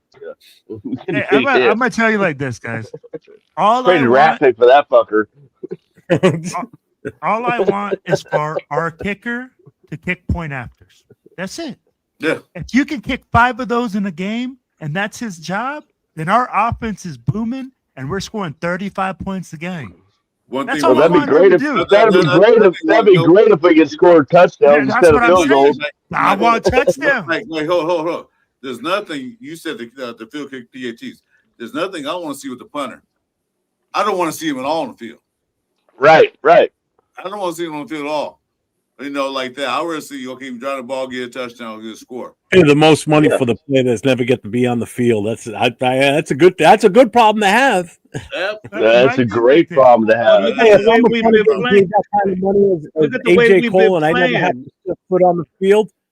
I'm getting paid to sit on the bench the whole time, just keep my leg a little warm. That's why we have the highest paid kickers, Jeff, because that's all we do is kick field goals and fucking punt. And that's what kills me, Gravy. And that's what kills me. That's good to you? No, that's bad. No, it's not, but it's bad. That's why I'm laughing. I love Gravy. I love Gravy. I love that tape. I don't give a damn about the kicker. This is how bad it is. Hey, when I'm looking for kickers that want to kick 63 yards, when I'm with my crew on Sunday watching the Raiders, right? And every time we have to punt and I see AJ Cole running, the first thing I say is, "Hey, there's our MVP. There's our team MVP walking out on the field. Best player we have. The only Pro Bowler we're probably going to have again this year. There he goes. Best player right there, the punter." That's sad if your best player is your fucking punter. That's disgusting. That's bad. That is come on, Cole, let's go. Come on, Cole. It's like saying it's bad when your top tackler is a safety. It's. I say 100%. 100%. Yes. Special safeties out there that do that. What you sitting on tonight, man? Hey, but you're right, Mike. Gravy. You're right, Gravy, Mike. but you're right. There are some special guys, but this isn't that he's special. This is just that our defense is that freaking bad. Our defense is not What's up, good. Fidel? To me, the defense is the best group we have. The defense is the best group. Mm-hmm. But the offense don't do them any favors, and the defense doesn't do them any favors either. It doesn't matter if it's a 17-play drive, a 20-play, they still score on you. So stop them. Stop them. 3rd and 15 will give you a first down. Is that bend don't break, huh? Always. Bend don't break. We done been broke, Chris. It ain't no bend. Broken. Hey, we the limbo champions of the NFL, man. It's like, we need to get a fullback. I'm hearing that. We need to get a fullback. Oh, man, come on. What is that going to do? What the fuck is that? The fullback's going to get blown up 3 yards behind the line of scrimmage, and then Jetty's going to run into him 5 yards. Right. Run into him instead of running into the lineman. It's like another yard back. I would say Henry has one. It is how good football. These someone like Marshall Reese. That's the only football I can see. But other than that, first thing I love. Can I finish? Get the line first. Because like you said, if they come in the backfield, they're going to hit the fullback. He's going to hit Genty. They're going to be a big old pile of mess back there. So, no, just get the line fixed first. 100%. Because right now it's an absolute joke, Chris. I'll be like, I'm seeing offensive linemen getting bench pressed into the backfield. You're seeing guys running into each other. I'll be like, Keystone Cops, as Jeff called it. Keystone Cops. and this is why I said, man, great. I love that he's a coach and he's a running back coach. When you're talking about offensive line, these guys get the vision from it. you could just imagine this. When you're running and getting a handoff and you're seeing your offensive line or your center literally getting picked up straight up off the ground as you're getting handed the ball off. Or your right tackle. Or your your right tackle. This is your right tackle. Look, Hey, Will. you can't It's coach. embarrassing. It's embarrassing when your offensive line have more dirt in their butt than the running backs and quarterbacks, man. That's embarrassing. There was one of the clips that 805 played Wednesday night. I remember it. It's just so clear in my head. I can see it. I watched that. I know what you're gonna say. I watched that, and I know what you're gonna say right now. Glaze, the snap. They snapped the ball. Glaze and Khalil Mack. They were 1-on-1, right? Khalil Mack got underneath him so bad that I think Glaze's right foot hit the ground once, and he was just like almost like he was hovering backwards. He was going back so fast into Geno Smith. It was like as if Khalil Mack was going up against a ghost. Like he was going literally right through him. It's like, Jesus Christ. This is what we've got going against the guy of his caliber. He's out on an island by himself trying to stop one of the better defensive ends in the league right now.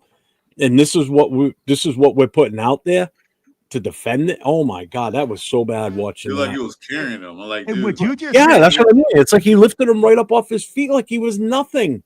Yeah, that's the fundamentals of the game. That's what I mean. This is the basics. You can't even power rusher. These are grown ass adults playing a fucking kid's game, basically. And this is shit you learned in Pop Warner. Is the you have to have your center of gravity low. You have to have your footwork right, or you're going to get pushed around like a little kid constantly. And that's what's happening to our line. And who's coaching that?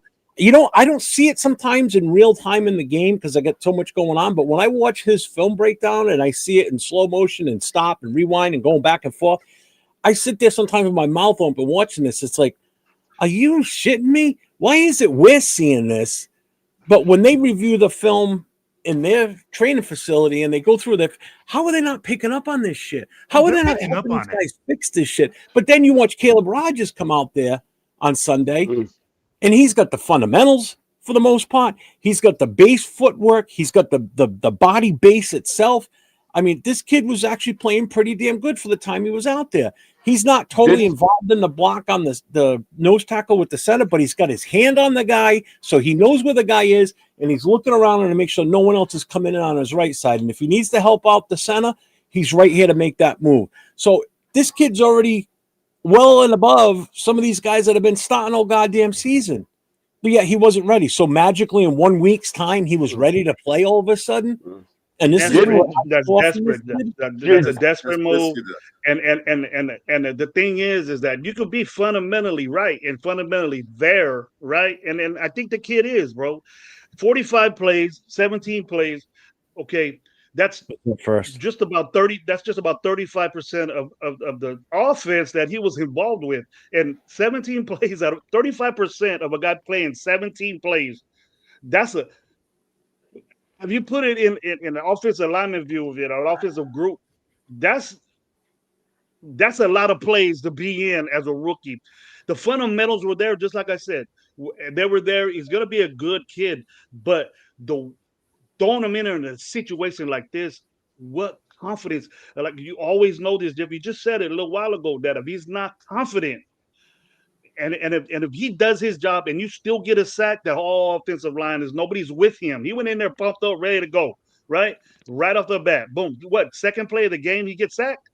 Second play of the game on our first possession, Geno Smith got sacked, and then he got sacked again when they tried to go for it on fourth down. So you're desperate for offense productivity if you're going in for fourth down on your first possession, and we scored.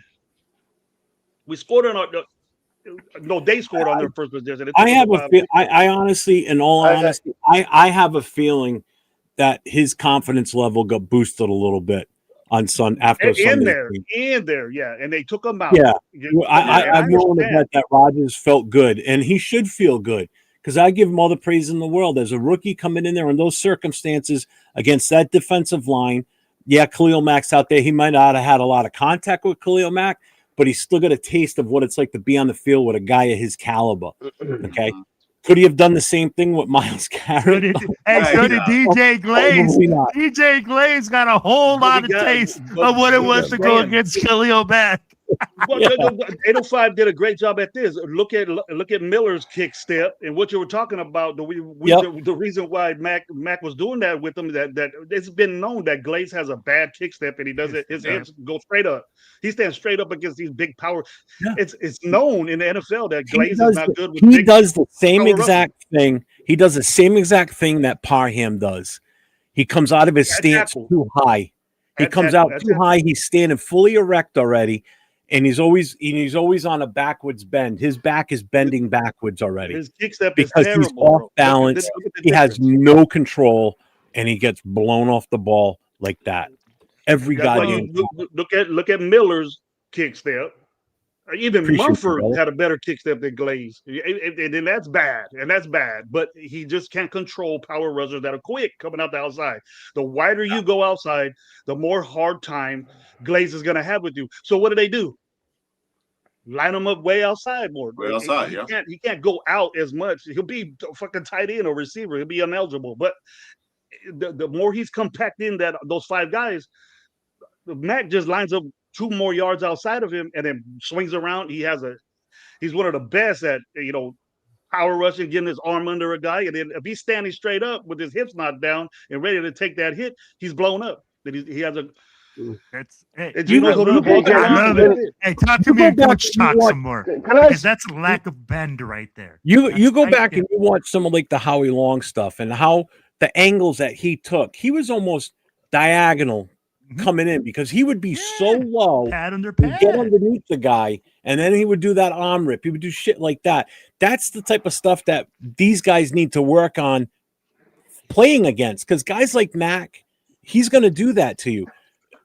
Myles Garrett is just going to go right through you because he's just so goddamn big and strong. You just can't stop him. That's just what it is. 1,000%. You'd have to weigh about 500 to 600 pounds and hope you could hold him back because that's like the only way you're going to stop Myles Garrett. To be honest with you, if you're out on an island by yourself with the guy, he's just going to crank you right over. Go ahead, Mike. I know you wanted to say something. So, shit. What was it about?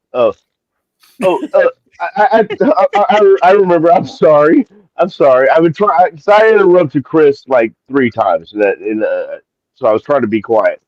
But no, I was just going to talk about. I thought maybe I'm wrong. I thought out of all of our offensive linemen that played in the San Diego or I still call them LA game. San Diego Chargers. Gotcha. Those guys. I thought. I mean. I'm not saying PFF is the greatest thing in the world, but I thought that Caleb Rogers had the highest PFF rating of our offensive linemen in that game. It was terrible. Yeah, it was a low PFF grade, but it's not a high skill by no means, but for his first fucking and he actually started, so his first fucking start, I thought that was fucking pretty cool. I wasn't saying to teach the guys how to do that. I was saying to teach them how to prevent from being attacked in that manner. You know what I mean? No. Like what Mac does. No. I wasn't saying none of you guys were wrong. No. I'm referring to the chat, Mike. I'm referring to the chat message. Oh, okay. I'm sorry. I'll shut up. But we got to think that he was a guard. I mean, he was a tackle his whole life. And we're switching them. We're doing switches. Why don't we get a tackle? Get with Miller. Miller was always a tackle. Mm-hmm. He was always a left tackle. He protected his quarterback's blind side. We lost that now, and we ain't got nobody that ever replaced Miller. It shows on our offensive line when Miller's not there. It shows. 100%. But gravy. But you need coaches that can develop players. That's what I'm getting at. Our offensive line, share it, do everything. Besides Jeff with Parham, I look at this offensive line and wish we had Illuminor and Van Ruten back, because that right side of the Giants, we're gonna see that when we play the Giants, and I bet you that Max Crosby ain't gonna do shit against them two guys. And you know what? It's gonna make my voice even clearer and more proper that Max Crosby, Illuminor, is gonna hold Max Crosby and throw his ass around on the Giants offensive line. Watch. When you do that show, Gravy, have me on with you, because I'll be right there with you, because I feel the same way. Sorry. Yeah, I'll be right there. All right, guys. I wish that we had Illuminor and Van. This guy's not even a Raiders fan, and he sees it. Need to get what you can for Max now. I'm not saying unless I see a name, a credible name, first and last name. I don't even know who this is. This might be Raider Jeff tagging him himself. Not me, trust me. My hands have been right here the whole time. I'm not typing shit.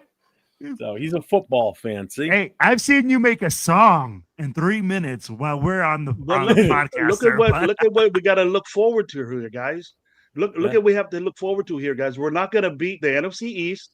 Mm-hmm.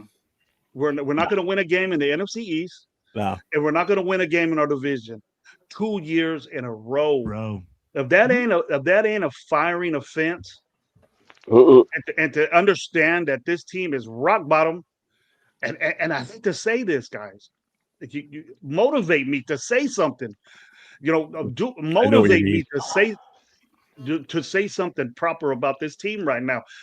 I have glimpses of it. I see Genty, I see Bowers, and for me to get out of my mind and say, even Bowers is expendable at this time, because what is Bowers going to do for us when we're fucking 1-10 again? But I'm not going to ever say that he deserves better. We picked him. He's stuck where he's at. He's balling. Brock Bowers is an amazing tight end that we have on our team. Yep. But what is it good for? If you tear it down, Bowers could be a part of it. He's young enough. Genty could be a part of that. He's young enough. It ain't though. You start with the offensive line, but you have a running back that can leap you over that. Even though they're young guys, we have a bunch of money. Let's get the right guys. Let's spend it wisely. Not get 50 backup players that were for another team, another bad team. We got players that weren't starters on. We got free agents that weren't starters on teams, or even close to that. They started because people got injured. Eric Stokes was a backup player that went in for a starter. We picked him up, and we think, and we're saying that Eric Stokes is balling out. He's balling out. He wouldn't start for. He wouldn't start. Drug test that person. I hear Somebody better drug test that person right now. I hear it, bro. And I think President said whatever his name, Kelly's off. No. Drug test that person too. What happened to DCAM? What happened? Jeremy Chin. He's on our defense. Jeremy Chin. I saw him on the milk carton. What?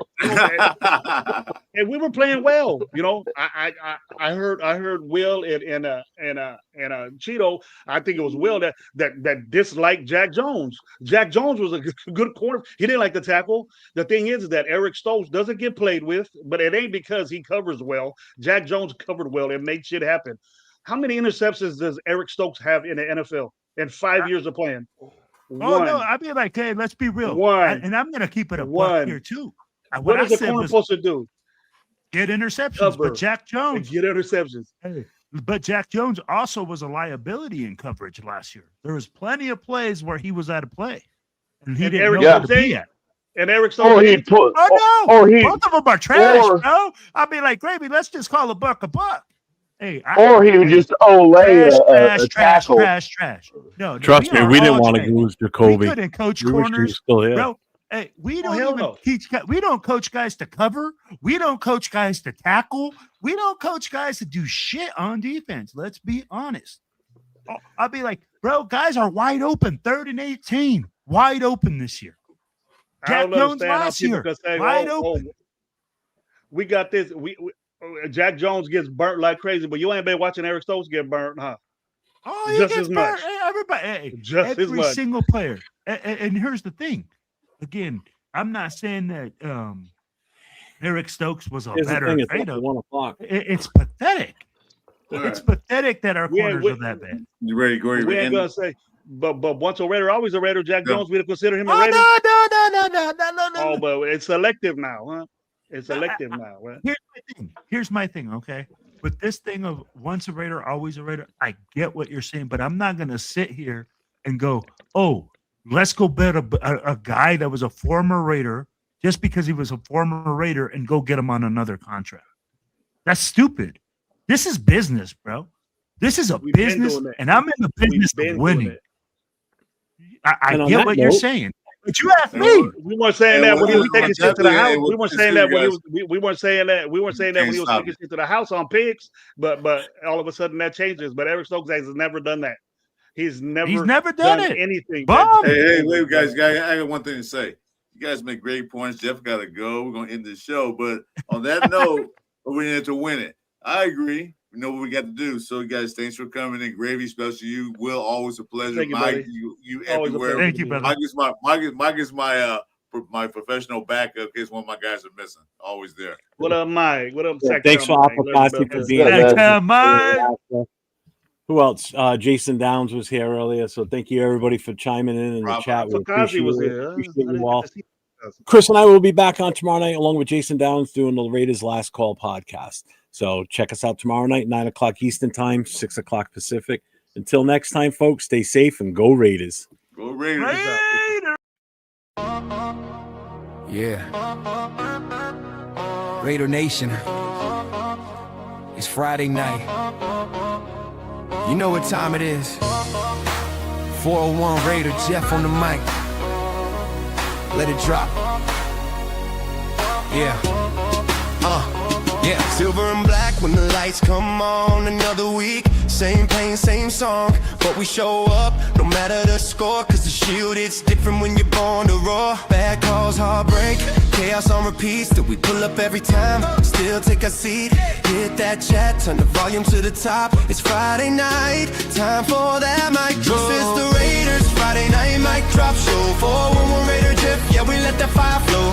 Rants, laughs, pain, you already know. Raider Nation ride or die till the end of the road. Mic drop, let the truth explode. Friday night lights and the nation's in control. Yeah, the East Coast, mic drop, let the truth explode. Friday night lights and the nation's in control. From the East Coast nights to the Vegas Strip, we vent, we rage, we joke, we trip. From blown leads, flags and coaching mess to the fans who still scream RN with no stress. Leftovers cold, now the takes stay hot. Raider Nation therapy, this the spot. Every Friday night we clean the slate and drag this team like we're tired of the weight. Yeah, silver storm in the sky, hear the nation's battle cry. Not a win, but we still unite. Cause pain brings family every Friday night. This is the Raiders Friday night mic drop show. With 401 Raider Jeff, yeah, we let that fire flow. Oh, comedy, chaos, that's how we go. When the team tests every ounce of hope. Mic drop, let the truth explode. Friday night lights and the nation's in control. Mic drop, let the truth explode. Friday night lights with the nation in control. When the red does pop like the nation in control. Never mind, with the nation in control. When the week goes wrong, when the Raiders fall flat, we show up stronger, imagine that. So hit the light, take a seat, don't stop. It's Friday night, baby, it's time for the mic drop.